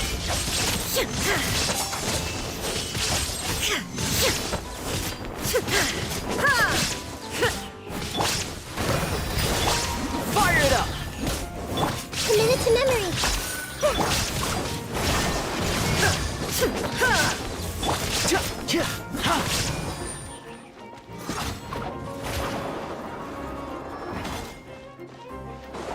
Don't get too close! Supporting fire! The Temple of Wisdom! Grow, grow, grow! Inazuma shines eternal!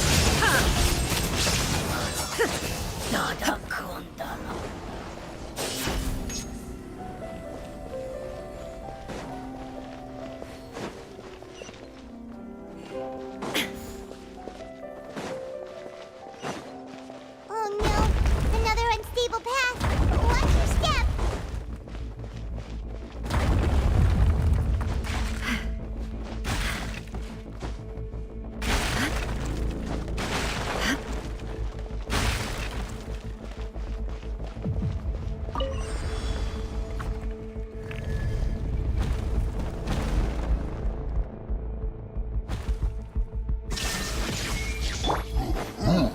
Watch out! There are rocks falling over here! Check this out! This way, hurry a little.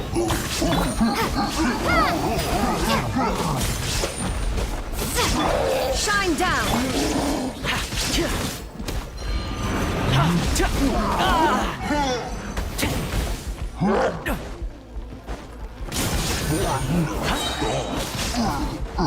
I got you covered!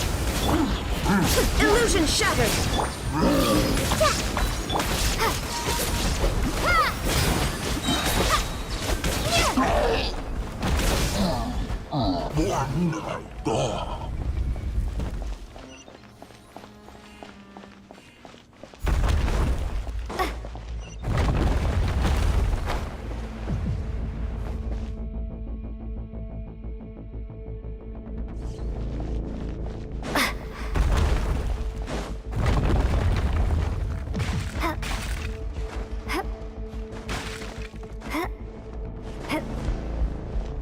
Seems we're almost at the top.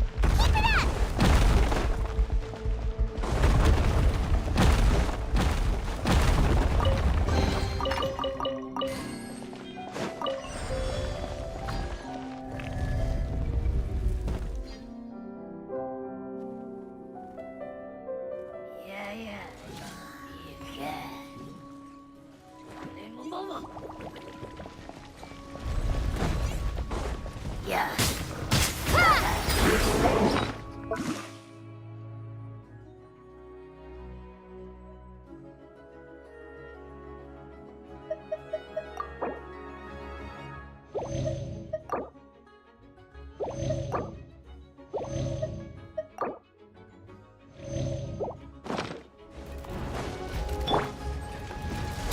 Fire it up! Grow, grow, grow! Make yourselves at home! Water jet! Wipe out! Shine down! Check this out!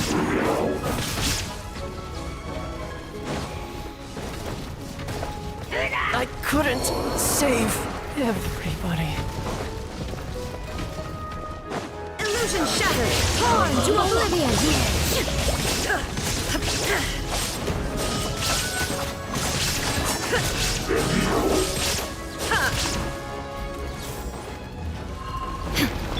Commit it to memory! Go!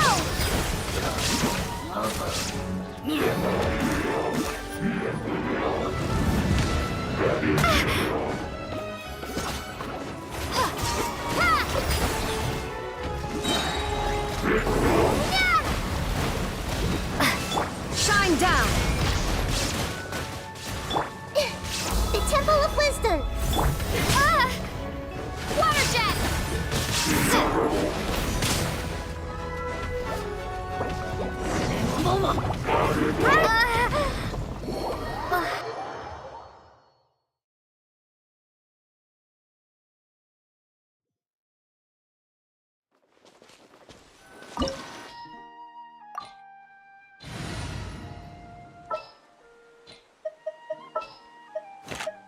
Keep your eyes wide open.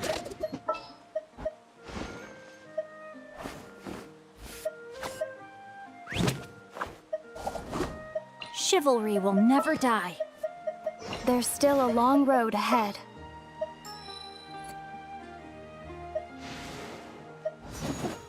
I guess the housework can wait.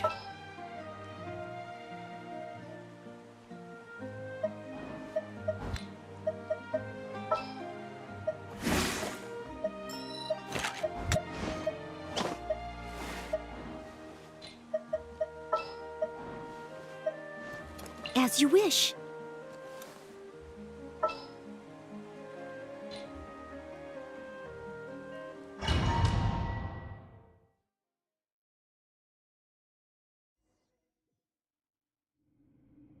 No, wait! Just a second! Navia? You're awake. Good. I must have been dreaming. Malus and Silver were still alive, and they were defending me at some insane trial. It looks like you're all right. Did all the sad feelings cause you to have a nightmare? Paimon could give you a hug. The ruins you were exploring suffered a cave-in.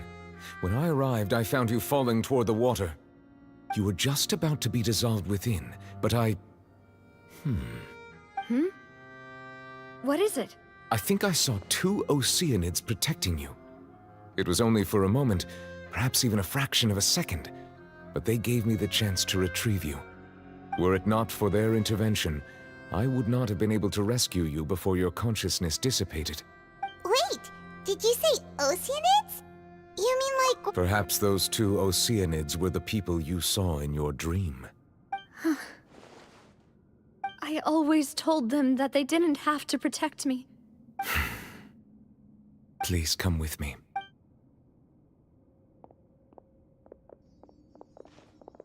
Neverlet, are you okay? Oh, I am quite all right. Why do you look... Oh, Paimon knows. I merely thought... Huh? Ah, Sigewin. No way, don't worry. She's doing fine down there. She's an amazing head nurse. I see. Oh, and the... Thank you. I have indeed... He's still... So, Neverlet... Yes, in fact. Amid my... Yeah.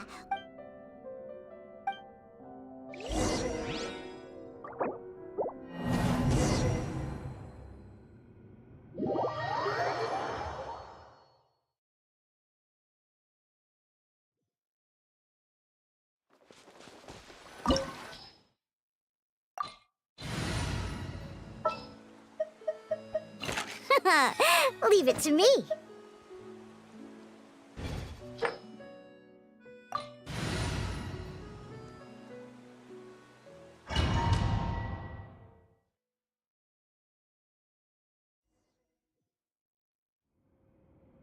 No, wait! Just a second! Navia? You're awake. Good. I must have been dreaming. Malus and Silver were still... It looks... Did all the sad... The ruins you were exploring suffered a cave. You were just about... I think I saw 2 Oceanids protecting you. It was only... Were it not for their Wait! Did you say...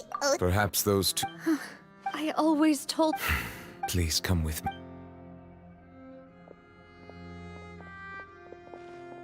Neverlet, are you okay? Oh, I am... Why do you look... Oh, Paimon... I merely thought... Huh? Ah, Sigewin. No way! I see. Oh, and the Duke... Thank you. He still doesn't know what to talk. So, Neverlet, you're... Yes, of course. This isn't go... Yes, in fact. Amid my astonishment, I... Yeah!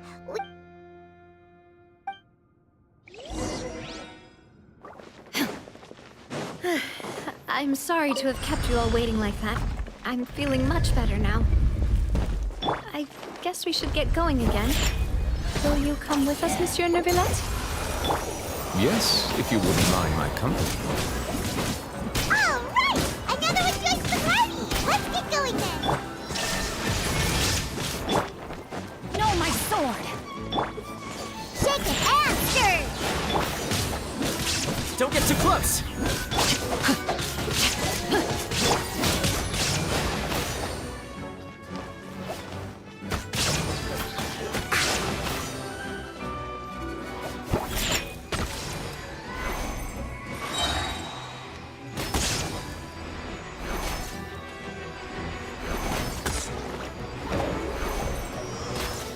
Can't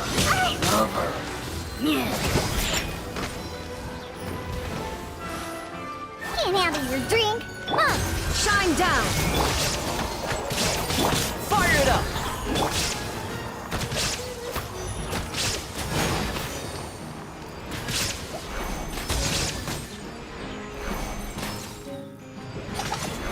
Yeah. I'm here. Think you can bully me? Illusion shattered. Don't get too close! Ha! Ha!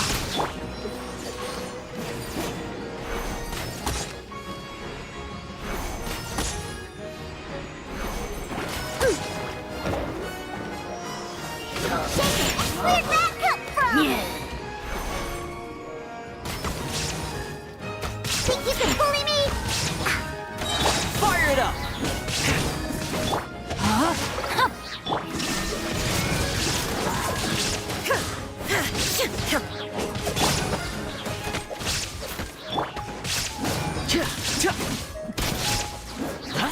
Check this out!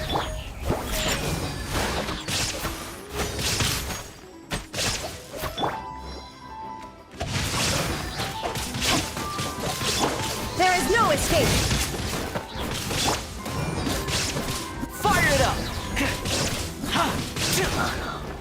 Nada kundala.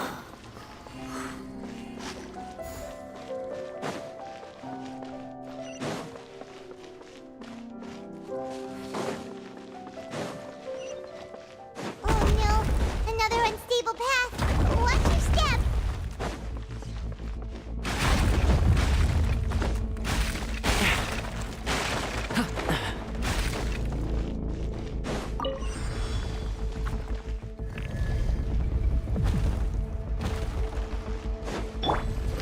Watch out! There are rocks falling over here! Here's backup! Diana special! Rain cutter. Illusion shattered. Ha! Now you shall perish.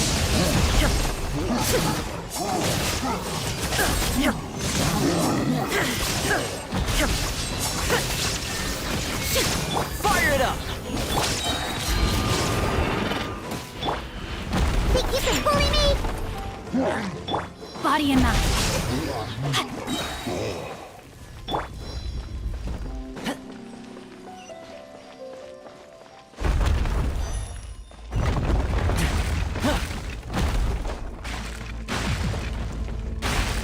It seems we're almost at the top. Keep it up!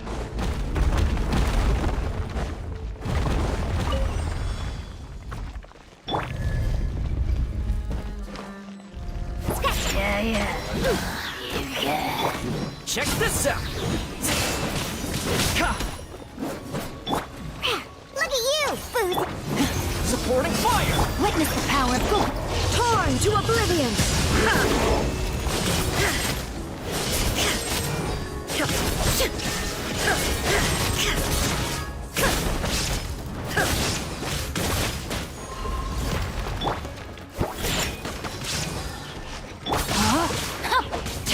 Rain outlines your fate.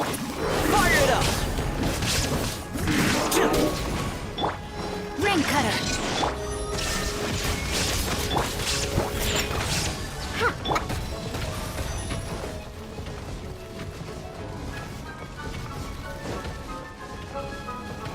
Check this out!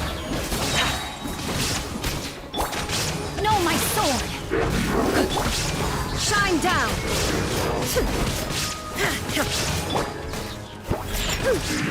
Time to witness the power of Gua. I got you covered! Diana special! Fire it up! Inazuma shines eternal.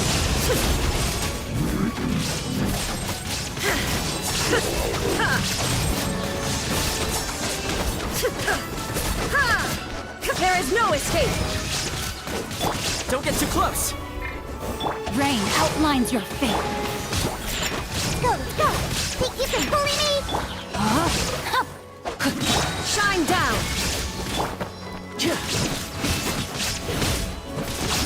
Check this out!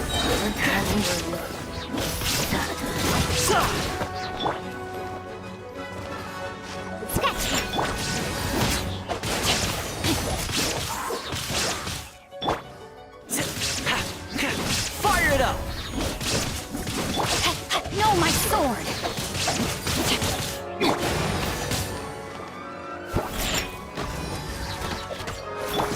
There is no escape!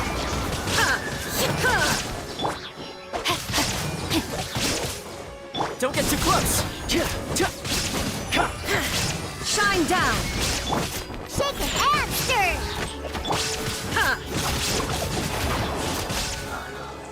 Nada Kundala.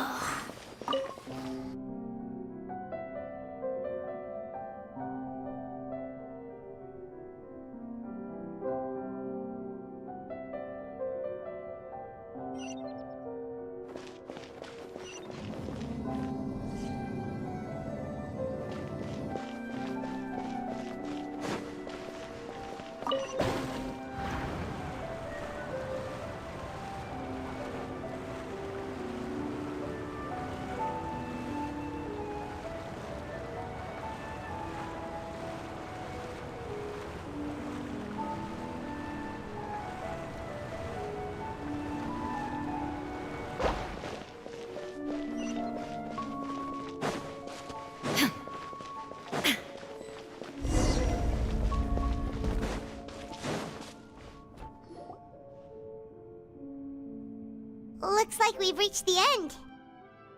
This is the place. There should not be any other hidden spaces in the vicinity. The path sure had some twists and turns, but it turns out that this place isn't actually that big.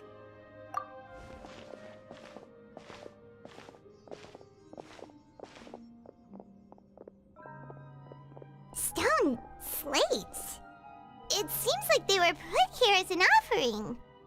Perhaps we should just leave them be for now. There are 4 locations in total, but only 3 stone slates. The slate that should be in the first empty spot is missing. The surrounding walls also show signs of damage. There's something written below. Let Paimon see. Reason dictates that this nation be destroyed. I shall record the history of its future here in its past. Say what? It feels like someone left these slates and these words here for a purpose. But does he mean that Fontaine should be destroyed? That would fit the circumstances dictated by the prophecy, yes. Indeed, the slate's contents correspond to it. Take the second slate, for example. There's a person kneeling here. She seems so dedicated. And there's a whole bunch of other people behind her doing the same. She's facing this... what is this? Some kind of island in the sky? And is that Lady Farina in the third image? Did the Hydro Archon fall into the water? And is that a ring of people around her? Paimon doesn't quite get it. Are they all in the water? The fourth image. I know this one. This exactly matches the content of the prophecy. The people will all be dissolved into the waters, and only the Hydro Archon will remain, weeping on her throne.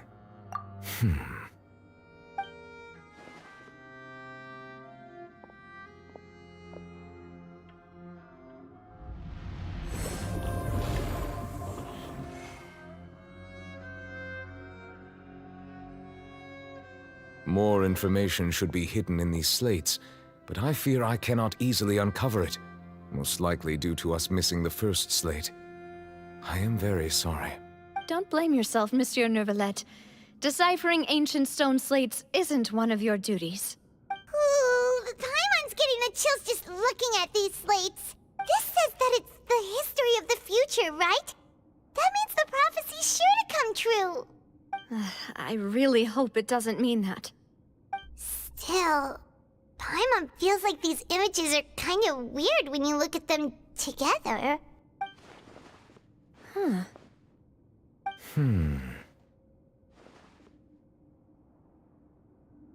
That's right! If the images are in chronological order, shouldn't the fourth, the waters drowning Fontaine, come before the third, where the Hydro Archon herself falls into the water? And yet the order is reversed here.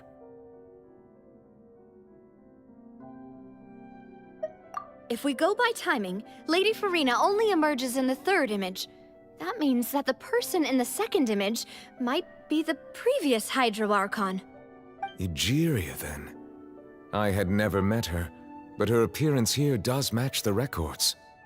The previous Archon kneeling before the floating island in the skies, as if confessing a sin. Did she herself commit that sin? And if not, why would she be in such a posture? Also, I'm still wondering why these ancient stone slates are here at all. Judging from their contents, could this place be the origin of the prophecy? Does that mean that someone, or some people, once saw these slates? But who would have created these slates and left these words here?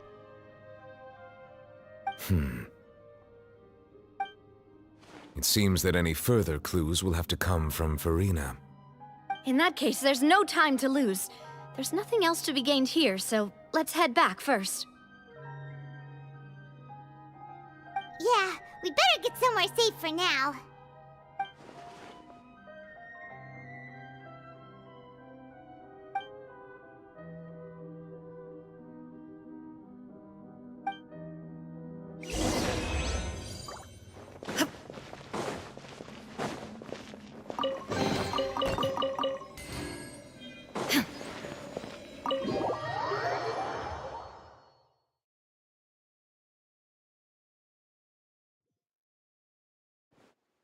Let's split up here. I'm going to check on what's happening with the Spina. You know how it is. There's some things you just need to be there for yourself. You still have energy for that, Navia? Paimon's already beat! Just head back to the Fluvsandra and have a rest then. Thanks for keeping me company all this time. I'll depart as well. Thanks for your hard work today. Rest well, everyone. Traveler, I will go talk to Farina tomorrow morning to ask about the stone slates. I'm sure that you're concerned about this matter as well. If you have time, drop by my office. I will share the results of our discussion with you. Are you really gonna talk to her about this directly? Will that be a problem? Paimon's getting a little scared now that it's come to this. She has long been harboring secrets and will not give them up easily, which makes it all the more my duty to ensure that she understands the present situation. All right, we'll leave it in your hands then. You're probably the best person to talk to her anyway. I will be carefully considering my words tonight. Traveler, Paimon, our safe house at the Fluvsandra is always open to you as ever, so please don't think you're an imposition. All right, I'll be on my way then.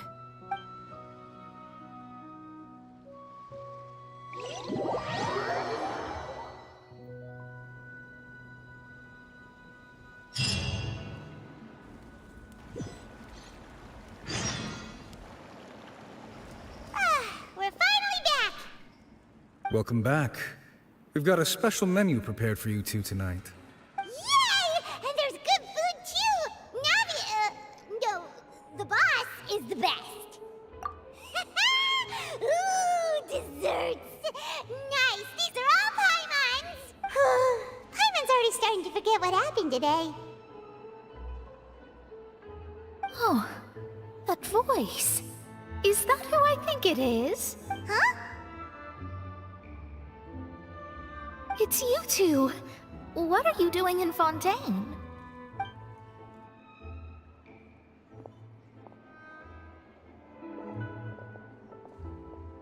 Mona?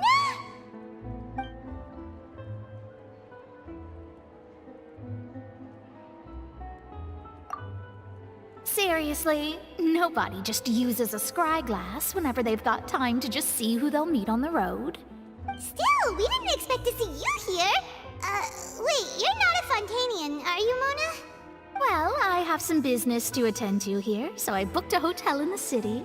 I was just out for a stroll when I bumped into you. Quite unexpectedly, if I might add. Why did you think I was from Fontaine, though? Is that because Magistus doesn't sound much like a Mondstadt surname? Yeah, let's go with that. Well, I used to have my own surname, which was, well, some other thing. Either way, the old hag told me when she took me as her disciple that the first step to being a great astrologist's pupil was to change that name. There was nothing for it, really. She really is amazing at astrology, so I changed my name to what it is now according to her wishes. To my surprise, however, Magistus is not the name of some ancient house or clan. It isn't? Nope. Although it is used by us in place of surnames, it generally just means great. Wow! Imagine including a boast in your name. Wait, are you gonna have to put that into your genealogy as well? I reckon so.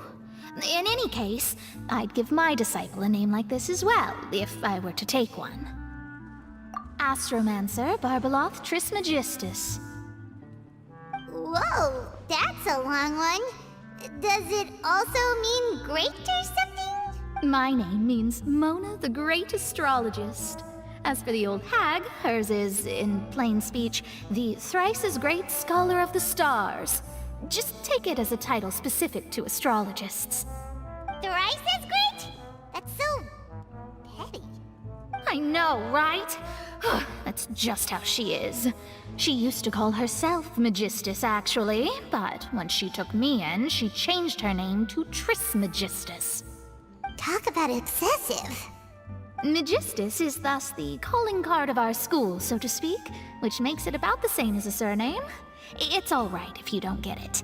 You can look into it further should you need to study astrology more deeply.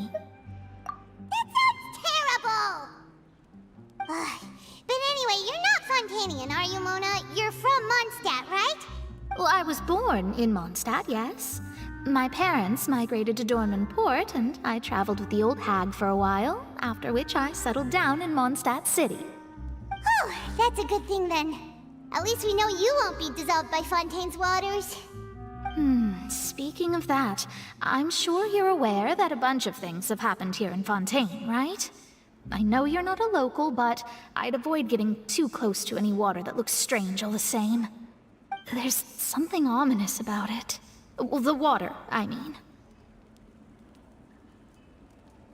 That was the main reason, yes.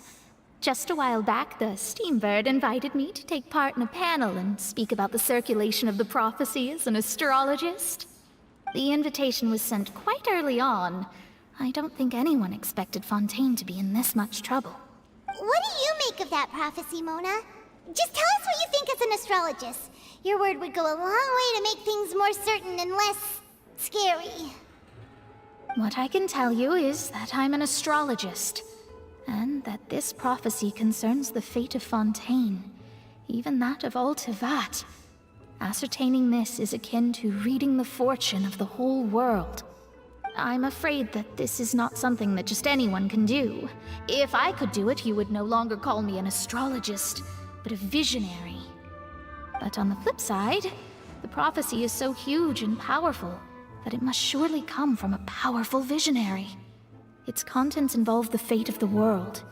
Disregarding it would be a mistake. A visionary? Sounds really powerful and all, but does such a person really exist? Of course.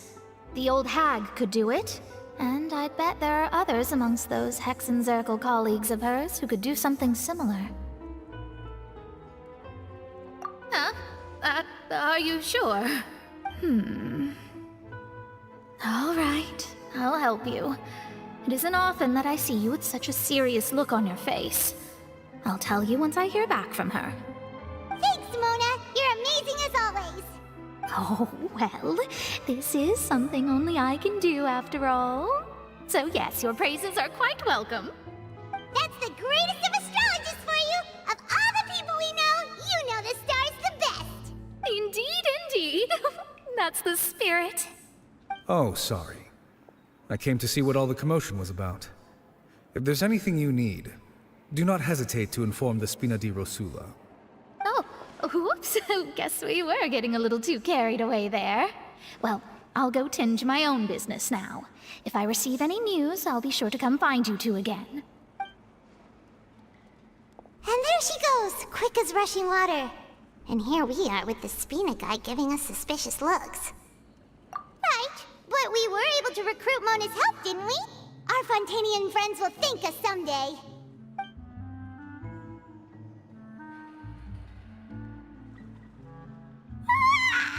Good morning. To be honest, Paimon's still feeling kind of sleepy. But it's time to get up, Traveler. We agreed to go see Neuvillette, so let's pack it up and get going.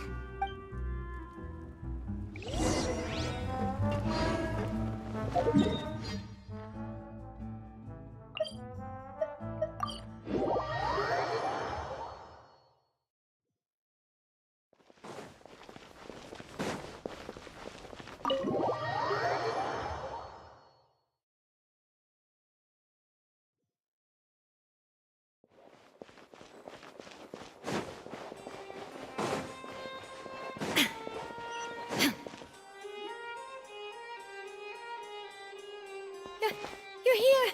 Finally! Is something wrong? Monsieur Neuvillette and Lady Farina, they seem to have gotten into a dispute. Please go see for yourself.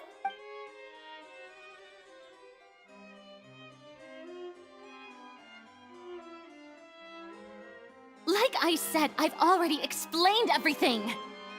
And yet the problem has not been properly solved. There is little space for excuses between us. It is not my intention to offend you, but please, tell me where you stand. You are the Hydro Archon Focalor, are you not? Look at this. This is a list of the victims from the recent Poisson incident.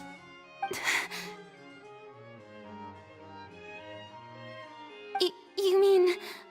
they're all... We did not arrive in time to avert this disaster, and I will not have it happen again. I will say this once more. You must tell me everything you know. Yesterday, I found 3 stone slates in some ancient ruins near Poisson. Do you know anything about those? Seriously? You're questioning me like this is a court case now. I don't know anything about that. But you found them in some ancient ruins, you say? That's correct, which is why I came to ask you some questions. There should have been 4 slates, but one of them was missing. The other 3 feature different images that seem to correlate to the prophecy. The prophecy? The second of these slates depicts the previous Hydro Archon Egeria kneeling before a floating island in the sky, as if confessing something. Do you know nothing of this either? I don't. I've never seen such slates. I'll ask you again. Do you really have no information regarding the previous Archon? My deciphering of the slates indicates that the Hydro Archon Egeria once had to confess to, or apologize for, a certain sin. If anyone would know about it, it should be you. All gods don't have the same secrets, you know. She was herself and I'm me. Is it really so strange that I know nothing?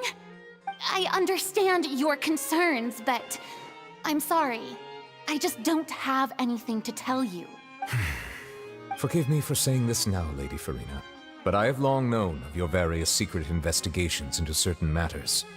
There are several indications that you have been investigating the prophecy on the sly. This is not strange in itself, considering that you are the Hydro Archon. But it is strange that you should also claim to not know any of Egeria's secrets, as well as do nothing following your inquiries. You have never been as superficial as you have presented yourself to be, nor are you a fool. And yet, your behavior is very inconsistent.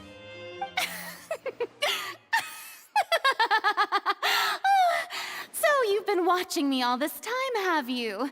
I didn't think you were that type. You... Well, since you know about my secret investigations, then you should know I'm actually working to take care of it. There's no point questioning or suspecting me. You're the Eudix, but you're still my subordinate. You should be following my lead. Just trust in me, your Archon, and do as I say. Never mind whether you can truly convince yourself to or not. It'll all turn out fine. That's all I have to say. We do not discuss this matter again. Oh, the opera's about to start. Toodles!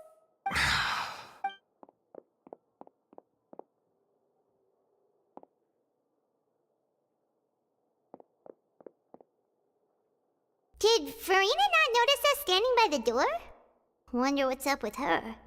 She was smiling. Huh. She didn't...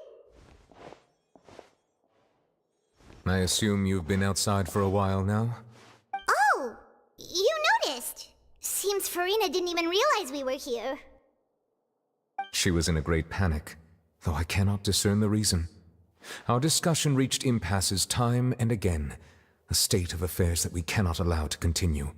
Still, I do not understand. Dialogue is the basis for understanding, so why did she keep refusing to engage? Everyone in her inner circle has noticed that she is hiding some secret. The issue is her attitude. I fear that she will not reveal anything unless absolutely forced to. We may have to create a situation in which she will have no choice but to speak. Oh? Like what? Normally, people will only reveal the truth when standing trial. Perhaps we must have the Hydro Archon experience just such a scenario. But Farina's seen so many trials, and she's really good at dodging questions. How do we make sure that she won't just slip away at the first chance she gets? We will need to consider this thoroughly, join forces with various parties, and then do what we can. If at all possible, I would prefer to recuse myself from this affair, but we must prevent the prophecy from coming to pass. This may be cruel to her, but all Fontaine is in crisis. The information a god possesses is too precious, and so we must take a chance on this. But who will lend us their aid to do such a thing?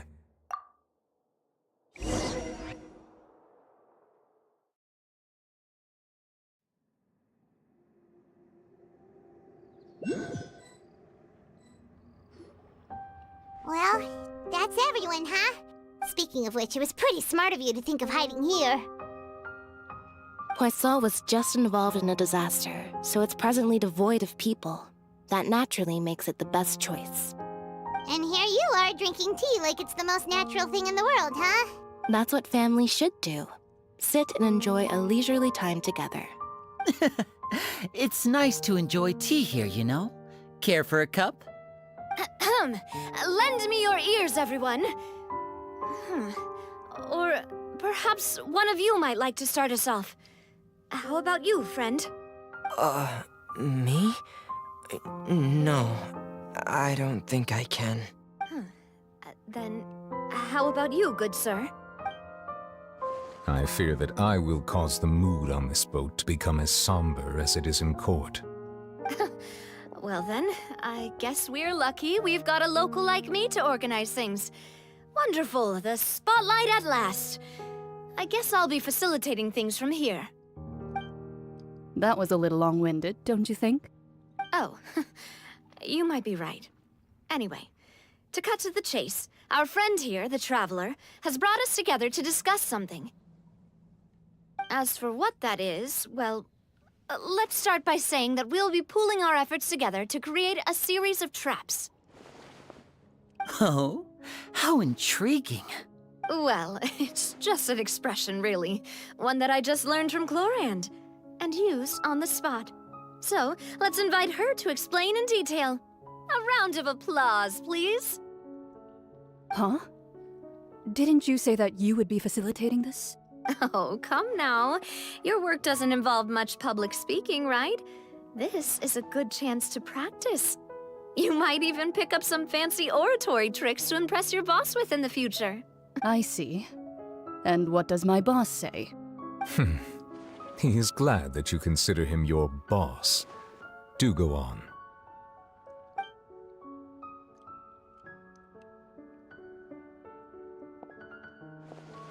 In that case, do any of you have experience hunting? Not that I recall. Fremine and I once used a wooden stick in a basket to catch wild rabbits when we were younger. As for Lynette, oh, right. You were sick that day, weren't you? I've also gone diving to catch some fish before. Does that count? I'm afraid not. You may or may not have heard, but Fontaine once played host to a group known as the Marechaussee Hunters. Though that was their name, They did not hunt animals, but rather various monsters left behind by the ancient dynasty of King Remus. Today, Fontaine's monster population has already thinned greatly, so the hunters have blended back into society, taking up arms in other lines of work. They even left a unique methodology of hunting in their wake. A trap comprises of the following components: bait, a trigger, and a containment device. Sometimes a lethal implement will also be necessary to deal with the prey. So, if we were to build a trap together, right now, what would you choose to build it with? For me, I would prefer something basket-shaped. Pigeons and rabbits will see the bait and naturally enter the snare. Our line of work requires a deft hand, and we're some of the best in the industry, so you can count on our techniques. You used some of those techniques while moving the people of Poisson, didn't you? My subordinates mentioned that you even performed some magic for the bawling children. Yes, and I even managed to gather some intelligence in the meantime. I'm quite the multitasker if I do say so myself. I'm afraid I can't claim that as my strong suit. I prefer more stable methods, like placing bait in the water and waiting for the fish to come within reach. That's the kind of method I would count on. Calm and steady. Exactly the kind of person who would catch loads of fish. And I can be their assistant. With discretion, I'm sure. I'd probably use some sort of mechanical animal. Papa once bought me some small clockwork squirrels, mice, and such. When placed in the forest, they can attract others of their kind. I remember that you liked those too, didn't you? I did. And that would be a good way to go about it. If they're realistic enough, animals of the same kind will follow them all the way to the trap. What about you, Monsieur Neuvillette? I fear I do not have any related experience. That makes sense. You usually solve problems directly, without the use of any such tricks. But I do have one more question for you, Monsieur. If we were to create a trap now, how would you design it? Would like for it to be effective, but bring no harm to the prey. A more gentle trap would be ideal. Kind, as always. However, our intention doesn't necessarily change the containment device and the type of implement we need. If we wanted to kill the prey in one strike, we would need a powerful implement. However, that also goes for prey that must be captured and safely contained. Wait, why's that? Only a hunter who's a true expert at subduing their prey can snare it without harming it. The line that divides life and death is often exceedingly thin. So are we going hunting together? We hadn't thought of seeing ourselves as hunters. It kinda works, but maybe it's still not the best metaphor. If our means of capturing and dealing with our prey is to put them on trial, then the hunting metaphor is actually quite accurate. But we shall require much more courage than any hunter to judge a god, a being whose seat is an exalted throne. Oh, so that's what's going on.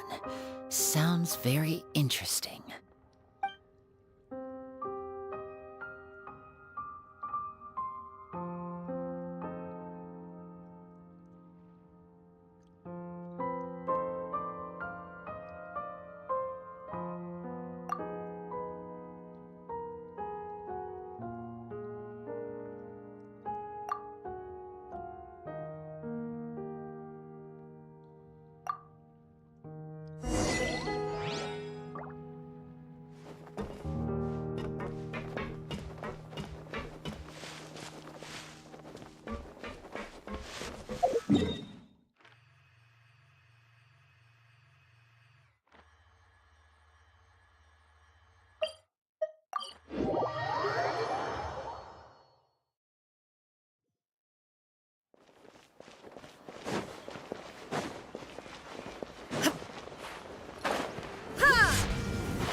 Illusion shattered!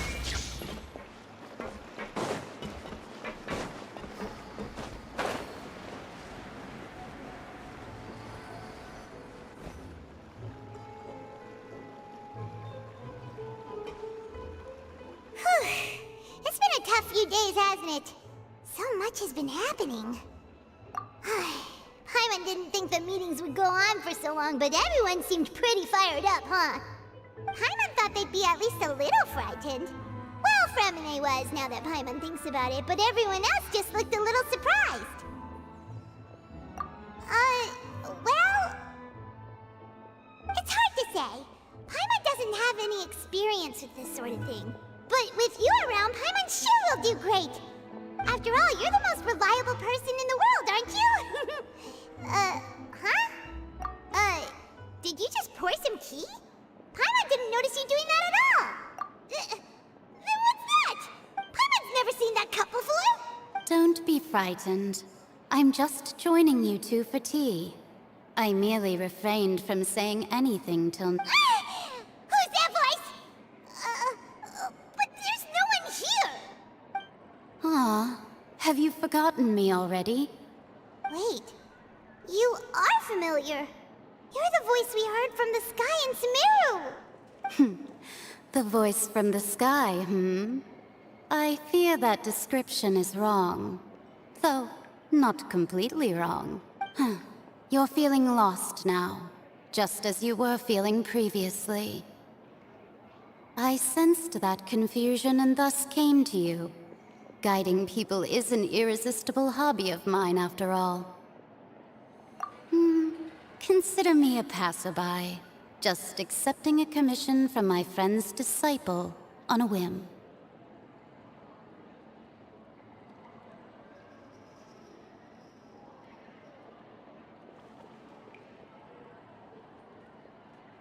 The prophecy. Yes, what has been prophesied will be fulfilled. You may view such things as the history of the future. What? Then is there any way we can stop it? I believe you have witnessed a failed attempt with your own eyes. Can everything in Tevat so easily be changed? So you've caught on. Just as prophecies are usually only the future as seen from the perspectives of the gods, could things be happening in hidden corners where the gods' gaze does not fall? Are the things that you shall see different from the fate that the gods perceive? What is she talking about? It all sounds really impressive and important and stuff, but it also sounds kind of scary. I believe that you understand, right? Some things are insignificant, but others you must reach out to change. Ultimately, fate shall serve as your only guide, no matter what will happen in Tevat's future. This was good tea, by the way. Thank you for your hospitality. Well, that'll be all for today. The voice. It's gone.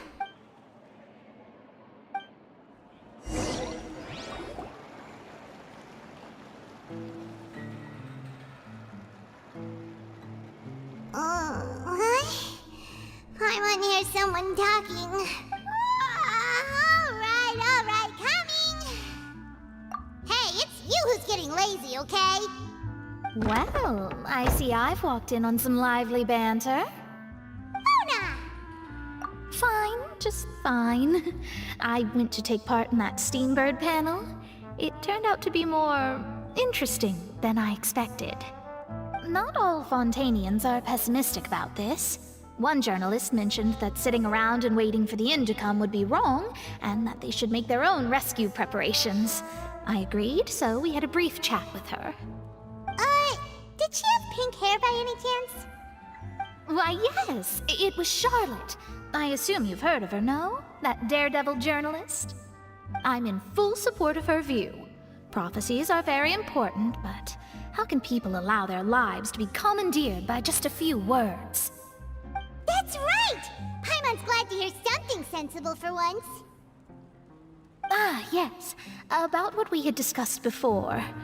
I did try, but I'm afraid I couldn't reach the old hag.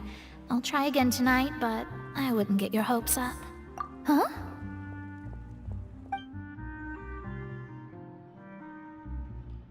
Goodness gracious. Are you serious? She said that even the god's gaze has blind spots. Pretty bold if you ask Paimon. Most people would believe the gods to be all-knowing, right? The Hexen Circle members are certainly anything but ordinary. As for the mage named N, the old hag has mentioned her a few times. She said that N's sense of direction is incredible, and that she loves guiding those who are lost. But I've never met her, and if she were still alive, she'd be...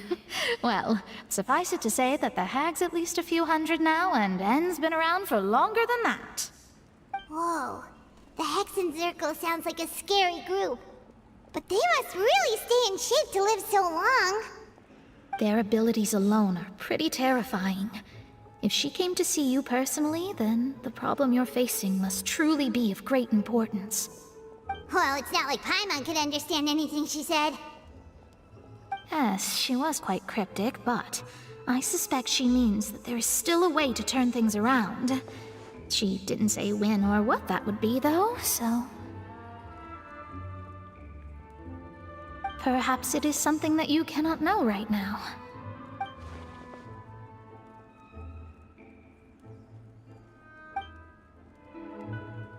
Traveler, Paimon, are you two all right? Oh, we're fine. We're just a little down right now. It kind of feels like the end is coming, you know? I see. I feel that same sense of desperation, too. I guess you could consider me someone who has often witnessed fate. So far as I have seen, it cannot be swayed. But even so, I still hope for, and perhaps that's what En was trying to tell you. Not to lose heart, and to believe that what you are seeing playing out before you is not yet set in stone. I did originally think of steering clear of all this, but I couldn't. Even if this is all futile, I still wish to help everyone. Huh. You do have a point. There I go, talking about astrological principles again. Sorry about that. The moment I start talking about work-related stuff... I need to get going. It was worth trying to comfort you, even if only a little. I believe that you'll help those who are struggling in the same way I did. I suppose that might be why we always seem to meet by coincidence. Paimon feels kind of moved by what Mona said. But also kind of sad, too. Hey, Traveler. Paimon suddenly feels like going outside for a walk. Let's go. Let's walk around the city, shall we? There's a...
written in this newspaper.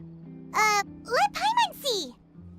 The underwater stronghold, the Fortress of Meripede, has continued in its noble autonomy, but that does not mean that others cannot interact with it. My recent attempts to enter the fortress bore little fruit. Huh. Guess Charlotte still hasn't given up on that. Thus, did an Outlander friend become the focus of this report? A blind adventurer with their white fairy, legends trailing in their wake. It is said that this mysterious traveler once visited the underwater fortress. So while the fortress's interior remains a mystery behind closed doors, do not fear, for the tales of the traveler contain surprises in spades. Journalist Charlotte's biggest scoop yet, the Traveler's Trail, World Walker. Huh. Charlotte took so many awesome photos of us and we never even noticed her! She hasn't been able to get a hold of anything at the fortress, so since we're easier to find, she's using us as the subject matter instead? Ugh, seriously? Well, fine. Those headlines and photos do look cool, so Paimon will forgive her this time.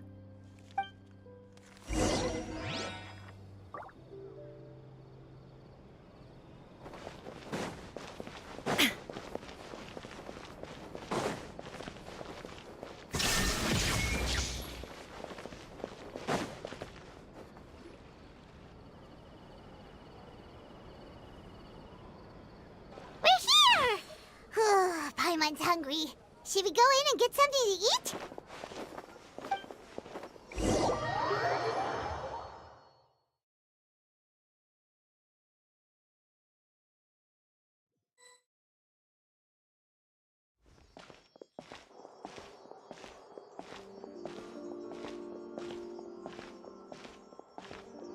Hey, quick! Look! That's the limited edition, only 16 slices a day cake! It was so delicious the last time we tried it! Despite the tense situation we were in, let's give it another go! Paimon's sure it'll be great! One slice of cake, please. Someone showed up after all! Oh, wait, you're the one from the Palais Mermonia. Oh, are you here to buy cake too? It seems Monsieur Nervalette was right. You really can eat. Wait, did he really say something like that? That's right. Even he has his own preferences when it comes to food. As for me, I love the cake and coffee here. Do you come here often? Usually every day. Every day? It's part of my daily schedule, apart from work. I shall have my cake and coffee. Then what if someone told you one day that this place would be closing soon, and you wouldn't get to eat cake here anymore? What would you think? But why would it close? Well, Paimon doesn't know either, but maybe the waters will rise tomorrow. You know, like in the prophecy. Oh, the prophecy. To be honest, I haven't paid much attention to that. No, still, even if there'd be no more cake tomorrow, that wouldn't keep me from having some today. No, it's the same for eating in general. You might not be able to eat tomorrow, but if you can do so today, then you should carry on. That's what people call living, you know. Huh. Don't be sad. Excuse me, could I have 2 more slices of cake to go? These 2 slices are for you. Sijuin said that this kind of expression you're making is what humans call being sad. Oh, you know Sijuin? I sure do. She was born before me, and she sometimes comes to the surface to teach us things about humans. She said that humans are creatures that are saddened easily, yes, and you can only lift their spirits by feeding them delicious food. So please try the cakes here. I've got something else to do, so I'll be going now. You two try to stay in a good mood after eating, all right? Bye!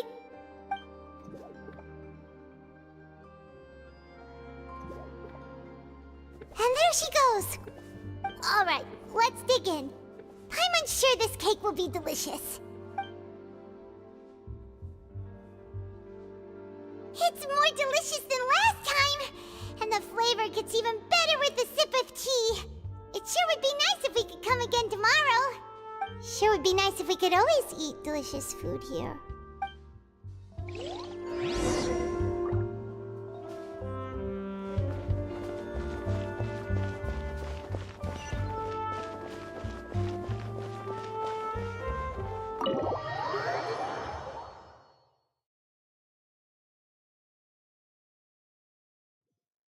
Oh, we're near the Steambird office. Let's go look for Charlotte and have a chat.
Wow!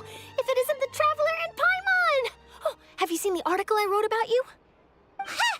You've got some nerve! You just used us to make some quick mora!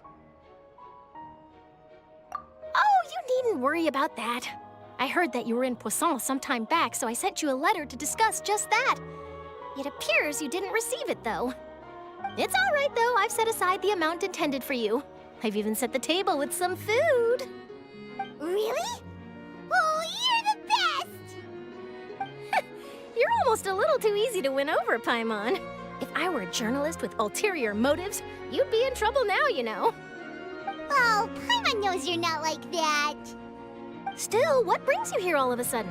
Were you looking for me? A friend of ours met you a while back, and when she mentioned it, we thought of coming to see you. Her name's Mona.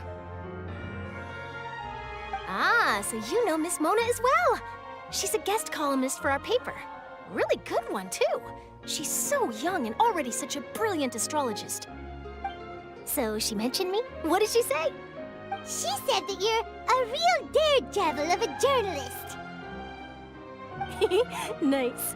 In which case, can this daredevil journalist dare to request an exclusive interview with the legendary Traveler and Paimon? Huh? So your article in the paper today doesn't count? Oh, of course it doesn't. That was more like live photography. What I'd like to do is dive deeper and ask you to talk about the things you've seen and experienced. Yeah, are we even qualified enough? Why not? If I say you're worth an interview, then you're worth it. But not right now, of course. I'll need a few days to prepare. Oh, in that case, we'll just chat when you have the time then? Oh, so that's a yes? Ooh, splendid! I'll tell the editor-in-chief immediately. I'll have to apply for lighting, a venue, some props, and... Whew, so much to get done now. Talk to you later. Wait, Charlotte, Paimon's still got a question for you. And what's that? If, just for example, Fontaine were to be flooded tomorrow, what would you do today? Huh, that's the prophecy you're talking about, isn't it? I mean, I do hear about it often, but I've never once thought that the day could be tomorrow. If you're seriously asking, then I might try and think of a way to leave Fontaine. Oh, but I'm still a journalist first and foremost. That means I have a duty to be reporting from the scene. And secondly, I wouldn't forsake my homeland that easily. From what I've seen, most people don't know what they'd do should the worst come to pass. In truth, it might be better just to behave like normal rather than worry over such an end. So in all likelihood, I'd probably still be prepping at the office for that interview of ours. I know what you're thinking. That sounds a bit sad, but I've always believed that it's best to do what you enjoy. Just think about it. If this nation really were to be suddenly destroyed tomorrow, but I still successfully finish an exclusive interview with a truly unique person, then the story I would wind up writing would truly be timeless. And then do you know what I'd do? Well, I'd write that story, send it for printing, and use messenger pigeons to get copies out to the various nations as soon as possible. I'm not a dreamer, nor am I a workaholic, but I do love my job, and I'd be proud of leaving such an article behind. I guess you could say that I was born to be a journalist. But anyway, that's my answer. And on that note, I'll get back to my preparations. That's so nice. All of a sudden, Paimon actually kinda envies her. Anyway, let's go and take a look at the sea, shall we?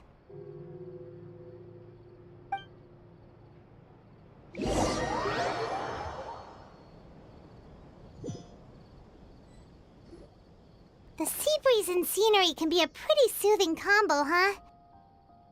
Paimon's been thinking. If it wasn't Fontaine, but all of Tevat that would be destroyed tomorrow, where would we go and what would we do? No, Paimon should ask, if you could choose, what would you like to do?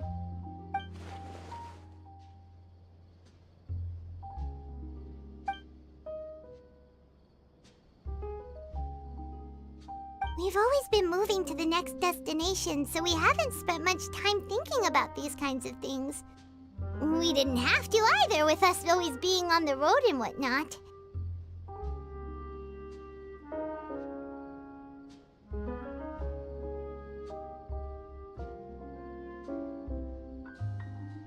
You mean, still traveling?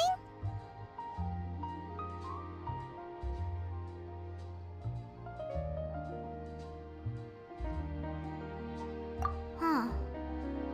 Wait, isn't that what we've always been doing?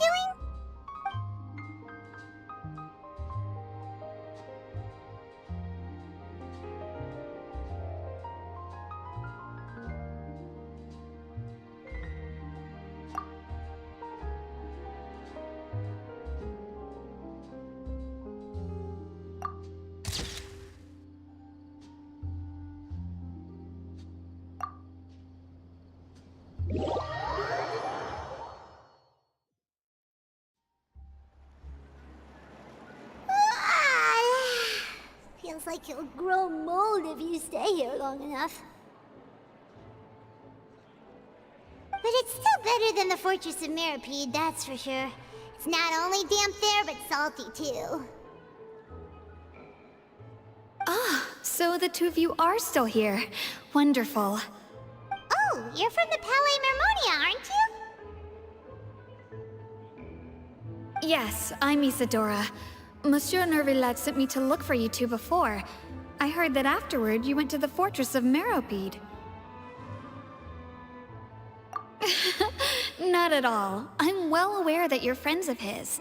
Actually, I'm here to pass along a message from him. Yes, inside the Opera House. The Maréchaussée Phantom has declared the incident a small-scale riot. A riot? Well, that said, I don't personally think it was that serious. Lady Farina was watching a performance at the Opera House, and while she was resting during an intermission, some other audience members suddenly started harassing her, loudly accusing her of doing nothing about the prophecy crisis. And before she could respond, others started to join in. The crowd continued to grow, and protests against the Hydro Archon started to break out. So people have started to put the blame on Farina. Guess they finally found an outlet for the pressure they've been under due to the prophecy. I agree. People will naturally rely on gods, as is customary. But the moment people feel threatened, gods are also the first to be blamed. So what happened after that? Is Farina okay? Seeing that the situation was spiraling out of control and that further argument was pointless, she claimed that she'd gotten tired of this and left in a hurry. The Maréchaussée Phantom had their hands full maintaining order and did not catch where Lady Farina had gone. Only when things had stabilized did we realize that she had gone missing. So, you mean she's still missing? That's right. The Marechaussee has dispatched many people to search for her, but we don't have any leads yet. That said, I don't think there's much to worry about. She is a god after all. Even if she were to fall into the hands of rioters, what could ordinary people do to her? Good.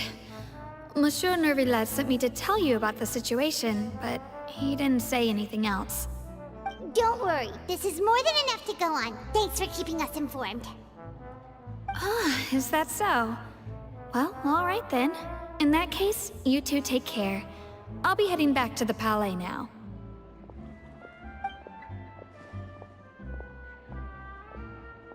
Well, sounds like we should hurry over to Poisson then. If we know Farina, she won't try to fix things in this situation. Instead, she'll look for a place to wait out the heat. And, as we also know, she may be loud and dramatic, but she doesn't have a heart of stone. When Nervillet was talking to her in the Palais Mermonia, and she heard about Poisson, she couldn't hide her sadness and remorse. It would be hard for her to ignore being accused by the public today. Paimon thinks Farina's probably taken the opportunity to slip away to Poisson and try to relieve the sense of guilt that she's feeling. Huh. Well, what do you think? Paimon knows the answer, of course, but Paimon can do the analysis to back it up, too. Cool, huh? In that case, there's not a moment to lose. Poisson, here we come!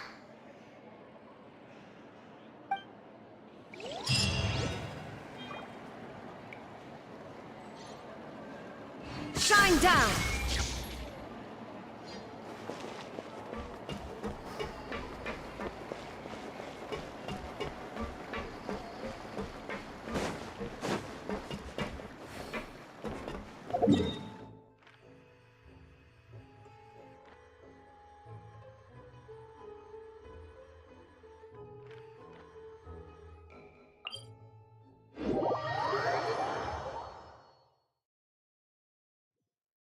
This place looks deserted.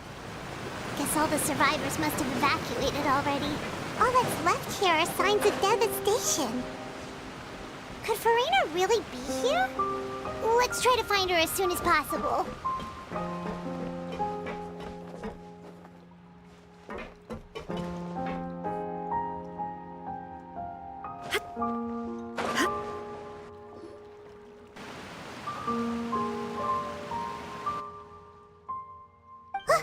That's Farina, right over there. She really is here all on her own.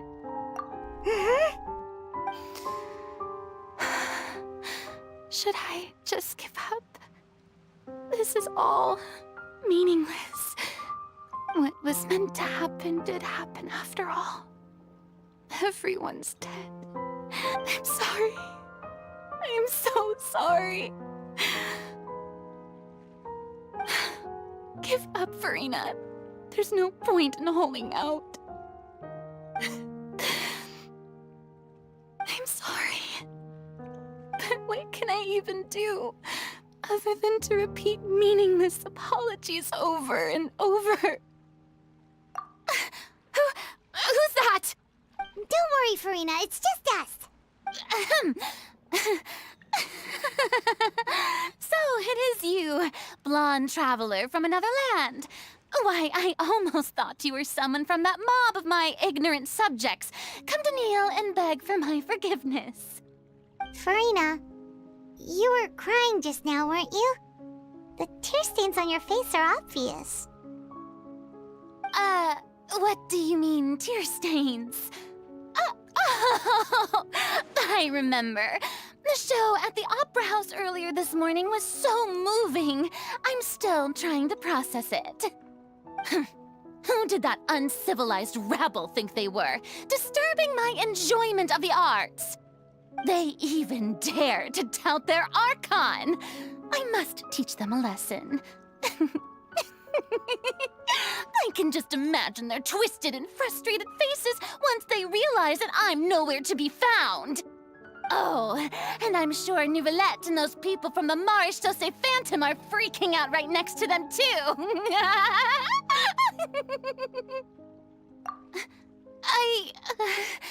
Of course not. Hey, there she is! The Hydro Archon's over there! Quick, after her! Furina, those people seem to be after you. They are? They're just some rabid fans who want to cut the line because they haven't been able to meet me in person, aren't they? That's against the rules. I can't let them get their way.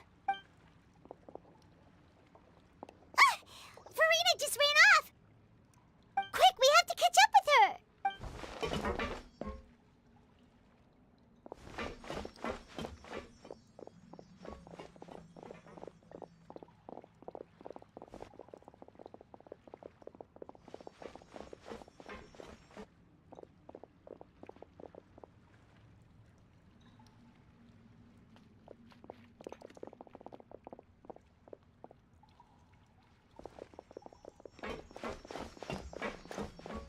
This should be the place, right? Hey, Furina! There's a good hiding spot over here. Quick, come to Paimon before the rest of them catch up to you. What is this place? Hurry, they're almost here! Fine. I suppose haste is warranted. Lead the way.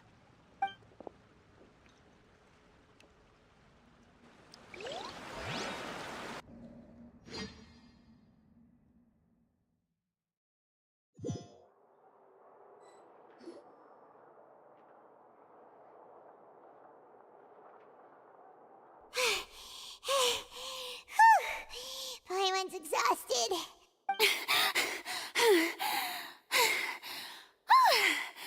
I'm so tired. I totally thought they had caught me. No, I mean, I merely gave in to the sheer enthusiasm they displayed. You're right. Yep, that's a good girl. What's happening? The ground's shaking. Is it an earthquake? Yeah, a quake of this kind preceded the flooding in Poisson, didn't it? It can't be. It's happening again. Well, there's no need to worry too much about that. Nouvellette's made some emergency plans, so the evacuation should go a lot smoother this time. Yeah, I hope you're right. But the people of Poisson, they've already...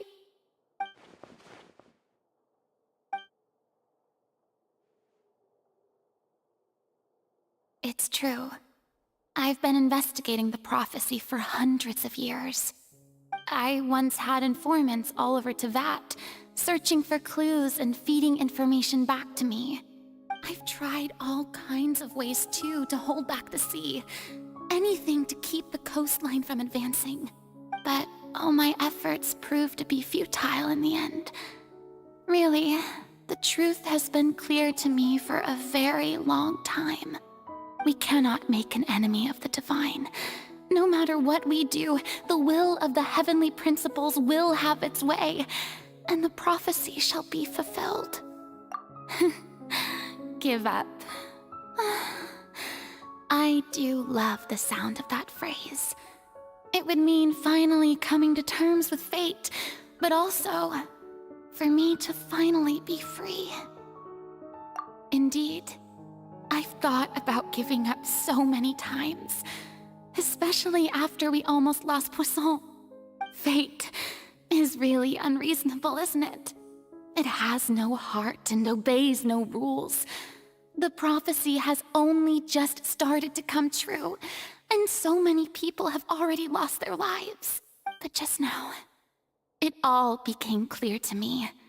I still don't have the right to come to terms with fate on behalf of everyone else. As long as the final moment hasn't come, it's still not too late. Don't worry. I will keep hope alive for everyone until the very end. that's enough for now. I got the impulse to play the stricken maiden, but honestly, considering my rank and station, that wasn't a good fit at all.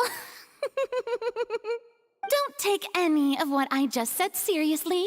How could I possibly let Fontaine fall to the whims of trivial prophecy? Come on! Paimon could have sworn you were actually being honest just now.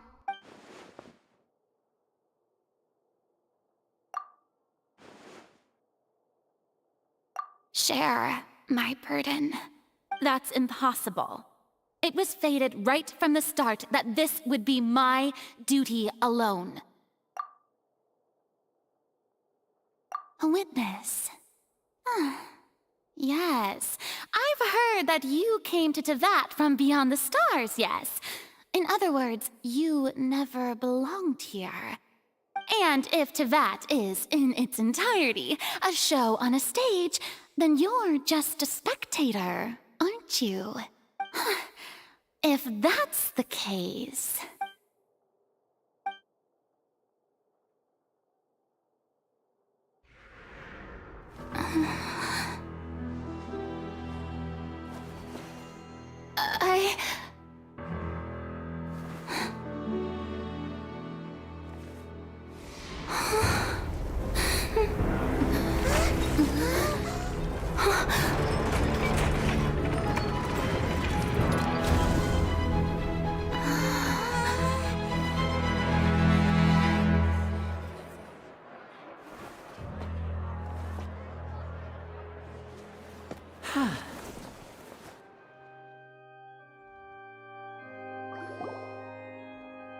Ladies and gentlemen, this concludes my opening performance. Now, without further ado, we may proceed to the trial of our god. So this is what it is. Yes, you deserve praise for the effort you took to raise the dramatic stakes. Do not forget, however, that I am Focalor, the god of justice, the embodiment of justice itself. Does it not strike you as even the least bit absurd to bring the very concept of justice to trial? May I interpret these words as your refusal to stand trial? In that case, you will have the opportunity to defend your honor through a duel. You would draw your blade against a god? I see. It seems like you have made up your mind.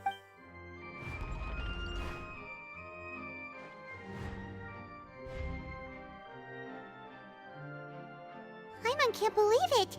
She just surrendered. What the heck is going on? Did I just see an Archon surrender to a human? Wow, how utterly humiliating. Lady Farina, what is the meaning of this? It would seem that there has been a misunderstanding. To be clear, the raising of both hands is not always an indication of surrender. Looking for excuses again, huh? I raised my hands just now to indicate my acceptance of the trial. No duel shall be necessary. I will admit that I've been running away for a long time. I'm sorry, everyone. I was unable to protect the people of Poisson. It is my duty to stand trial for my crimes. You are not the only ones to be disappointed in me. I, too, am exceedingly disappointed in myself. But now, it is time for the Hydro Archon to show you her courage and resolve. I, Farina, will use this trial to show the world the true meaning of justice! This time, I will protect you. Applaud and rejoice! One of the most outrageous and fantastical arcs known to the opera epiclese is now unfolding before your eyes. Mark my words, this shall be one of the most exhilarating and brilliant shows ever to grace the stage of Fontaine! The trial of the Hydro Archon, Focalor, will now begin! Woohoo! Oh, now we're making history! Why does it feel like Farina just took over the whole thing? Like, come on! Didn't she just get forced to stand trial for her crimes? Also, even though she's still acting super dramatic, she is taking this seriously this time, right? All right, then. Who will be my opponent in this trial? The court asks the prosecutor to please take the stand. Is that so? Very well. Then please speak, witness of Tivat, my accuser and fated opponent.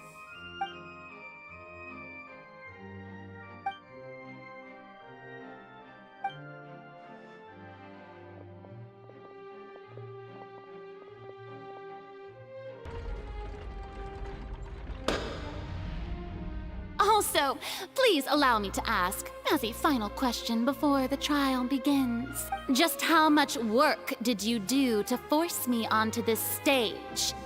Well, we did do a lot of prep after the meeting that day. I can go over the tasks assigned to the Spina di Rosula, since they were rather straightforward and easy. Navia, the president of the Spina di Rosula. Most of the people who participated in the disturbance this morning were my subordinates. They changed into plain clothes and came to the Opera House as regular audience members, waiting for the perfect opportunity to incite insurrection against you. The people's resentment against their Archon has been building as more and more of the prophecy is fulfilled. A spark was all we needed to turn smoldering anger into a flame. Moreover, according to our understanding and analysis of you, when something like that occurred, you would likely flee the scene and head to Poisson by yourself. So, we arranged for a second group to lie in wait there. So, you mean, the ones who scoured the settlement for me were also from the Spina? And their goal was to force you to step into the giant magic box so you may personally participate in the greatest magic performance in all of Fontanian history. That's right. That house was a magic box, rather than someone's residence.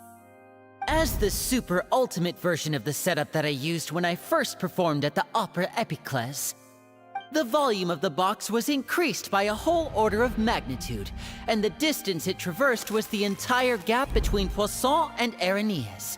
Its cargo, of course, was an Archon instead of a human. My thanks, Farina. Without your help, we could never have pulled off such an extraordinary performance. You're welcome? Of course, this performance was only made possible with Father's support. The House of the Hearth spent a massive amount of labor in Mora to pull this off. We had to select a location, construct the giant magic box, dig a tunnel, and open up a path through the water. It was a lot of work for all of us. So, in other words, the earthquake that we felt within the giant magic box was just a normal tremor from the transportation of the whole house? That's right. It wasn't a sign of another disaster to come. Then, I can guess Nervilette and Cloran's parts. You gathered a crowd, prepared a stage, and made sure that the champion duelist would be immediately ready for a fight. All so that as soon as I appeared on the stage, the trial may commence without a hitch. Am I right? Yes, that is correct. Well, Clorand, I must commend you for your courage. Only the most outstanding champion duelist in all of Fontaine would accept a duel with an Archon without flinching. Thank you. As for you, Traveler, I suppose your role was to keep me distracted with conversation once you found me in Poisson. You'd make sure that I didn't notice anything amiss before revealing yourself as my prosecutor once we'd arrived onto the stage. Oh?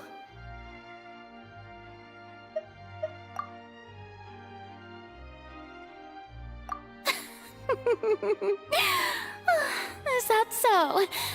Then I suppose I must have missed my final chance.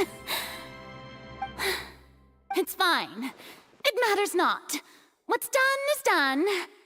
The stage is already set, so there's no reason to disappoint the audience. Let's see this trial through to the very end.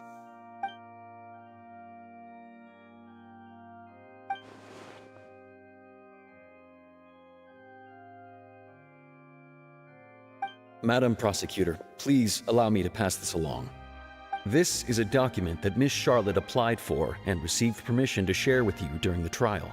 According to her, it should speed up the proceedings. Huh? Charlotte wanted to give us something? Oh, so she's here too! Hey, Charlotte!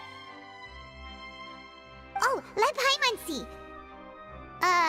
Isn't this the exclusive interview that she did with us before? So she's already finished it, huh? Wait, then that means this document is a perfect timeline of everything that's happened ever since we stepped foot in Fontaine! So in other words, we can refer to this anthology of evidence every time we want to use something from our journey as evidence for an argument! Let's quickly confirm the information in it. Just think of it as a refresher, alright? You defeated the Hydro Archon in the very first duel you took part in at the Opera House. That's one for the history books, all right. I didn't think that you'd wind up getting to the bottom of the case I'd been following all this time. I guess you could also see this as a happy coincidence. This is the first time Monsieur Neuvillette had a difference of opinion with the Oratrice. Even the Hydro Archon can't figure it out. A Fatui Harbinger. She's an extraordinary person. Her instinct must mean something. The fortress of Meripede was almost destroyed in a single day. That I didn't witness that scene personally will always be a source of professional regret, I think. According to Monsieur Neuvillette, both Child and that whale should have been in the primordial sea at that time. I nearly lost my awesome friend Navia. To be honest, that still gives me shivers. The words of someone as extraordinary as a witch can probably only be truly understood when something surreal happens to you.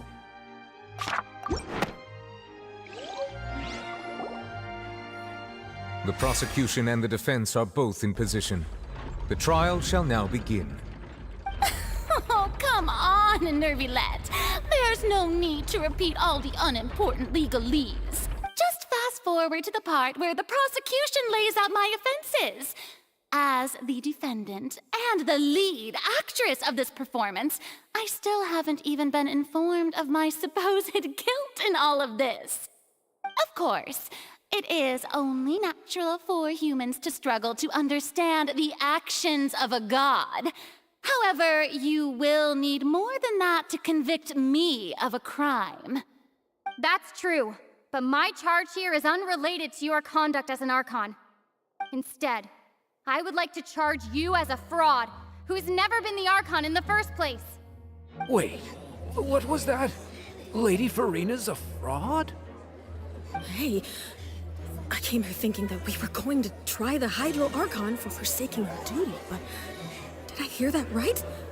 She's not our Archon at all? Charge accepted. Lady Farina, do you plead guilty to the charge? Lady Farina. I plead not guilty. How can I be guilty? There is no way that I, Focalor, otherwise known as Farina de Fontaine, a member of the Seven and the Regina of all waters, kindreds, peoples, and laws of Fontaine, could be anything other than your true Archon. Yeah, even though Lady Farina can be rather eccentric, isn't it going too far to doubt her very identity? Yeah, I've never questioned her identity either. Sure, Lady Farina can be super irresponsible, but what grounds does that prosecutor have to make such a huge claim? I have cause to believe that common sense will prevail in this case. Many of the members of the audience have known me as the Hydro Archon ever since they were born. There would be no fooling their memory. See? Even the Oratrice has decided to show me its favor.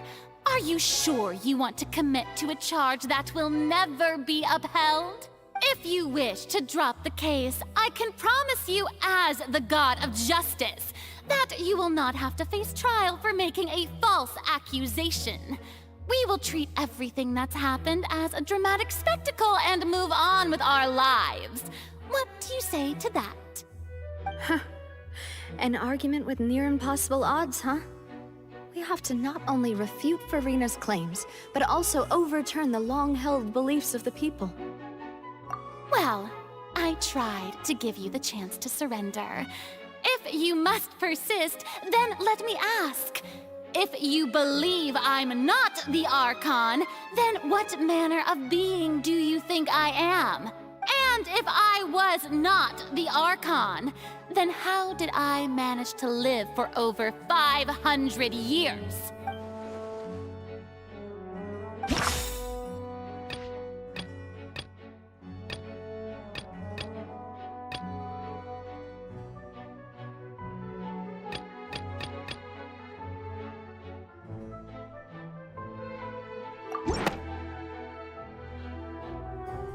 First of all, you may be a member of another long-lived race, which would allow you to naturally possess an extended lifespan. And second of all, even if that wasn't the case, there could be other ways to extend your life. Who gave you that idea? Was it the knave? You'd sink so low as to use a harbinger's words against me. A curse? I once thought it possible that the aura of an Archon might naturally resemble a type of curse. But in light of this claim, perhaps what I sensed was not your divinity, but a curse after all. Nevelet sensed it too, huh? Lady Furina is actually a human? Well, it is true that it's extremely difficult to tell humans and gods apart just by looking at them. It's not impossible. Oh.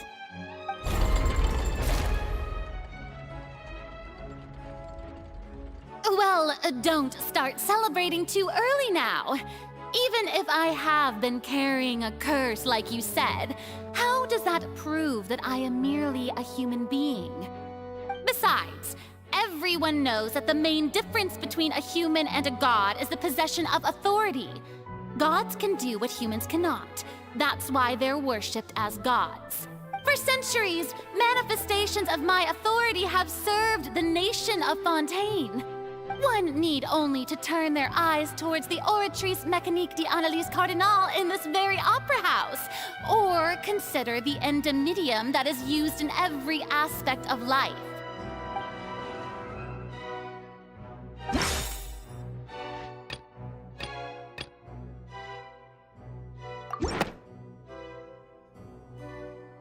You tried to reference the Oratrice. But weren't you as confused as all the rest of us when the Oratrice declared Child to be guilty without any proof? Otherwise, you should have come up with a good explanation for that by now. Didn't I make myself clear at the time? The decisions of the gods are naturally difficult for humans to comprehend. There is no need to provide an explanation. Lady Furina, I believe a reminder of your current circumstances is in order. While the court is in session, the principles of justice and the law must come before all else. While you are an Archon, you are also first and foremost the defendant in this trial.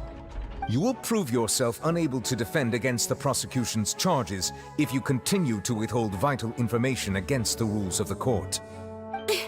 I never thought you'd use that kind of rhetoric against me. That was no trick of rhetoric, Lady Furina. I've merely reiterated the rules of the court. Rules that all should respect and follow. So, you neither knew why Child was declared guilty, nor did you understand the structure and operations of the Oratrice. Instead of having been created by you, the manifestations of authority you mentioned have been made by the real Hydro Archon, haven't they? The real Hydro Archon? Well, now you're really losing me.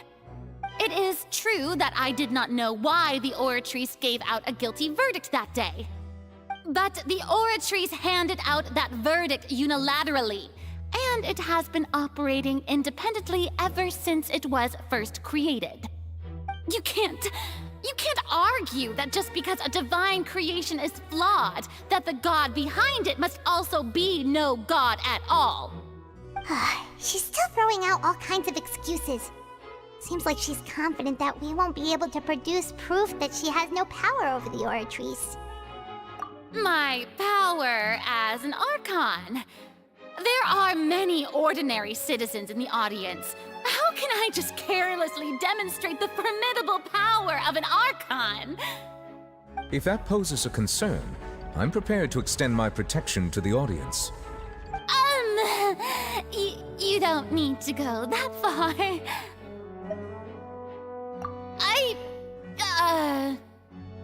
Aren't you the Hydro Archon? Or is it that you can't even wield the power of Hydro, much less the authority of a god? Indemnitium! Yes! It's all because of Indemnitium! All Archons derive their power from the faith of the people, and I've converted the people's faith in justice into Indemnitium! Thus did I give up all of my divine power to provide everyone with energy for their daily lives. Have you ever seen a more magnanimous god? Isn't that a huge stretch? Yeah, no matter how generous an Archon can be, how could they give up all their power? Can a god with no power even still be called a god? It seems like nobody's buying Furina's excuse. Hey, come now, everyone. Please don't stare at me as if I was a liar. I'm still the same Furina you knew, right? The one that you loved. Shouldn't you want to believe in me? Please? You've got to believe me. If what the prosecutor said is true, she really has committed a grave offense. Did she deceive all of us? And all of our parents and grandparents too? And all of our ancestors? Ever since they were born? Enough! That's enough. Tell me then, if I'm not the real Hydro Archon, then who is? If you have no evidence of another Hydro Archon's existence, nor can you find anyone who can back up their claim to be such, then what grounds have you to say that I'm not actually the real deal? Wow, she came up with yet another argument. How can we refute her now? Seems like she really doesn't want to give up.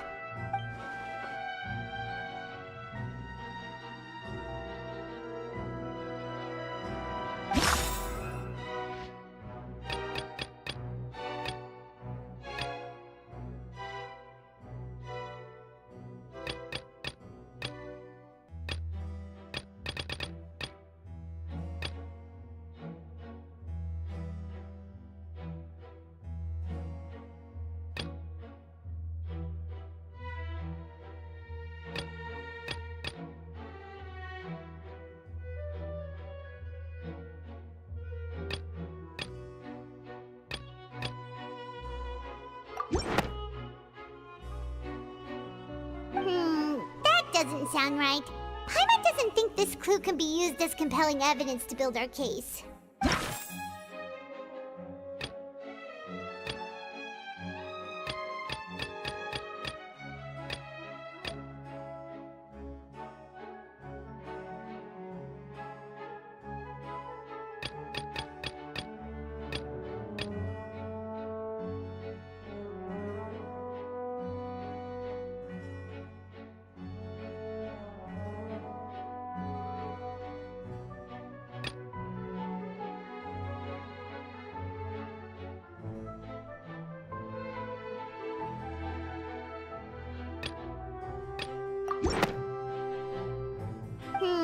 That doesn't... It has been established that all Fontanians can dissolve in water from the primordial sea. And that means... since you insist on claiming to be a god and not a human, then there's a method that you can use right here and now to eliminate all suspicions of you being the latter. Miss Navia, please apply to serve as a temporary attorney for the prosecution before addressing the court. Though you act in partnership with the prosecutor, you must still adhere to proper procedure. Super sorry, Monsieur Chief Justice. I swear this really will be the last time that I'll speak out of turn. Now, I've brought some seawater from Poisson. As everyone knows, a massive flood struck the area not long ago, taking many lives, including those of some of my closest friends. So, Miss Farina, would you dare to touch some of this seawater? If we are to believe that you are indeed the real Hydro Archon, touching this seawater would have no effect on you. All it should do is strengthen your case. But if you don't dare to touch it, then we would have basically proved the reverse. Oh, and I must remind you that after the disaster at Poisson, nobody wants to see any more people dissolve. I do hope you'll act prudently and choose the simpler path of admitting guilt. Navia from the Spina di Rasula. The Spina has governed Poisson for many years. I guess her suggestion is valid. If Lady Farina is indeed just a human, she's probably Fontanian like all the rest of us. Would she really dare to try?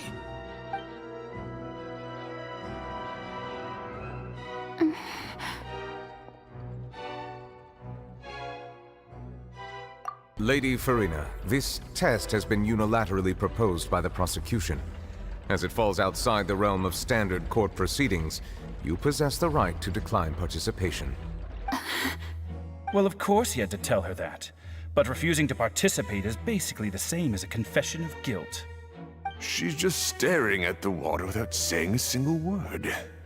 It really does seem like she's quite terrified of it. That could only mean... What's going on? Is she really planning to... That's not what we thought she would... Due to the inherent risk of the test, Lady Farina, you may...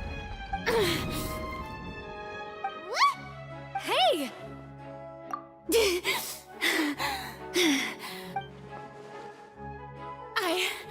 I'm fine! Look at me, everyone! My hand is still here! I haven't been dissolved! Will you believe me now? I really am your Archon! I'm nothing like a normal human who would fall apart as soon as they touch this water! Really? Miss Siegewin? If you're present, Miss Siegewin, please come forward and attend to the defendant. Siegewin? Don't be nervous. It'll just take a few seconds. Let me see. That should be enough. Please announce the results of your evaluation to the court, Miss Siegewin. As everyone doubtlessly saw, Miss Farina was displaying symptoms of hyperventilation and flushed skin. These indicate that she was experiencing the adverse effects of exposure to primordial seawater.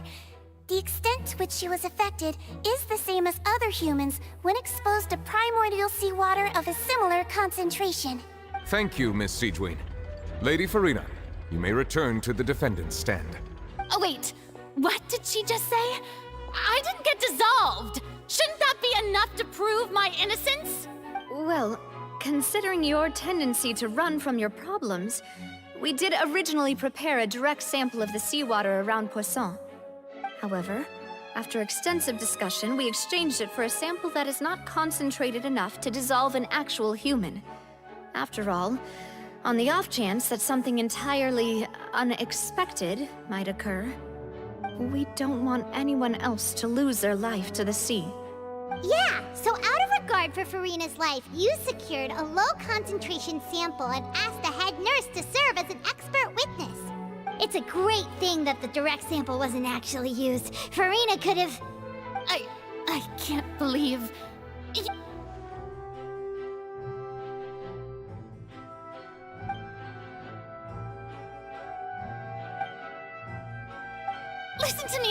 Listen to me, everyone! Please don't give me such cold and disdainful looks! What happened just now didn't prove a single thing! Think about about it! How can you conclusively prove that an Archon can't also be affected by the primordial seawater? Also, if I was really just a human, why would I dare to just put my hand in that kind of water?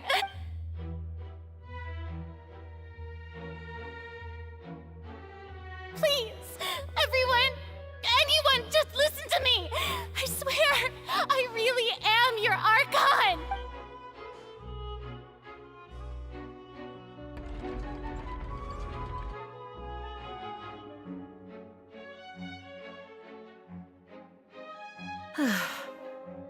I don't think anything she says at this point will sway anyone. The odds are just too stacked against her now. With all the things that have been said, Paimon doesn't think there's any way left for Furina to win. I believe the time for arguments and presentation of evidence has come to an end. If there are no objections, we will move on to the final judgment.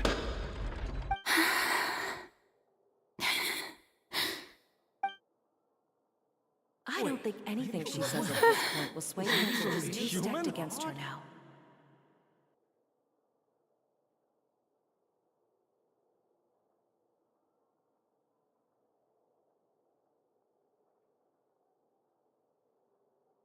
In my capacity as Chief Justice, I shall now render judgment on Furina's misrepresentation of herself as the Archon of Fontaine. As a human who knowingly deceived her fellow citizens, Furina is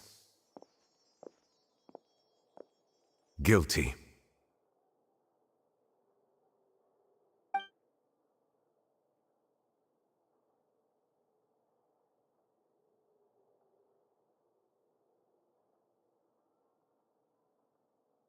We shall now turn to the Oratrice Mécanique d'Analyse Cardinale to render the final verdict on the charges.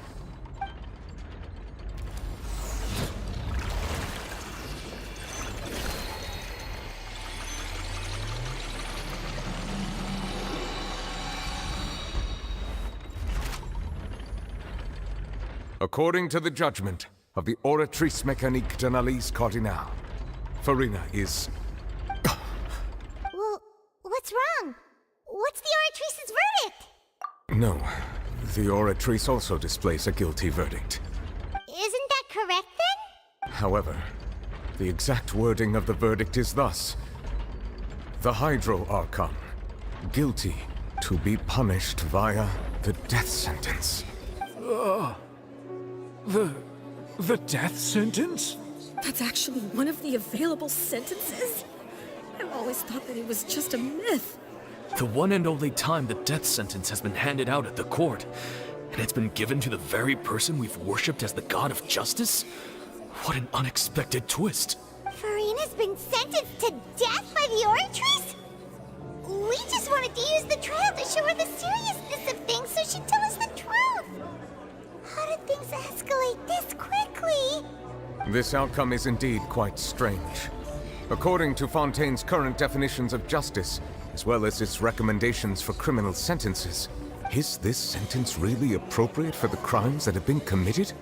Yeah! Even Vacher wasn't sentenced to death by the Oratrice. You know, the real evil mastermind behind the serial disappearances case. Indeed. Not only is Furina's sentence overly excessive, the very point of our trial today was also to prove that Furina has never been the Hydro Archon in the first place. But now, the Oratrice seems to have deliberately invoked the title of the Hydro Archon. What does this mean?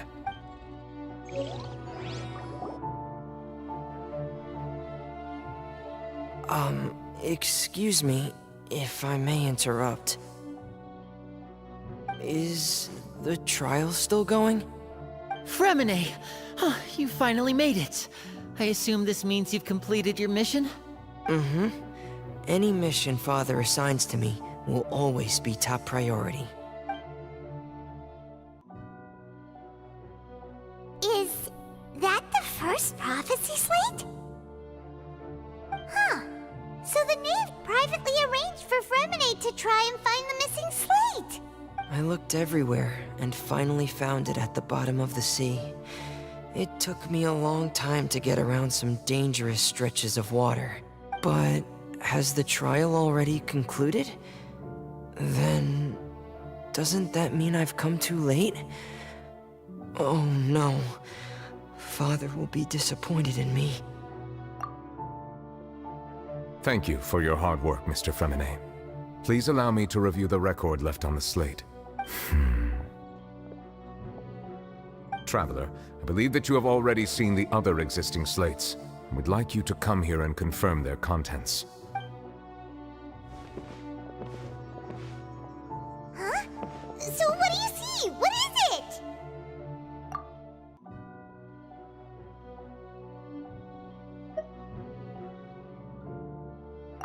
I believe I've now made sense of the Hydro Archon's crime. It has to do with Fontaine's lost history. Huh? Isn't the Hydro Archon just guilty of deceiving her people? Oh, wait, no, that's Farina, and we've already proven that she's not the Hydro Archon. So when you say Hydro Archon, do you mean the real Hydro Archon we've been kinda talking about? In truth, everything that you've encountered in Fontaine up until this point can be traced back to the contents of these stone slates. However, I'm uncertain as to how much sense they currently make to you. Okay, let's try to recall the contents of the other 3 stone slates. Paimon will do her best to help you remember.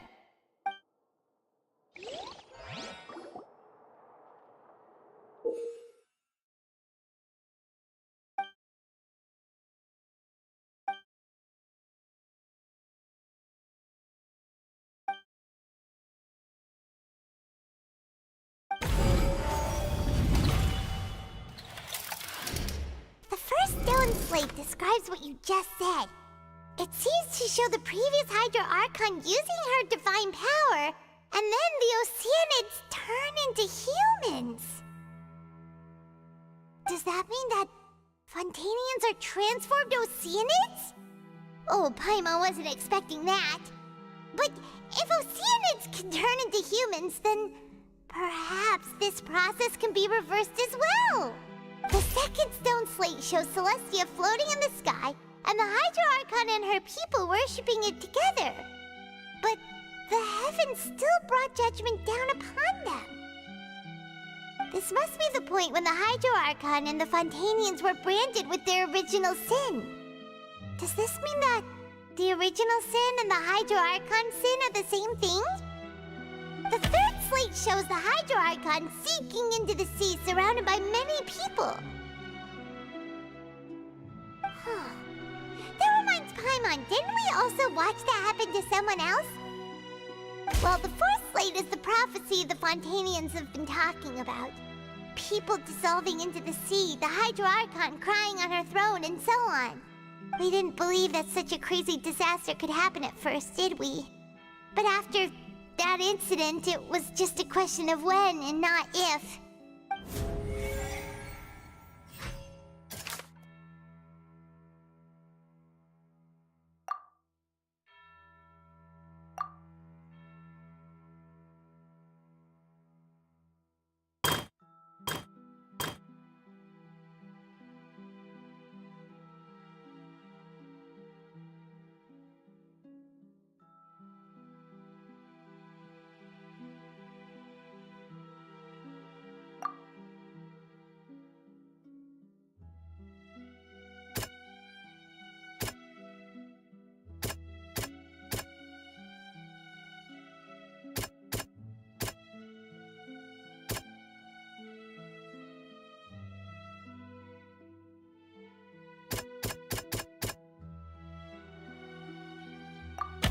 We know from the case of the serial disappearances of young women that Fontanians can be dissolved in primordial seawater. And the first stone slate tells us that long ago, the Hydro Archon used her power to turn Oceanids into humans. This might be the reason that Fontanians can dissolve.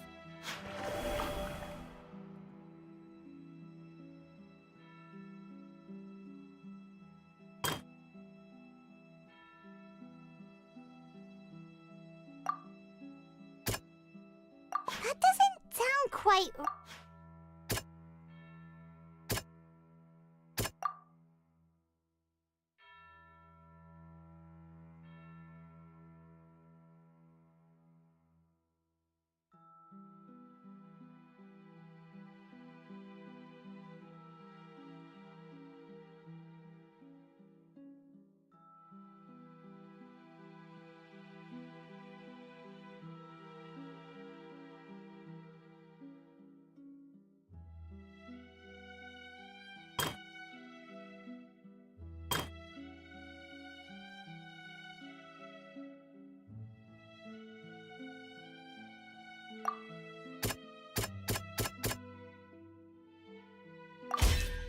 Perhaps what is about to take place has all happened before. The true sin of the Hydro Archon that Nervilette mentioned, and the original sin cast down on the people of Fontaine by Celestia as recorded on the stone slates.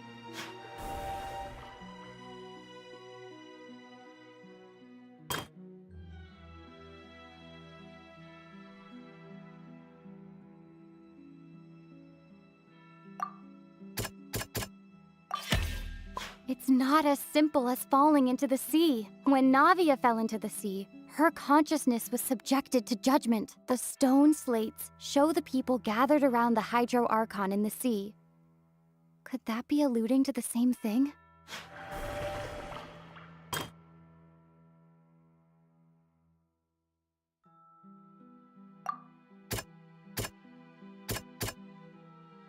That doesn't sound...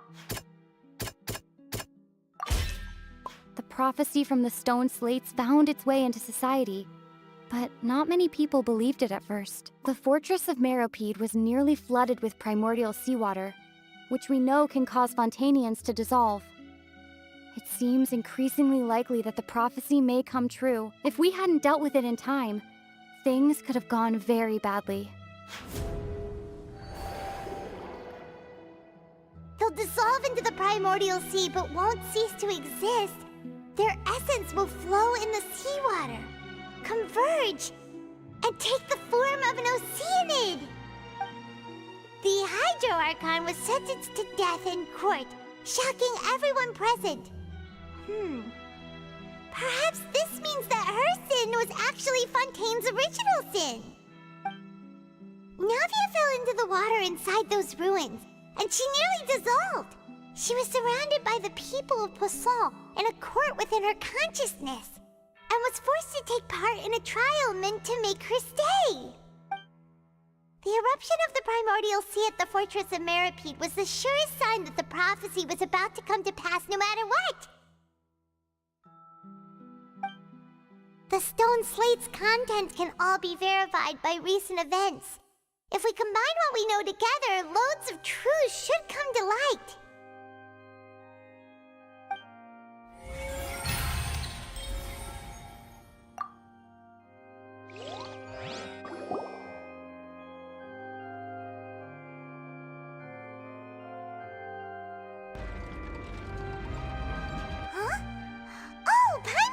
Now, so that's how you can make sense of it. But then it feels like we're going to have to share some truly shocking revelations. Let's hear them. Incredible. Linny, did you hear that? We're not real humans. All Fontainians were originally created by the late previous Hydro Archon, with Oceanids as their basis. The evidence for that can be found in how only Fontainians could dissolve in primordial seawater, and how all the girls Vacher dissolved were also turned into Oceanids. Oh, and according to Navia, when she was about to get dissolved, she also saw everyone gathered around for a trial, all of them in the shape of Oceanids. Indeed. Yeah! And it follows from the content of the first slate that she probably angered Celestia by creating humans without prior permission. That could also explain why the Oratrice judged the Hydro Archon to be guilty. It's to account for that ancient sin.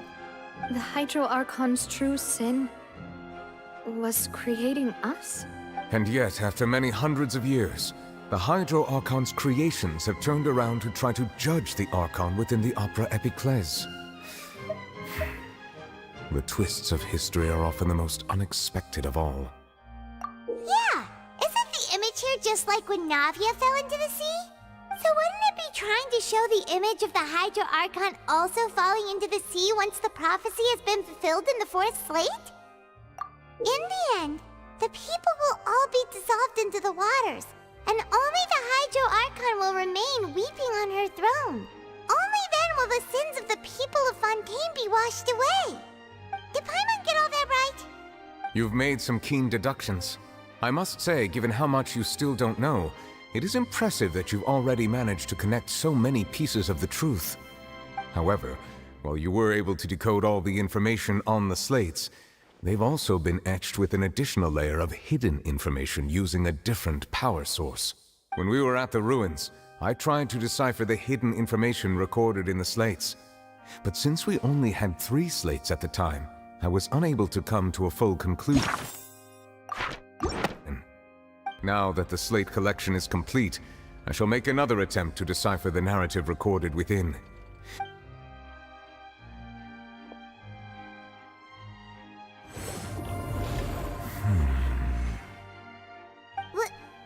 Well? I believe I should share this truth not only with you, but with all the people of Fontaine as well. I will try to briefly summarize it for you. Your hypotheses regarding the origin of Fontainians and the sin of the Hydro Archon were both correct. In the Fontaine of old, the previous Hydro Archon sensed the yearning of her Oceanid familiars for life on land. The Oceanids were enamored with the beauty and romanticism of human beings, and wishing to have those experiences for themselves, expressed to the Hydro Archon their desire to become of a similar kind. However, even though water as an element is intricately linked with the power of life, the Hydro Archon, as one of the 7, did not possess the authority to create a new form of human life. Not one to give in, she eventually found a way to create permanent humanoid bodies for her familiars by appropriating the power of this planet's primordial sea. She poured primordial seawater into the Oceanid's blood vessels, creating humanoid mimics in the process. But if Fontainians were to ever come into direct contact with water from the primordial sea, the power within their bodies would escape these artificial restraints and return to the sea.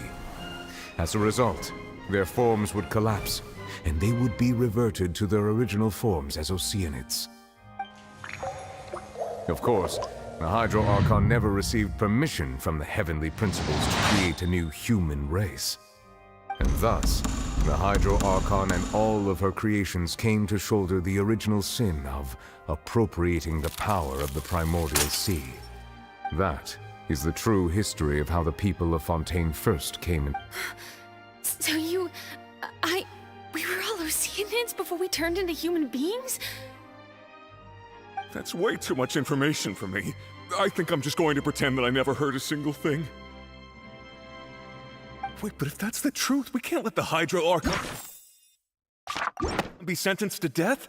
After all, her only sin was creating us. This really might be too much information for your regular Fontainian, but it does answer a lot of our questions. Alas, your hypothesis regarding the 3rd and 4th stone slates was inaccurate. The slates' respective positions are, in fact, correct.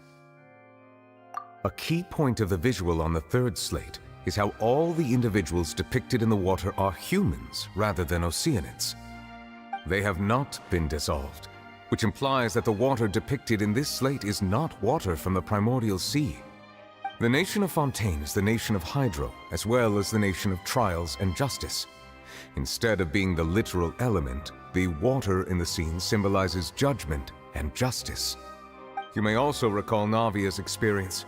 When she fell into the sea, her consciousness was surrounded by that of many others who intended to hold a trial to determine her fate. Therefore, the meaning of the 3rd slate is that the people of Fontaine shall try the Hydro Archon at the court of justice.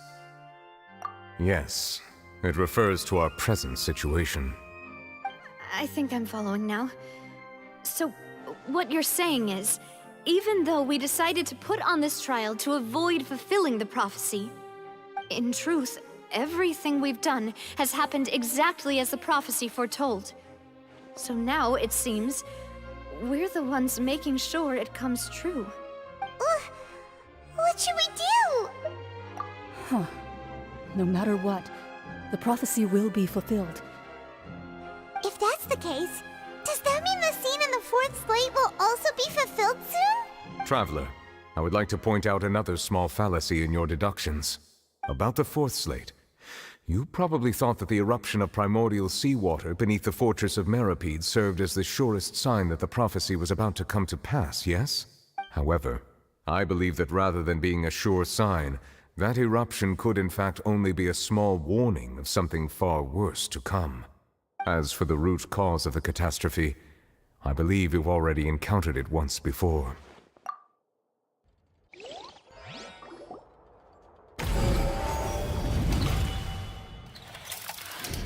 This eruption was just a small warning of the things to come. We must find the root cause of the disaster.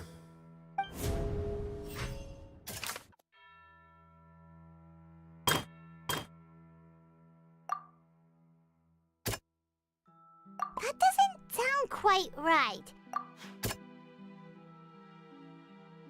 That doesn't...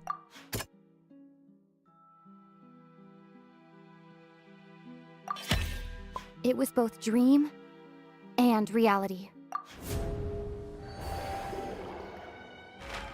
If we're talking about a true culprit, that could only be that thing inside the primordial sea, right? The truth, the original sin, the trial, and the root cause of the disaster.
That was way too close! How did that thing just burst into the opera house? Wait, was that the huge whale you saw in your dream? So we've met it at last. I understand very well why it has chosen to make an appearance here. That whale does not belong to Tevat. It is a monster that has traversed the stars, weeping all the while. It has been greedily consuming the energy from the planet's primordial sea, using it to grow. That is the main cause for the rising sea levels. And once it has finished consuming all of the energy contained within the sea, its next step will be... You said that when the Hydro Archon first created Fontanians out of Oceanids, she filled their blood vessels with primordial seawater. Precisely. That whale finds the blood of Fontanians nigh impossible to resist. Therefore, when it left the primordial sea, it decided to make its next stop a packed opera house full of food. We just barely managed to push it back, right? In that case, won't it come back to target the people again once it's managed to recover its strength? That is correct. Indeed, it is more accurate to say that we should thank that Harbinger for buying us some time. Without him, the whale would have likely come onto land far sooner. From the way he looked, he must have been fighting the creature for quite a long time. That battle maniac. We've always known that he had a special connection with that whale, but we definitely didn't expect it to help us out like this. Anyway, now that we know that this whale is the actual cause of the disaster recorded in the prophecy, all we need to do to stop the prophecy would be to find a way to beat it up, right? It is too late. It had already absorbed too much of the primordial sea's energy before we could notice it. At this point, it has become practically integrated with the sea itself. Even if the entirety of Tevat were to be destroyed, it could still survive and swim off towards some other world. That's not something I will accept. We've already done everything we can, and we even found the true culprit. We've come so far. You can't just tell me that the last hurdle is some impossible foe. That's just not fair. Indeed, that's not how a grand performance should end. I'll fight it to the end, no matter what. So the prophecy will be fulfilled no matter what, huh?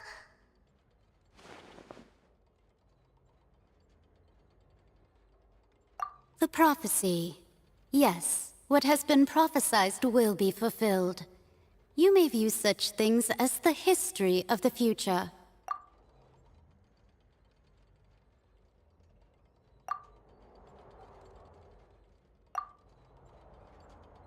Just as prophecies are usually only the future as seen from the perspectives of the gods, could things be happening in hidden corners where the gods' gaze does not fall? Ultimately, fate shall serve as your only guide, no matter what will happen in Tevat's future.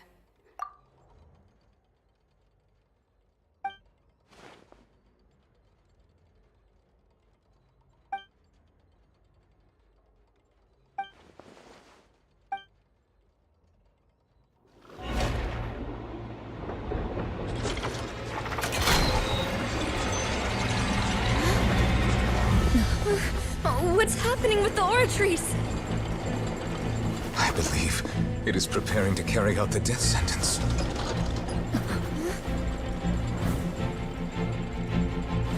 Furina!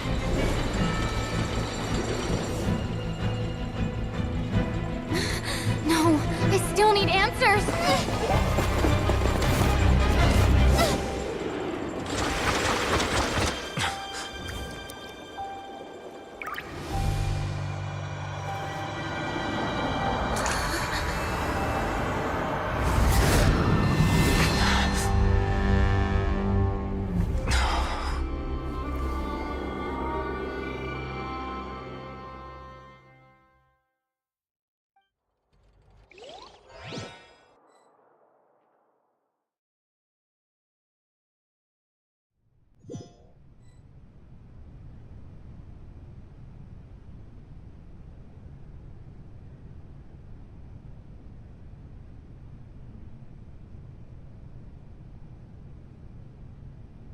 You...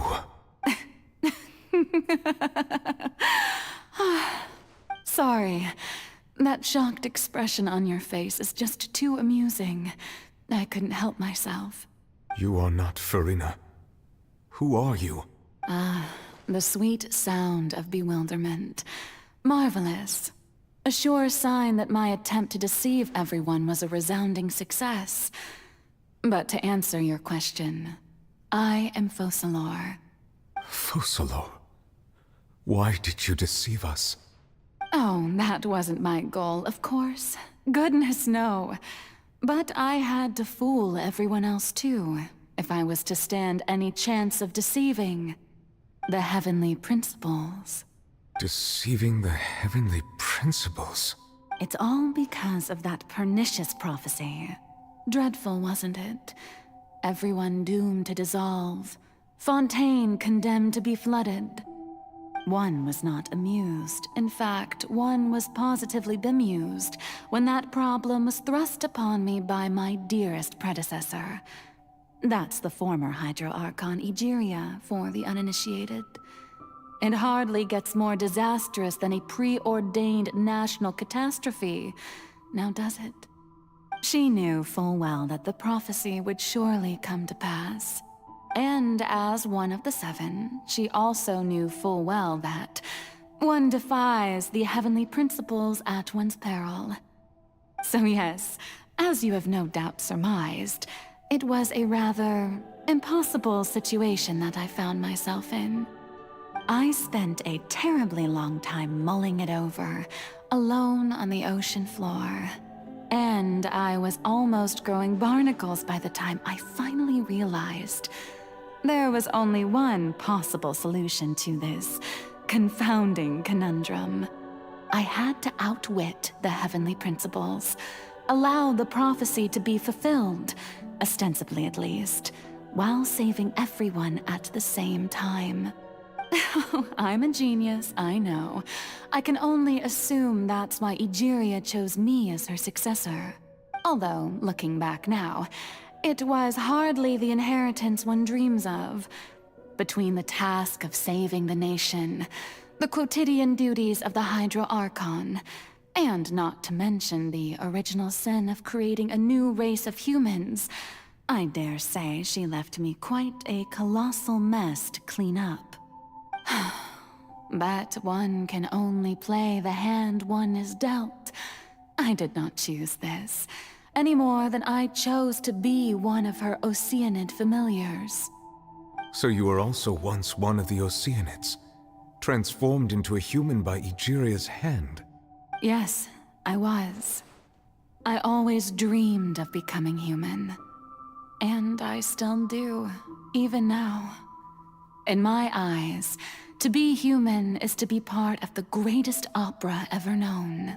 After becoming a god, I separated my divinity from my body and spirit, leaving behind only a self that was as naive and bewildered as my past self on her first day as a human being. The me you see before you now is that divinity. And the human counterpart I left behind, I named Farina. She could feel joy, sorrow, and everything in between. She could be as vain and conceited, or as meek and vulnerable. Her strengths were of a kind only a human could possess, as were her shortcomings. But in my eyes, Farina's humanity was what made her perfect. She was perfectly human in every way. The person I always wanted to be. Anyway, so then I cursed her.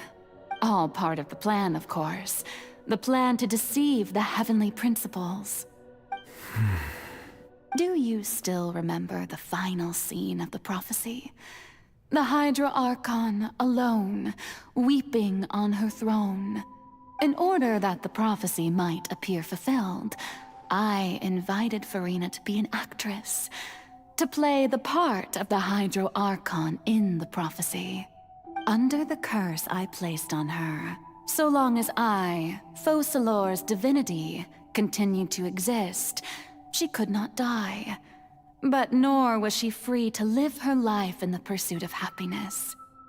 Instead, she was forced to take the stage in the opera house, to embrace the role of leading lady, to forever play the part of the god from the prophecy, all to create a deceitful appearance of that prophecy coming to pass.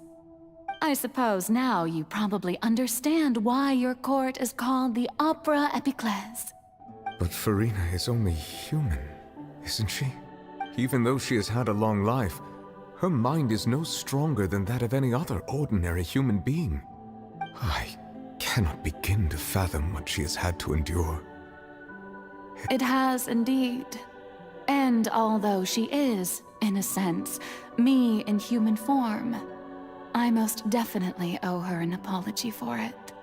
It's been 500 years, and all along, she's been playing her part in the most unimaginably long, unbearably lonely, and agonizingly painful opera of all time.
wanted you to come onto the stage. Now, I understand your admiration for my august self, but I must ask you to keep to the rules. All right. It is not my intent to reprimand you. There is no need to state your name. Just be off with you. Do not distract me from my performance. Oh, do not jest. Can you not feel it? I am Focalor. The eyes of countless Fontanians are upon me. I must, at all times, display the utmost elegance and nobility.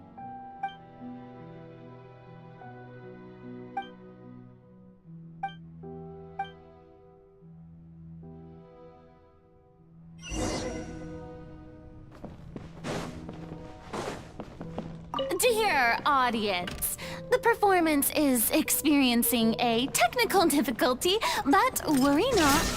The guards shall resolve it soon enough.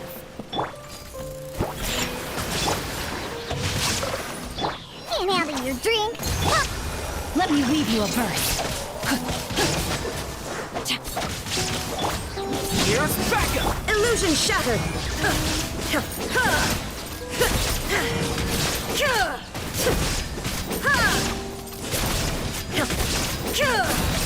There is no escape!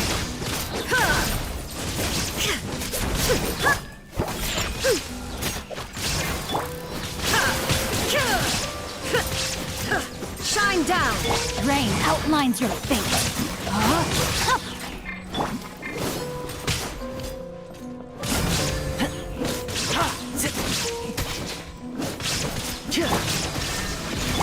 Shaken and stirred.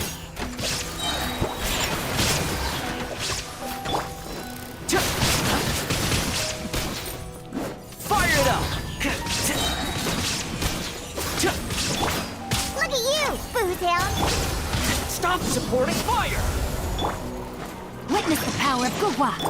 Illusion shattered!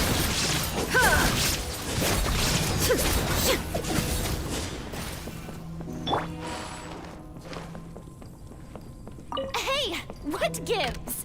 The audience is still watching me, you know. Guards? Wait, where are the guards? Guards! Time to rain outlines your fate. Don't get too close! There is no escape! Let's go. Shaken and stirred.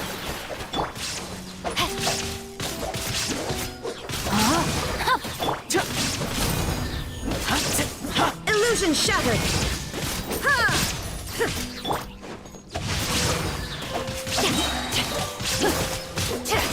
I let my guard down.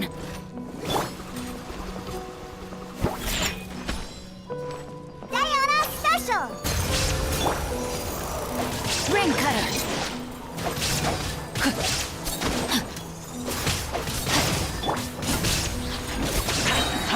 I got you covered! Shine down! Now you shall perish!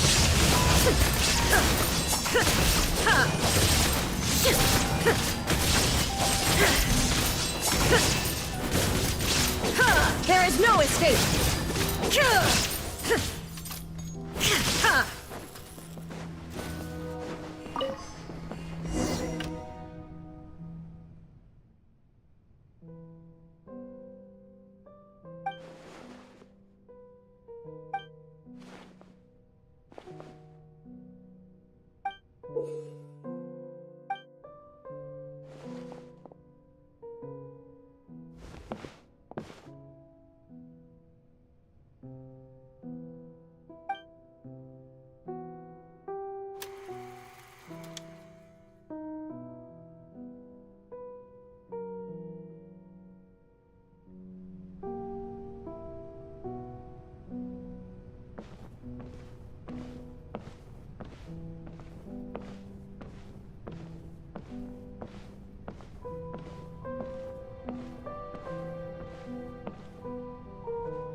Farina. Huh?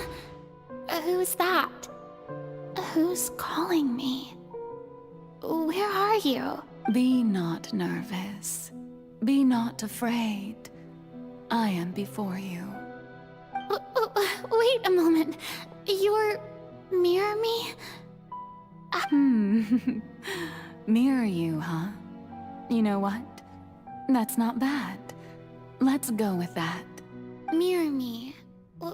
What do you wish to say? The prophecy. Have you heard of it? What prophecy? Wait. I know. I think... I don't know why, but it's in my head somehow. The people will all be dissolved into the waters, and only the Hydro Archon will remain, weeping on her throne. Only then will the sins of the people of Fontaine be washed away. Oh, very good. You know it well. What's going on? I can't seem to remember anything clearly. The only thing I know for sure is this prophecy. Will it really come to pass? Yes, it will. And that is why I've come to you. Disaster will come to Fontaine sooner or later. Things will develop just as the prophecy declared. There is no escaping it. But doesn't that mean everyone will die? I'm a Fontainian just like them. Will I dissolve too? Oh, don't worry. Magical meetings exist in this world precisely to give people a chance to turn things around. It is the reason why you met me today. I will tell you how to save everyone, but you may have to suffer somewhat. Oh, so there's still hope after all. Goodness, you frightened me. You spoke so much and with so much certainty. As for the suffering, well, I will admit that the first thing that came to mind was, why do I have to be the one to suffer? But if the prophecy will come true, I'll also die anyway, right? So if I've already met you as my magical meeting in this world, if there were scales, with all the people of Fontaine on one side and my pain on the other, is it not obvious where the scales should tilt? You truly are the perfect human. My ideal. I suppose this would also be the justice that belongs to you. Huh? Don't worry, it's nothing. Listen well. Fontaine has just lost its Hydro Archon. I need you to play a role. That of the new Archon. Play as... a god? That's right. You must begin a never-ending masquerade. You must never let anyone suspect your identity. If you can keep it up, then I shall have my way of defying this prophecy. But should your identity be revealed, then all hope will be lost. But how will I do this? A human assuming the role of a god without being exposed. Don't worry. What you must do is not to turn yourself into a real god. You simply need to play the role of a god as humans imagine them to be. Being a human yourself, I'm sure you already know what such an entity would be like. Remember, your true challenge will not be pursuing divinity, but contending against humanity. I'm still not sure I understand, but I'll try. So, how long am I going to have to play this role? To accomplish this mission, you will have to stay on the stage for many, many years. You will endure and not grow old until your task ends. But I promise you, all will eventually end in a magnificent and dramatic trial, and everyone will be saved. A trial, huh? How exciting.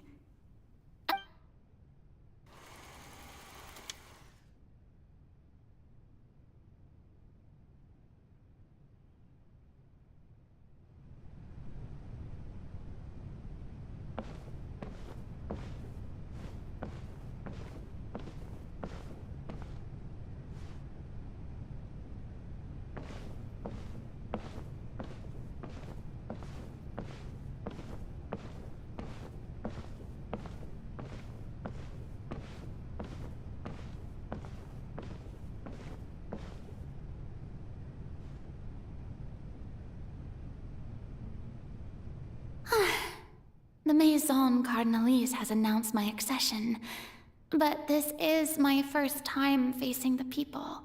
What should I say to most appear like a god? To be honest, I still don't know. Perhaps I should first try to act natural. Ladies and gentlemen, good evening, and welcome to the Opera Epiclese. I'm sure you've all heard about how I have taken on the role of Hydro Archon. Indeed, I am Verena de Fontaine, your new Archon. In truth, I know little about becoming a nation's new god, but it will be my honor to guide you all. As the god Focalor, the god of justice, I shall do all within my power to lead you into an age of fairness and justice. Once again, thank you all for coming. If you should have any questions or suggestions, please send them to the Maison Cardinalise. The future of Fontaine will require us to work together, after all. This should do it. I thought I might stammer, but thankfully, I was able to convey my thoughts just fine. Okay, and next. That's the new Hydro Archon. Is this some kind of joke by the Maison? I would have thought that a being that surpasses humanity would be a bit more assertive. Hey, did you hear that? She even told us to send her suggestions there at the end. Shouldn't gods be all-powerful? She's being so modest. What's the difference between her and an ordinary person, then? If you ask me, perhaps the succession didn't actually happen. She might just be a Maison-backed puppet. Wait, what's going on? Why is everyone suspecting me of being a fake? Oh, this is bad. If I get exposed here, there'll be no saving the people from the prophecy. Right. Mirmi said that I just need to play the role of a god as humans imagine them to be. Calm down, Verena. Think. What do the people want? How would they imagine a god to speak and act? Assertive, with a strong sense of presence. One who can dispel all doubt. That is the character I'm fated to play.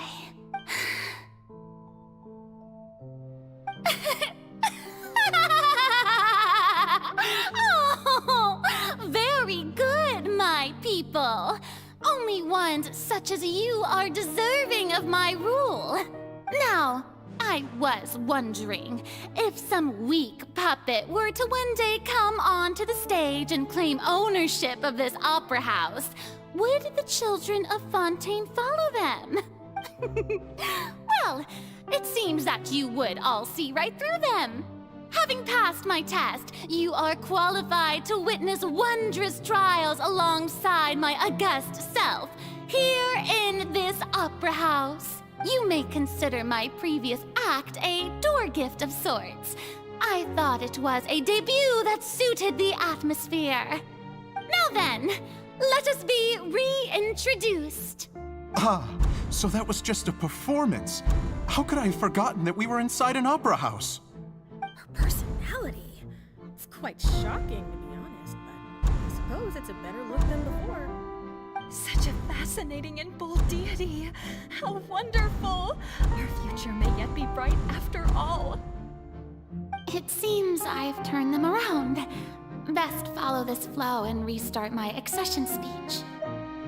My dear people, whether you acknowledge me or not, whether you trust me or nay, I say to you, keep faith in your ardor for justice. We have heard it said that this nation's sins can no longer be washed away. Well, I say that justice is most fragrant when it blooms amid sin. The scales of justice should not weigh heavy in the hands of its God. On one side, it must carry fairness and justice. And on the other, praise and applause. May law be the prayer on our lips. May judgment be our worship. Let us light the fires and drink to the future of Fontaine! There is no trouble in this world that justice cannot solve. All that is needed is for you, my people, to believe in it, heart and soul. So long as I, the Archon Focalor, stand within the Opera Epiclese, so long as I stand before the Oratrice, I shall even judge the gods of this world!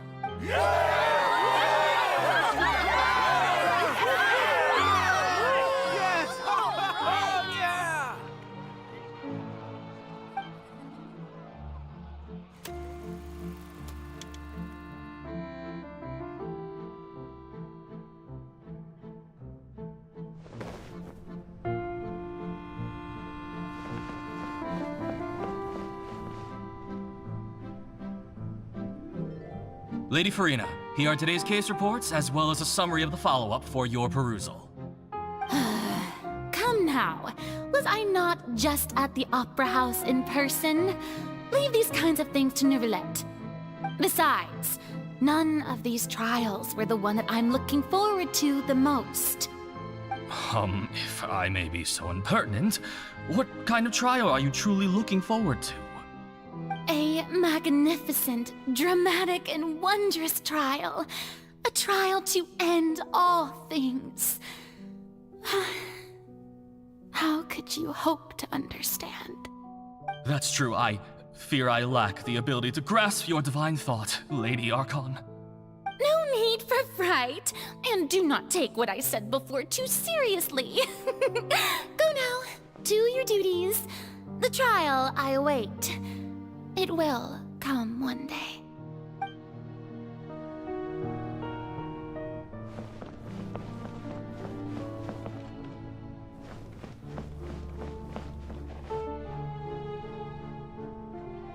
Lady Farina, I don't know what to say. Thank you for agreeing to see me. No need to thank me. Or rather, thank your own sense of perseverance instead. Long have you stood in line to meet me, have you not? Oh, I'm afraid that's just an inevitable consequence of my divine charm. All right, Deoteria, is it? How is your son's illness? You remembered me, and you knew of my family, too. He is doing much better now. In fact, he is far more of an ardent believer than I. He was the one who forced me to seek an audience with you, and to bring your words back to him. Oh, good. Very good. If this should happen again in the future, please do not hesitate to come and tell me. Going down to citizens' homes every so often, while not usual practice, should serve as a fine change of pace. You're such a gentle and wise God. Thank you once again, on behalf of my son.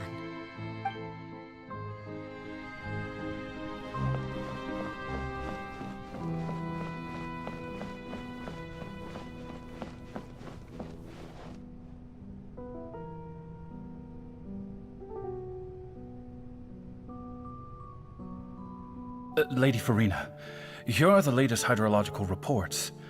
As for the specific parameters you asked to take note of, I'm afraid things still don't look good. I see. It's as I thought, then. As your god, I did already expect this, but I wanted to see how far your human wisdom would allow you to analyze it. All manner of signs indicate that the prophecy will still come to pass. Forget it. That's not something you need to worry about right now. Well, as I understand it, the Fontaine Research Institute is also trying to find a way to counter the rising water levels. Really? Have they found anything? I'm afraid that they haven't found any effective solution thus far. Oh, is that so? Well, no wonder. This issue has reached the realm of the gods after all. Still, their spirit is praiseworthy.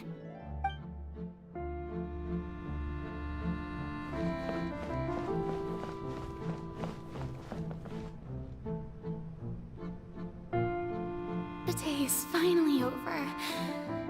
I haven't had a moment to breathe this whole time. But it's good to see that everything's getting on track. There are no longer any voices of suspicion. Maybe this is fine. I just need to keep going, and everyone will be saved. All right, Farina, don't think too hard about this.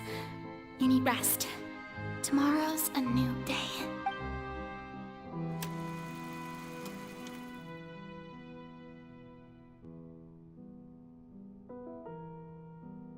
Lady Farina, here are the new trial reports for the latest cases, as well as a summary of the follow-up.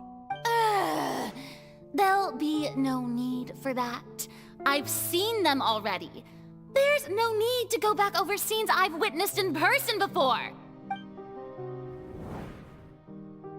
Lady Farina, I've waited so long for this chance to see you in this manner. Indeed, my dear, loyal citizen. This joyous moment is an honor for us both. Lady Farina, we're detecting significant hydrological anomalies near Poisson. Understood. Keep monitoring. Keep me informed should anything come up at the Institute.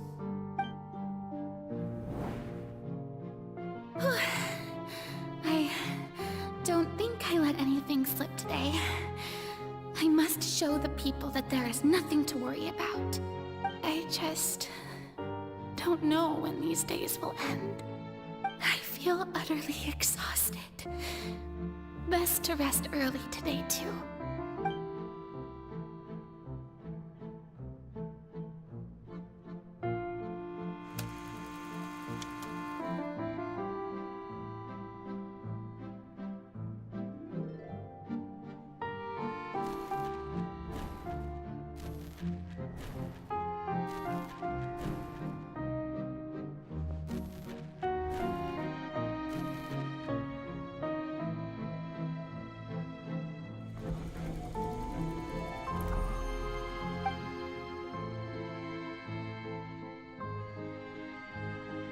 Lady Farina, it's like a dream being able to speak with you up close like this.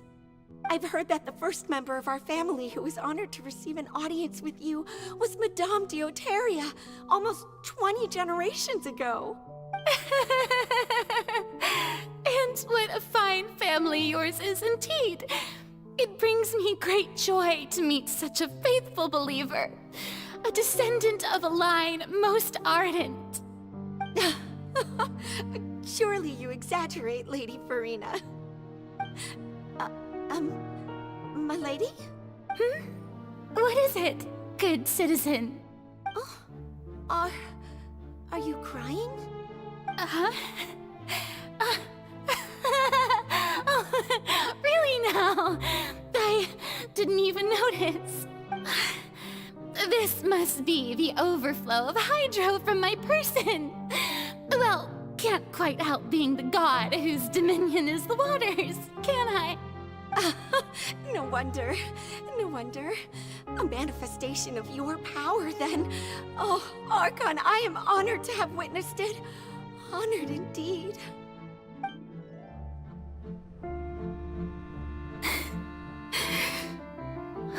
So interminable. So lonely. Just how much longer? Hundreds of years must have passed by now. Perhaps the show must go on for hundreds more. I never imagined that it would hurt so much. Have I reached my limit? No. Perhaps I reached it long ago. Today I didn't even notice my own tears. I want to tell someone, anyone, about this. But would that not destroy all I've done so far? I've conducted so many investigations across the centuries. But there's not even a sliver of hope that we might break the prophecy. All I can do is keep heart. I must maintain this act. It is the only way to save Fontaine. Please, mirror me. You have to succeed.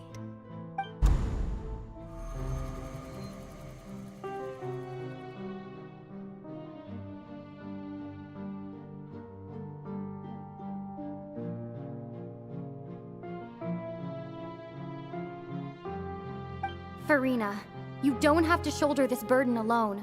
Although I don't know what you might be keeping from everyone. Your people are more than willing to share your burden with you.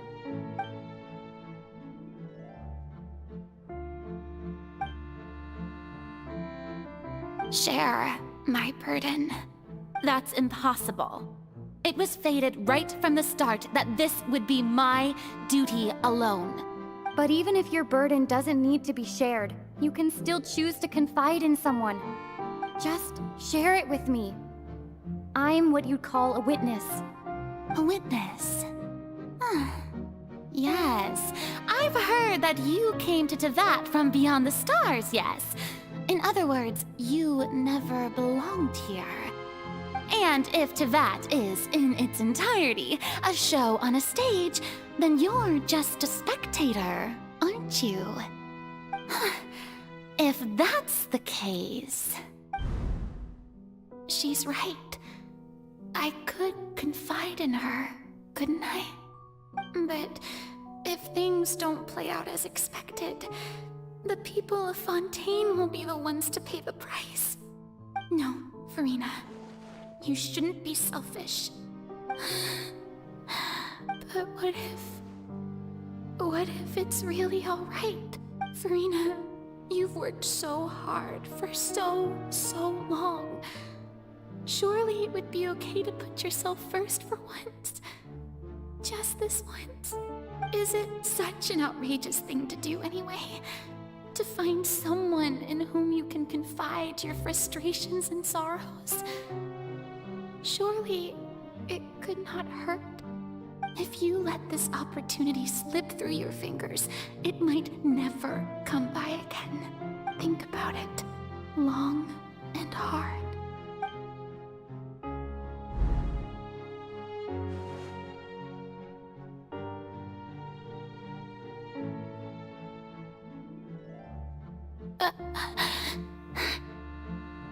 No, I have nothing to say. I am Farina, the Archon of Fontaine. And all you need to do, dear spectator, is to witness my performance until the curtains fall.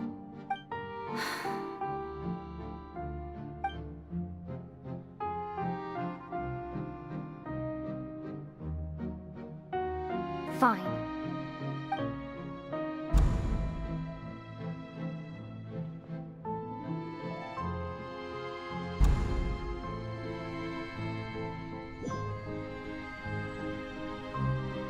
So even Farina doesn't know the truth? You've never once let her in on the full plan? Yes, it had to be done. To deceive the heavenly principles, you must first deceive yourself. She did very well. If she had let her resolve falter even once in these 5 centuries, Fontaine would have been doomed to the most tragic fate. It seems that trusting humanity was the right decision after all. I believe that I understand how your deception works, but that is only half the truth, is it not? How would you build on this foundation to save the people of Fontaine? That is the most important thing. Ah, good, good. Of course the Iudex of Fontaine has pinpointed the crux of the issue. I'm sure you've long sensed that the Oratrice is no simple machine, yes? I've always suspected that it had its own consciousness. And Lenny did mention that he heard a human voice within the core chamber. It now seems that that person was you, hidden within the machine all along. Am I right? And then I became one with the Oratrice, taking Fontaine's gnosis with me. Yes, it would seem so, wouldn't it? Alas, your understanding of this device still lacks sufficient depth. In truth, it is no enactor of justice. It is, in fact, a device created to kill the god of justice. I beg your pardon? Oh, you have it. And to be more precise, not only will the Oratrice take down the god of justice, it will also take down the divine throne upon which she has been placed. I mean, did you think I would be the sort to enjoy peaceful repose while Farina suffered? My work over these last 500 years has been to constantly accumulate indemnitium within the Oratrice. But really, some have already discovered that only a small fraction of the energy generated by the device was ever used to provide power to Fontaine. The vast majority had to be, accumulated to enact this death sentence. It was all a part of your plan, then? Indeed. This power, accrued over 5 centuries, could have sustained Fontainians for millennia, but only power of this magnitude could hope to destroy the Hydro Archon's divine throne, shaking the rules established by Celestia, and breaking through the institution that is the Seven. So the Oratrice's call for death was for neither Farina nor Focalor, but for the Hydro Archon. The destruction of that divine throne. If I do not misunderstand your intent, you must be... returning what's rightfully yours to you, of course. In other words, this was all done to return the authority of the Hydro Archon to the Hydro Dragon of this planet. But...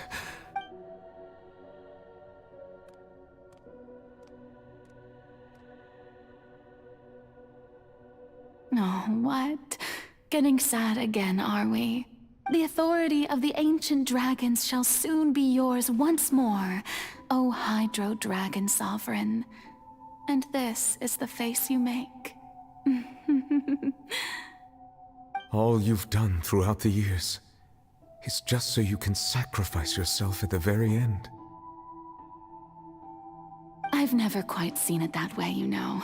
Even now, I'm quite pleased at how well my deception worked.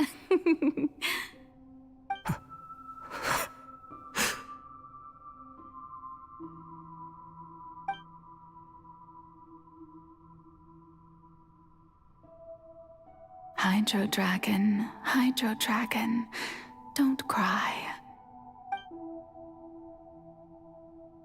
I must say, had it been within my rights, I would have loved to judge the heavenly principles themselves. Were they not guilty of essentially the same crime?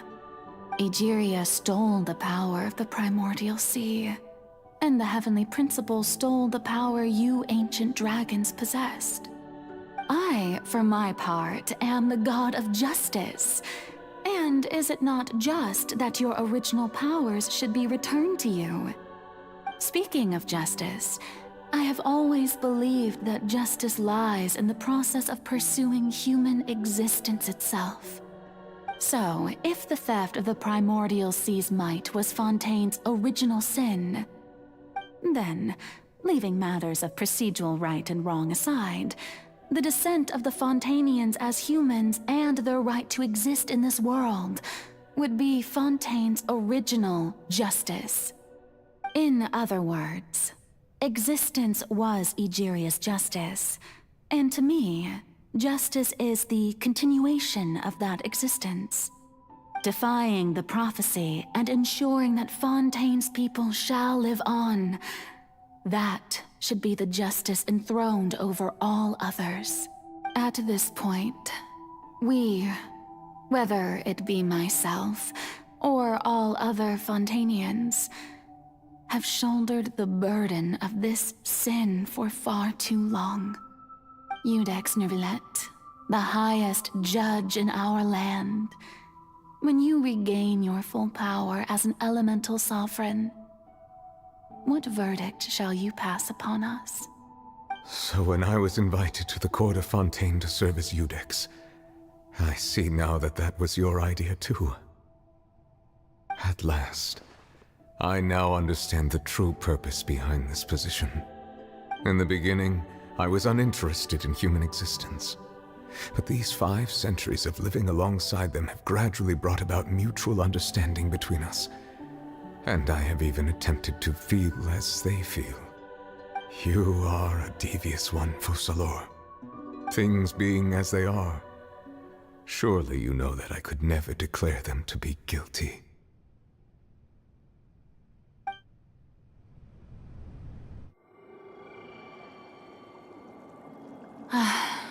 The hour of my execution is almost here. For the sinner, the curtain call has come. I know I may not sound it, but faced with death, I find myself a little afraid. Perhaps this is one thing both gods and humans have in common.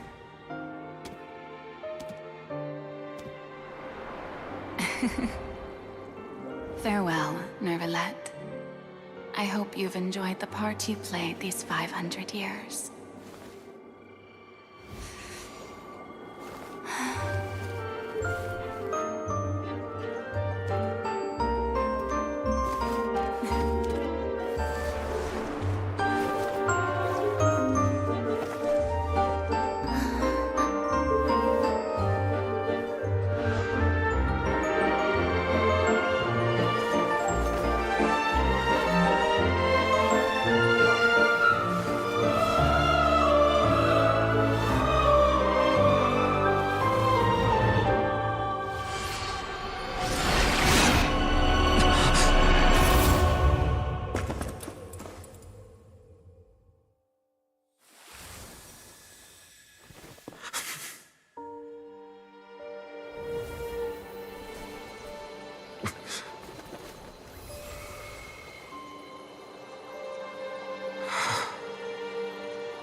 Iudex Nervillet, hereby declare,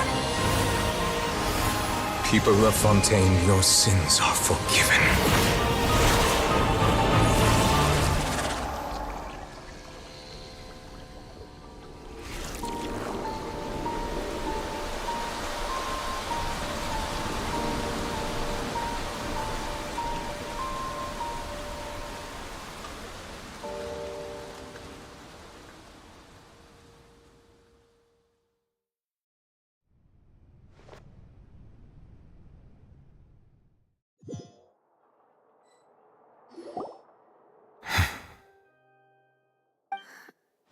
What just happened? Has the death sentence been carried out? Was that bright light some sort of misdirection? I have a feeling that something huge just happened. But since we're all still alive and haven't been dissolved, I assume whatever happened was good for us. It's time to end this. We must mete out punishment to that beast. Didn't you say just a moment ago that it can't be defeated? I have gained the strength sufficient to deal with it. Through certain means, I now have the ability to separate the power of the Primordial Sea from that creature. We should seize the opportunity to pursue our quarry. Traveler, now that the oratories can no longer function, I require an executor to help me mete out justice. The root of the calamities befalling Fontaine, the beast that enacts the prophecy. Its name is the all-devouring Narwhal. Come with me, traveler. The hour of execution has come.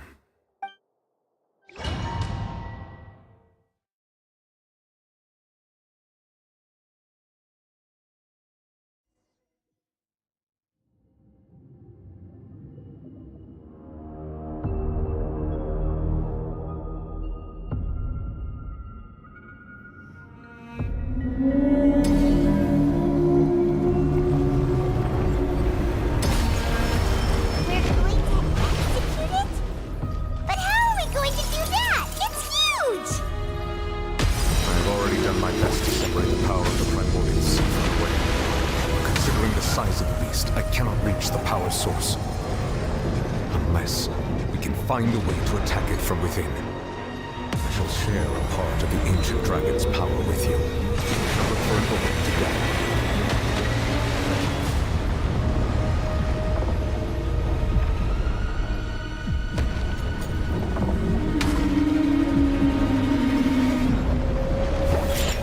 I can feel its sorrow turning into hostility. Look at you, Boozle! Check this out! Illusion shattered! Rain outlines your fate.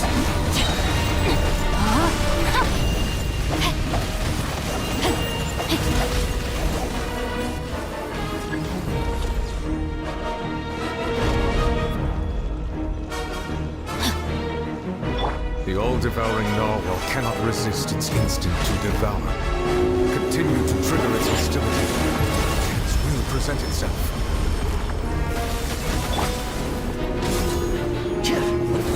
Rain outlines your fate.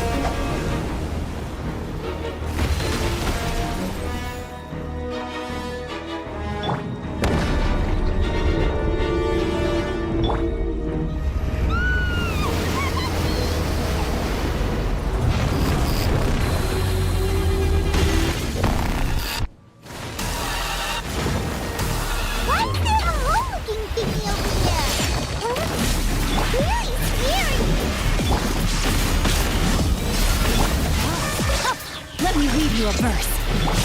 Torn to oblivion! There is no escape! I have granted you my protection. Do not fear. Seize the moment and use my power to suppress its roots from within.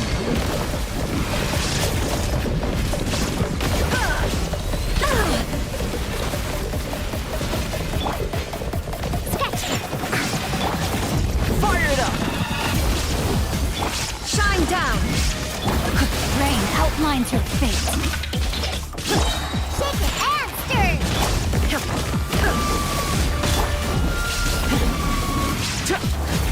Don't get too close!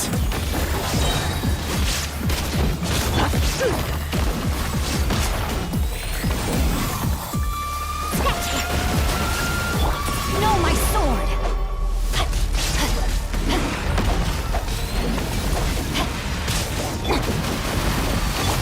Fire it up!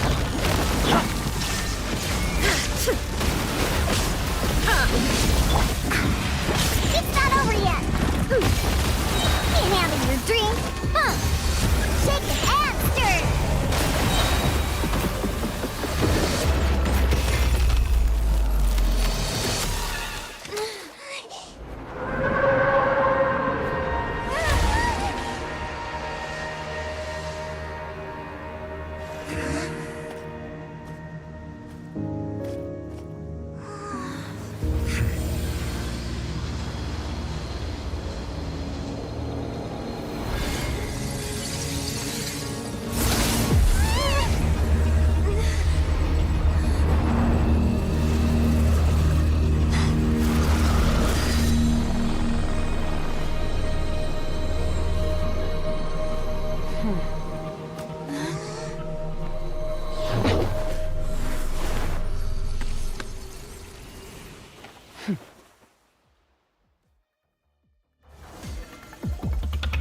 Thanks for helping with the cleanup. It should have been my job, but... oh well. It was just supposed to be a short private training session for me. I didn't think that my disciple and my master's pet would start brawling in the meantime. Well, actually, I had a feeling that it would happen at some point, but they bumped into one another earlier than I thought. What a blunder. I suppose I'll have to swing my sword 3 million times as penance. That power. Who are you exactly? Paimon has an idea. From what she said earlier, she must be Child's master. Skirk, right? It's just that he gave us the impression that she was the less talkative person. I simply did not have anything to say to the weak. But you, on the other hand, managed to defeat the all-devouring narwhal without using power from beyond this world. So you may speak to me as equals. I have to agree. It's a strange use of a planet's primordial waters just to raise an all-devouring narwhal. That kind of power is wasted on it. It's not cooperative, it eats too much, and I have more important things to do with my time than pet sitting. The only thing that creature has going for it is its looks. All in all, it fails as a pet. Miss Skirk? I think you might have missed the point. The point being? Well, being that this pet almost destroyed an entire nation. So what sort of person is your master? Well, Child's master's master. Oh, right. So you don't know him. Sorry, I assumed you did. His name is Sertologi. Huh? I am unfamiliar with that name. Huh. So Master isn't sufficiently famous. How should I describe him then? Have you heard of the name The Fowl? The Fowl? Still nothing? Well, how about the Visionary? Vetterfulnir then? Or Gold Rhindaughter? Ooh, that one we've heard! Rhindaughter's part of the Hexen Circle. She's Albedo's mom, right? Oh, so you do know that name. To be honest, I also heard all of those names and titles from my master. I don't actually know them either. But I suppose you understand now, yes? My master is likely a similar sort to Rhindaughter. They are both pursuing some form of perfection. Wait! Didn't you also mention a visionary person? Paimon didn't quite catch their name. Actually, never mind that. I believe it expedient to inform you that the all-devouring narwhal used up nearly all its strength fighting you. Such roiling hydro energies will prove difficult for the planet's deep seas to digest. As such, the fontaine back on the surface has most likely been thrown into chaos. In other words, the prophecy that you've been fretting over should now be in full swing. What?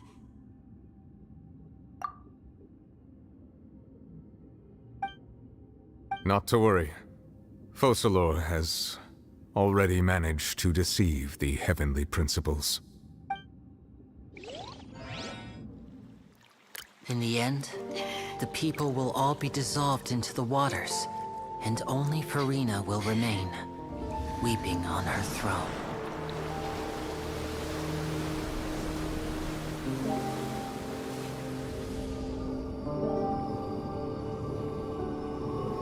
Only then will the sins of the people of Fontaine be washed away.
Let's initiate emergency rescue!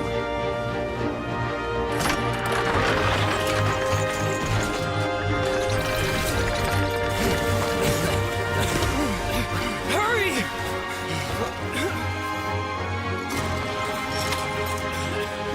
Hey, lend a hand!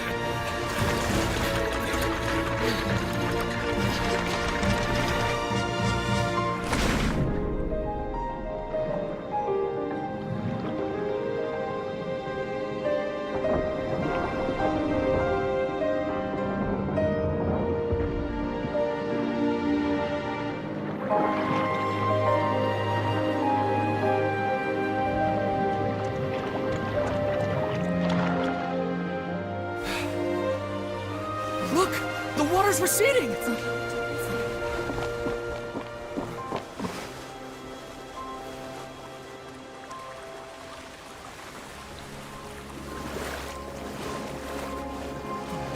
It's a miracle! Water's receding. We didn't dissolve. The prophecy was wrong. The prophecy was wrong.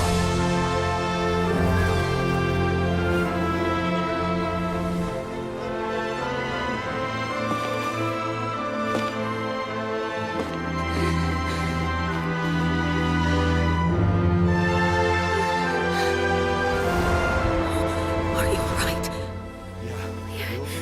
We're saved. The prophecy was wrong.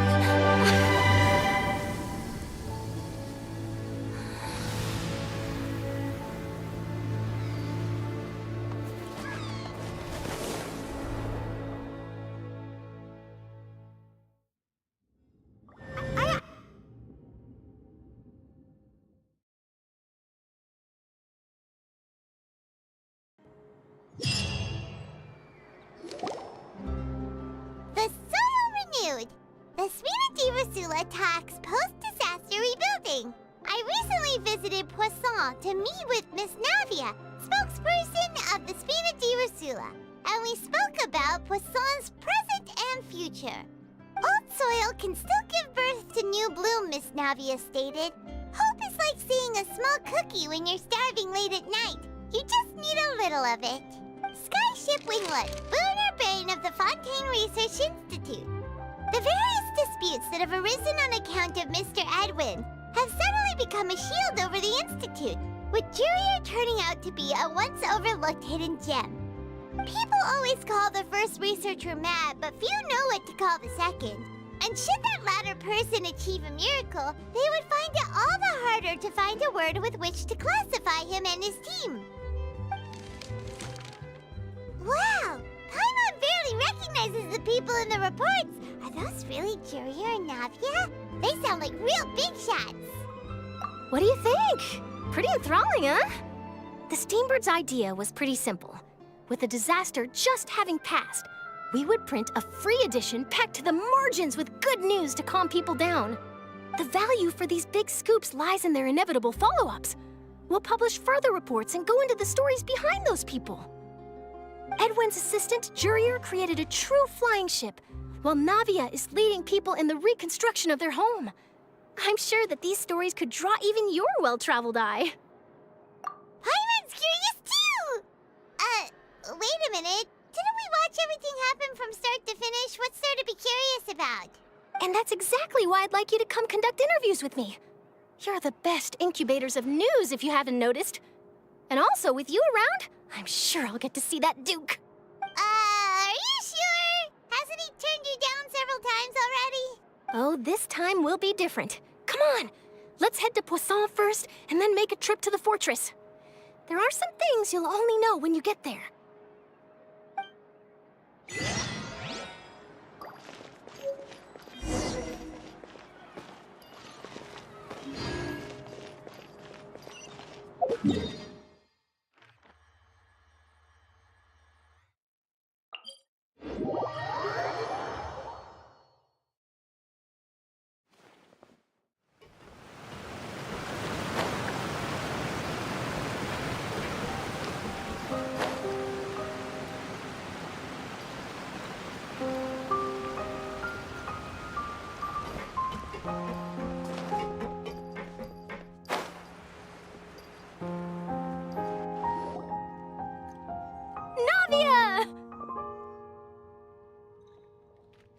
Oh, it's you.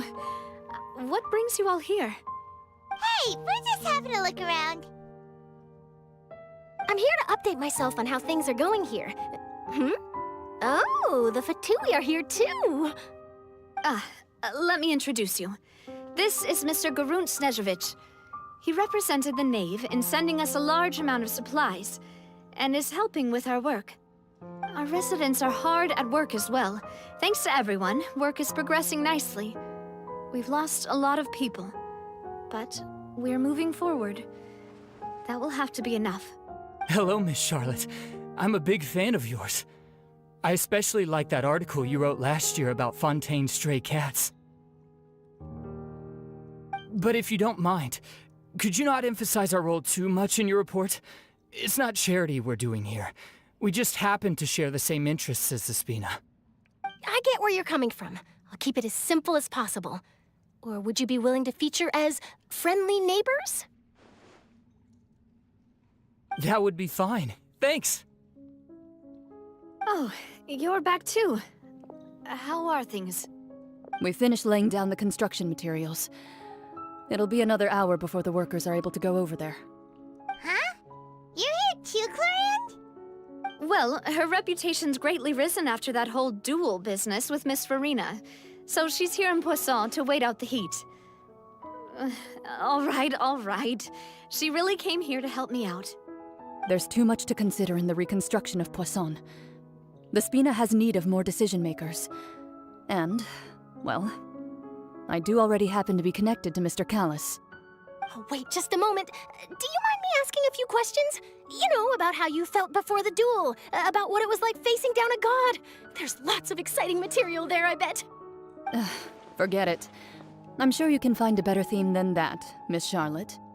I see you're the same as always.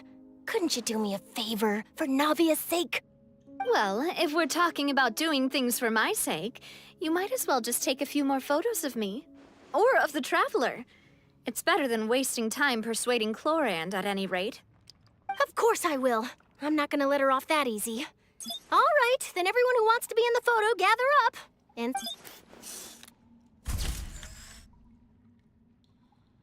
How did it go? Was it a good shot? Did Paimon look cute in it? Not bad. Your addition really helped the composition of the picture. All right, hang on a moment. Let me snap a few more shots. All right, that should do it. I'll be back here later anyway, so let's call it a day. You're very quick. Speed is of the essence when it comes to the news, and freshness is the key. Also, not to brag, but I'm pretty good at building connections. Who knows? I might eventually get that interview with you after all, Miss Clorand. Wow, you really do have that never-say-die spirit. I'm impressed. I'll hazard a guess that this is how you got that interview at the Fortress of Meripede. Whoa, you're well informed. Let me make a guess too. I asked Sijuin, who told Monsieur Nervillet, and he told you, right? That's a very complete information chain. In truth, all Monsieur Nervillet asked me was, when did the fortress become so friendly towards the media? I told him that it was best not to speak too soon. There's no guarantee that Ridsley will make a personal appearance. You're right. I've got to treasure every moment I have with them. In which case, I'll be making a move first. Stay safe now. And tell me if you hear anything interesting. I'll treat you to afternoon tea in exchange.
Lizardtail, Pepper, Starconch.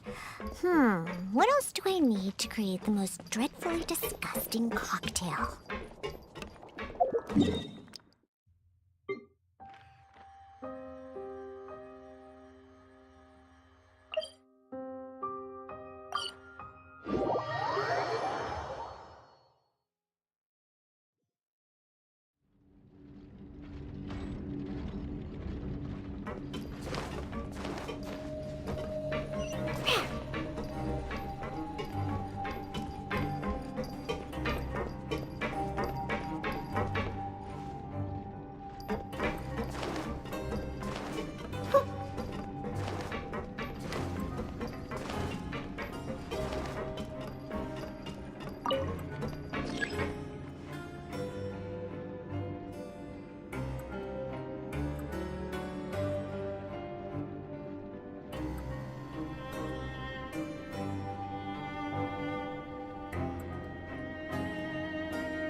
Oh, guess we're here again, huh? There's a real nostalgic feeling to this place. Looks like you've been missing us. Duke! Did you come all the way to the entrance to greet us? Of course. I'm here to welcome you and our dear Miss Charlotte, whom our good head nurse recommended to me. It's an honor to finally meet the much-rumored Duke. Thank you for consenting to my visit to the fortress, sir. No need to thank me. But that said, I shouldn't be the focus of your interview. I trust you recall our agreement? Of course, of course. All right then, this way.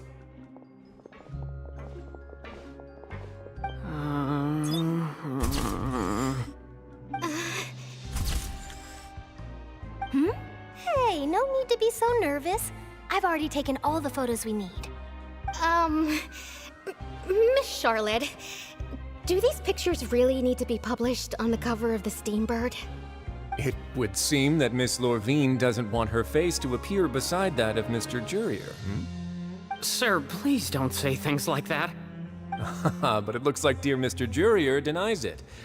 Might this interview be very important to you then? No, I just... This is my first time being interviewed, and I'm very thankful to the Steambird for... Now, I might not look it, but I actually did meet Mr. Edwin once. And I'll be honest, I enjoyed chatting with you more. You've definitely got more of that genius vibe going on. The boat that brought about a miracle, the ark that saved the people. Why, you recreated a myth back there, like an emissary of legend. Still, if I might ask, where's that flying ship now? Huh. Looks like Charlotte's trying to get herself another exclusive scoop. I have to apologize, but that ship is presently in the bowels of our factory. I'm afraid it won't be easy for you to get a shot of it. Really? Well, then in that case, could I have an interview with you to make up for that loss?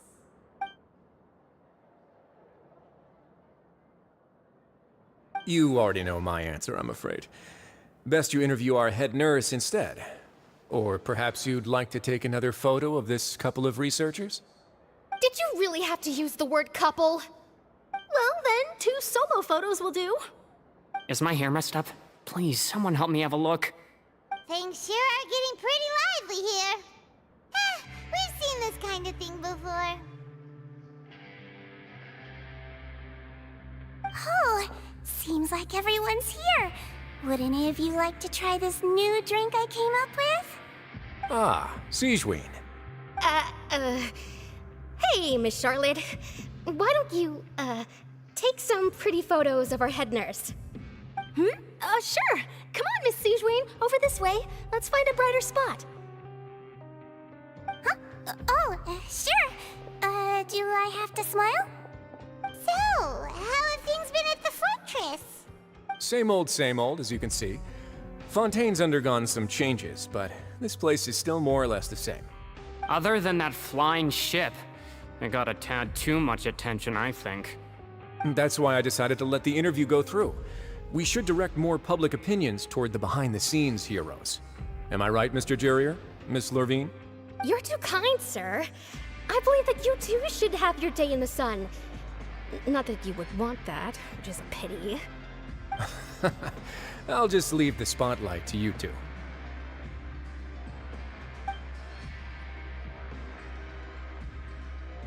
I see. Lots of things happened that day, huh? Anyway, regarding that Harbinger, I'm not sure you remember, but his 3 young followers are still waiting for his return. He sure did win them over, huh? I'll tell them that there's good news and bad news. The good being that their boss seems fine, and the bad being that they must face extended sentences for abetting his escape. Oh, actually, what about you? Are things gonna change for you too? What change can there be? The fortress will keep chugging along, and so will my duties. As to what Miss Farina's departure will mean for the nation, and if our laws and governance will be transformed, we'll leave those to the folks in the overworld. Hey everyone, the photo shoot's done. Good. In that case, let's call it a day here. Thanks for your cooperation. Come on, Traveler, let's go. Till next time, everyone. There'll be a next time?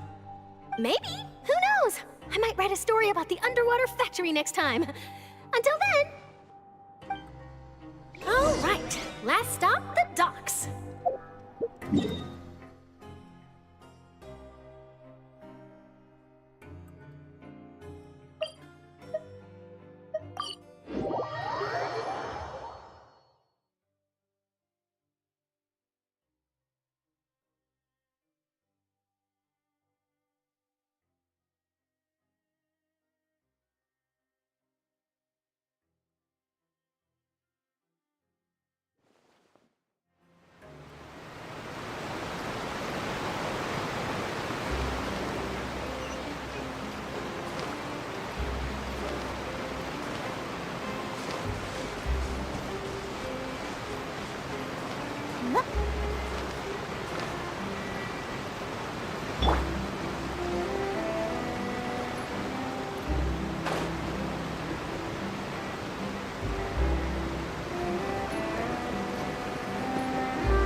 Navia mentioned that she stayed in touch with Limmy and the others after working together. Apparently, they've been at the docks distributing these strange pockets the whole time since. Traveler, Paimon. Ah, and Miss Charlotte, too. Would you like a magic pocket? What sort of gadget is it? It's a wondrous bag that can be used to carry many things. The water level has returned to normal, but if you see any of your things floating around, you can use this to carry them. Or you could trick a friend into doing it for you. Trick a friend? I wonder which of my friends would fall for that.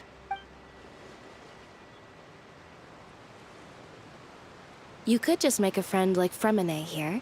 Isn't that right, Fremine? Is this what you meant by, I'll help you make some more friends? To be honest, that sounds pretty sweet. Could I have your contact, please? Sure. Please, write down my address. Lynette sure is working hard to help Fremine socialize. He was the one who proposed doing this. He even wants to assist in our magic shows. Yes, I was planning to first introduce Pear as an assistant, and later Fremine himself. In the future, I think we can leave underwater escape magic to him too. That said, would anyone want to see a diver escape underwater? Oh, it'll work out. Every journey begins with the first step. He'll become a part of our show eventually. Lynette, could you come over? Miss Charlotte says she wants to take a picture of us. Got it. My, that Charlotte is rather perceptive. She got rid of everyone the moment she realized I had something to say to you. So, how have things been, Traveler? Father says that you did a great deal during the latest events. She's very grateful for your contributions to Fontaine. That's all right. We were more than happy to help. So, what's she doing now? Oh, I guess you haven't heard. Well, after Lady Farina left, Father and Monsieur Neuvillette opened negotiations, during which he gave Fontaine's gnosis to her as a diplomatic gift. A diplomatic gift? A gnosis? Yes, I was quite surprised at first myself. But when I thought it over, there were actually a number of things going for it. It could have been done as an apology for the incident with Lord Child, or as thanks for his help in tying the all-devouring narwhal down. Furthermore, Father did also lend significant aid to Fontaine and Poisson. Well, that's true, but this is a gnosis we're talking about. Doesn't this seem a bit irresponsible? I would agree, but I've also heard that It seems that Monsieur Neuvillette has had a significant change of heart regarding the matter. So there's some reason for this that only Neuvillette knows about? I suspect you'll have to ask him about that yourself. Ah, yes, speaking of which, I did see him strolling around the entrance to the Fortress of Meripede a while back. Isn't he real busy and stuff? Paimon didn't think he'd have the time for that. But back to the topic. The Gnosis was given to the knave, right? What about Child? They say that he's returned to Snezhnaya to recover from his wounds. I hear that the recent disaster really did a number on his health. That's true. When you think about it, we've had loads of run-ins with the Fatui. To think we'd be allied with them this time. So shocked by such a simple switching of sides?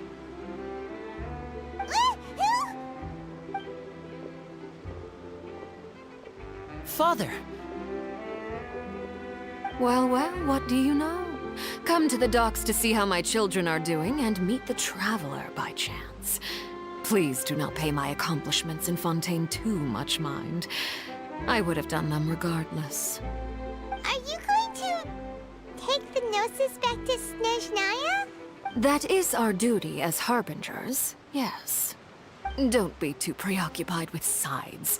The goal of the Fatui concerns not a single place or person, but the entire world. With such a grand goal in mind, it is inevitable that we must wear many masks. Switching my masks is something I've always done. Well, that depends on many things. No one truly knows what the future holds. What good is honesty if you can't rely on it forever? As for you, I very much look forward to our next collaboration.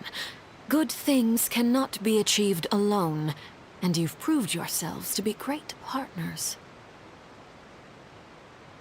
A vision? All right. I'll remember to return it. Thank you for keeping it safe for him this entire time.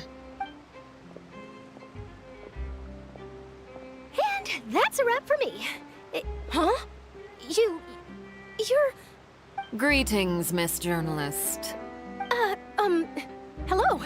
If I'm not mistaken, there are diplomatic channels I'll need to report to take a photo of you. That is correct. So forgive me, but I will not be able to serve as a subject in your article.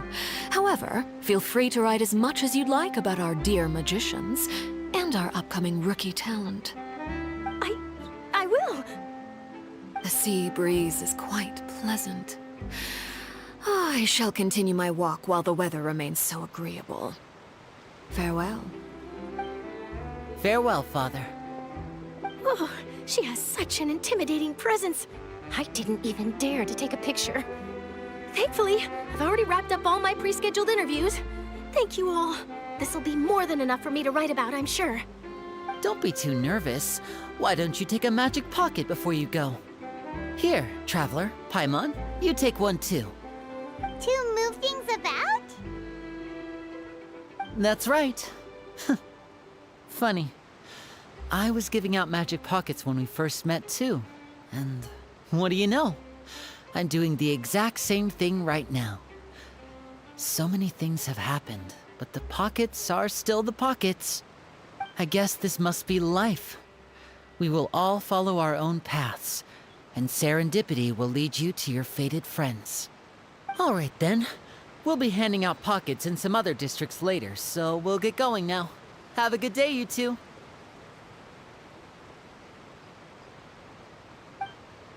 Well, guess we sent Charlotte, huh? Shall we go see what Neville's doing? As long as he's not so busy that he doesn't have time to chat anyway.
You really are here, Neuvillette! Paimon didn't think you were going to have free time this hour of the day. Really? Oh, I suppose you must have met Mr. Linney. He took the time to greet me earlier when he passed this way. In any case, you came at a good time. I was just considering reaching out to you to set up a meeting, so I may explain some things that I haven't had the time to before. Aw, Paimon's glad that you remembered. Thank you for keeping us on your mind, what with you being busy and all. Alright, let's have it then. How was Fontaine actually saved? The whole business is still quite the mystery to us. It is strange how words can often leave a bitter taste in the mouth when it finally comes time to say them out loud.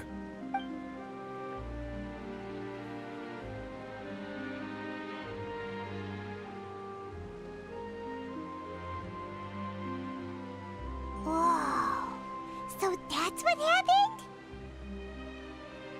Focalor destroyed the divine throne of the Hydro Archon and restored your power to you, transforming you into a fully fledged elemental dragon sovereign! But Paimon still doesn't quite get what you did to save the Fontanians from dissolving. For me, the authority of the ancient dragons refers to absolute control over the hydro element. Fontanians were incomplete humans born of Egeria's use of the power of the primordial sea, with constitutions similar to that of mimics. But so long as those primordial energies remain within them, I could use the ancient dragon's authority to grant them true blood, after the fashion in which life was first brought into being on this planet. In other words, when I gave my verdict, Fontanians became true humans, and thus would naturally no longer be dissolved by water from the primordial sea. Focalor must have counted on you to make that decision as well. Your verdict was the key to making the prophecy appear to have come true while saving everyone. Yeah, and in a manner of speaking, Focalor finally managed to fulfill the original Hydro Archon's wish to turn Oceanids into real people too! It seems from your expressions that you still have more things you wish to ask. Ask away. I will tell you the truth as I know it. I have investigated his case along many avenues, and I have learned that he once fell into an unknown chasm when he was young. There, by chance, he awakened the all-devouring narwhal. But whether it be by sentiment or reason, that should not have been enough to consider him the root cause of the disaster. At most, he would have had tangential liability. As for the judgment passed by the Oratrice during the trial, whether it was due to that liability by association or Focalor deliberately using him to buy time for us on the assumption that he would be able to hold the creature off, I cannot say. Guess Focalor had Fontanians in mind the whole time. In the end, it was thanks to her that they finally became real humans. Hang on a second. Paimon suddenly got another question. Back when Fontanians hadn't yet become real humans, were the children they had also transformed Oceanids? Life has always flowed like water. Do you recall how Fontanians would often come to the Fountain of Lucine to pray for children? Yeah! Lynette said the fountain is where all the waters in Fontaine converge. In truth, even those couples did not know that such prayers were no mere custom, but instead a form of ritual. Those Oceanids who were blessed within the spring water would later descend as new humans in the coming months. Paimon sorta gets it now. Either way, seems like this ritual won't be of any further use, but it'll probably live on as a local custom. Ask away. I will tell you the truth as I know it. Yeah, about that. Risley said Farina has already left. What's that all about? Ah, Lady Farina. The people are only aware that her death sentence has not been carried out. She abdicated the post of Hydro Archon and left affairs related to that title to me, before leaving the Opera House. I related Focalor's words to her faithfully and completely. After hearing them, she seemed neither saddened nor comforted. She simply said that she was tired and needed to rest. Having said that, she then packed her things and moved out of the Opera House, not unlike how an ordinary person might. But she's still got a place to stay, right? You need not worry. I will make arrangements to ensure that she will not want for food, clothing, board, or travel. In truth, I am somewhat happy for her. The wear and tear on her spirit will, of course, take time to heal. But now that she no longer has to play the role of Focalor the Hydro Archon, she can finally lay down her burdens and lead a normal life. What about you then? What are your plans now that you've regained your full powers as the Hydro Dragon? After Focalor passed on, the Oratrice also ceased to function. This matter will directly affect our trials. After much careful consideration, I've decided to take over its role in our courts. From now on, I shall hear cases and pass verdicts by myself. Looks like you're still considering stuff from the perspective of the Udex, huh? As an elemental dragon, there are indeed many things that I must do. But this power and this duty, in a manner of speaking, you could say that both were granted to me. As such, before I attend to my other responsibilities, I must first and foremost continue to serve Fontaine as its highest judge. The duty of the Hydro Sovereign and the duty of the Udex shall coexist within my person. Additionally, the Hydro Archon's departure has brought about another problem, which is that the Opera House shall no longer produce indemnitium. That's true. That power was derived from the people's faith in the Hydro Archon, wasn't it? Wait, but the various mechs and machines in the city are all still okay. Where are they getting their energy from? As I am now, I have full command over New Musia, and it can serve as a complete substitute. Another reason why I cannot quite leave Fontaine immediately. Wow. This ancient dragon's authority stuff is really quite useful, huh? Ask away. I will tell you the truth as I know it. Oh, that's right! They say you've given it to the knave as a diplomatic gift or something! Leaving aside their intentionality, the two Fatui Harbingers have indeed done much for us during this crisis. Their sole remaining goal in Fontaine, at least at this point, would seem to be the Gnosis. The Oratrice has ceased to function. The Hydro Archon's divine throne is now no more, and I do not need the Gnosis's power. As such, it has lost all meaning for Fontaine. If the Fatui have impure designs, then we might as well accede to their request now, and avoid unnecessary conflict. What complicated considerations! Paimon thought you were just giving it to them out of gratitude to the knave and as an apology to Child. Ask away. I will tell you the truth as I know it. You will soon be heading to Natlan, I presume. I'm afraid that I have little talent as a travel guide, so all I can do is tell you what I know about that land. As far as I'm aware, Natlan can be said to be a nation of dragons. A nation of dragons? You mean like you? No, I suspect that I would not find myself welcome there. Unlike ancient dragons such as myself, the dragons of Natlan have undergone long years of development and evolution. Large numbers of them have entered a form of coexistence with humanity. Natlan is also the nation of war.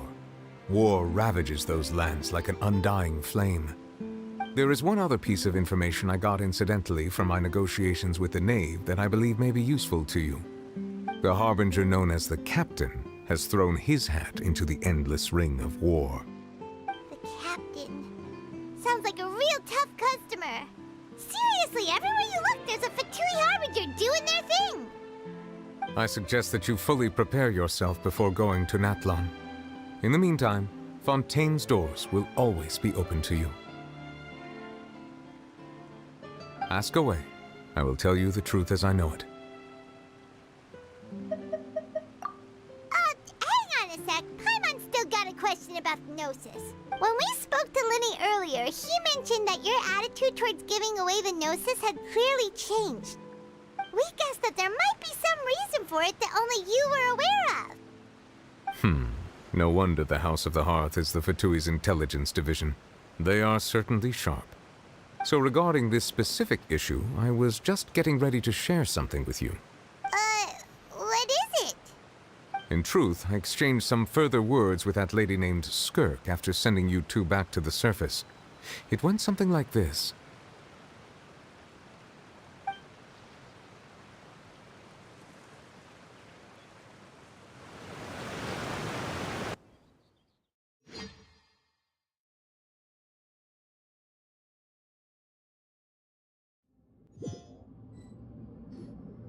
Well, we're going to head topside to see what's going on. You hurry over soon as well, all right, Nervalet?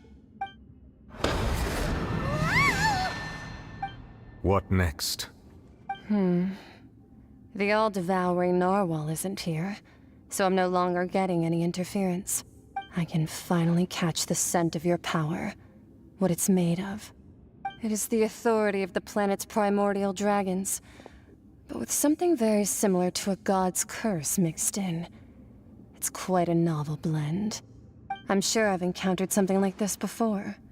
I do not know what you speak of. Of course.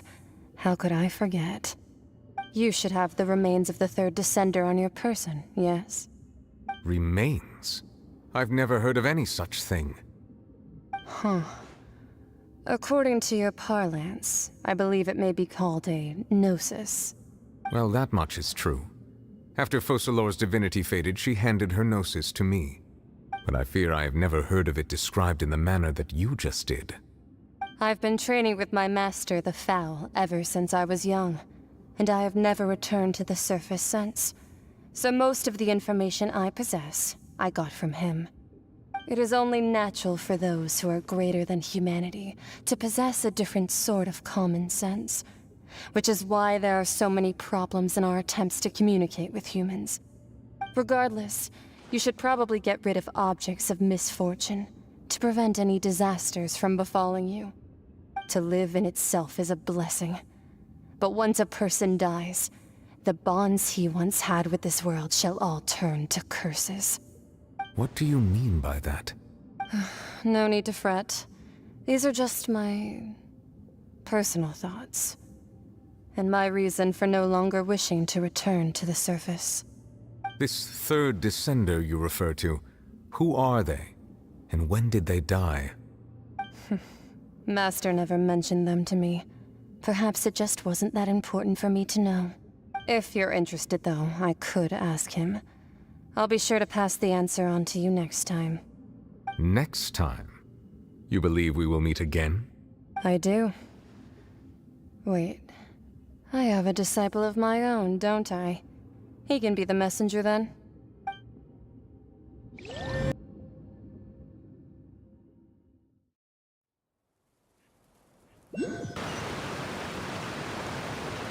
That's what she told me. Whether it would prove useful or not, I wanted to pass that information on to you. The remains of the third descender? So that's what the no-sees actually are. Paimon just thought they looked like chess pieces. How could they be a person's remains? All the same, assuming that there was no misunderstanding or special metaphor at play, that is what she meant to say. And she said that it would bring misfortune and that you should check it, which is why you gave it to the Fatui. If she speaks the truth, then I would simply be putting Fontaine at unnecessary risk by keeping it here.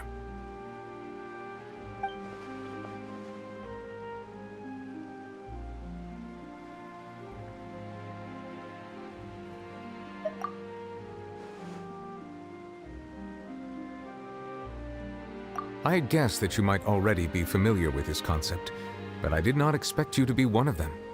That means that the no-sees, which are exceedingly element-compatible and can even enhance elemental abilities, do indeed come from the third descender.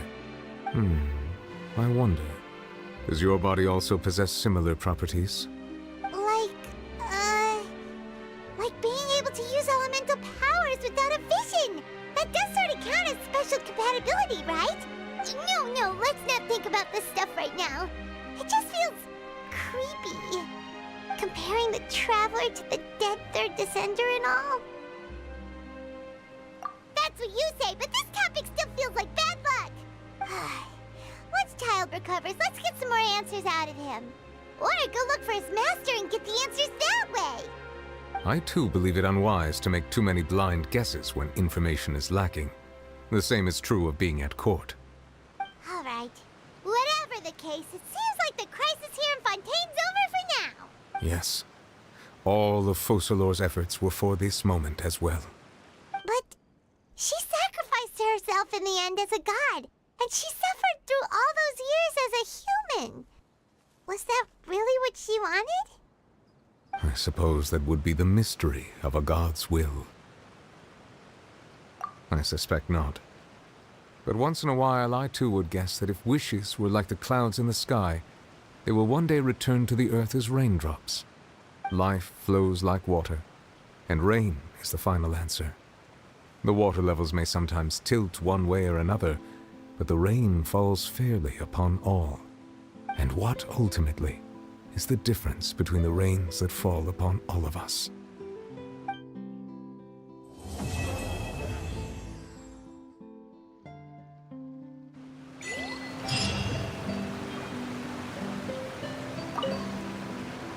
It seems from your expressions that you still have more things you wish to ask.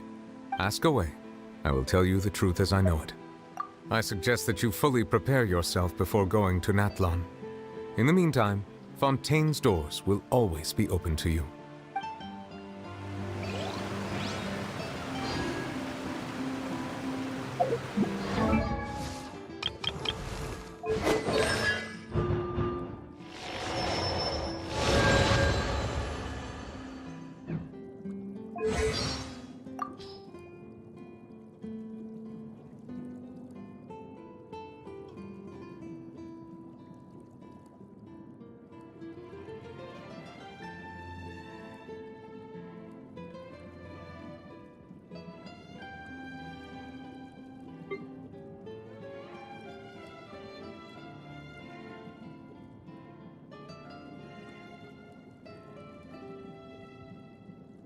Let me take over. Look out! This is not the end.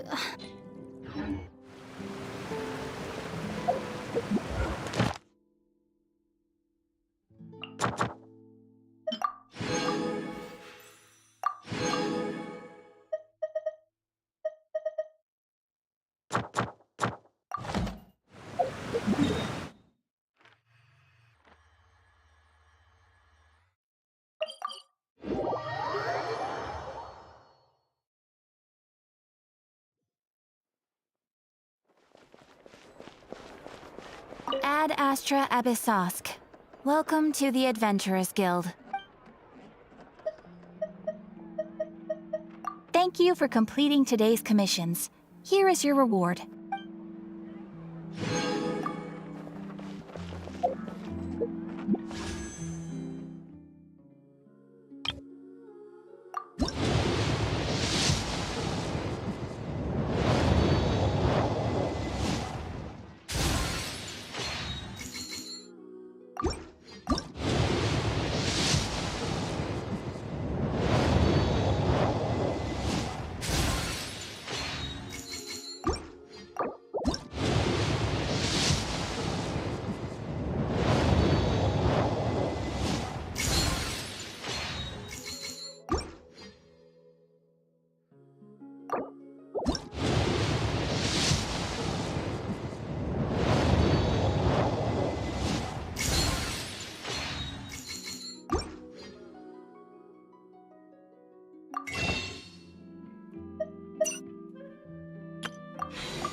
There's still a long road ahead.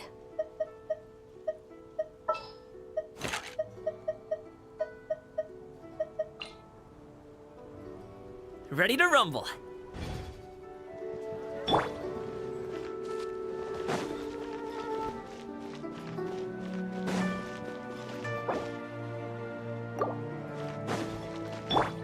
Rain outlines your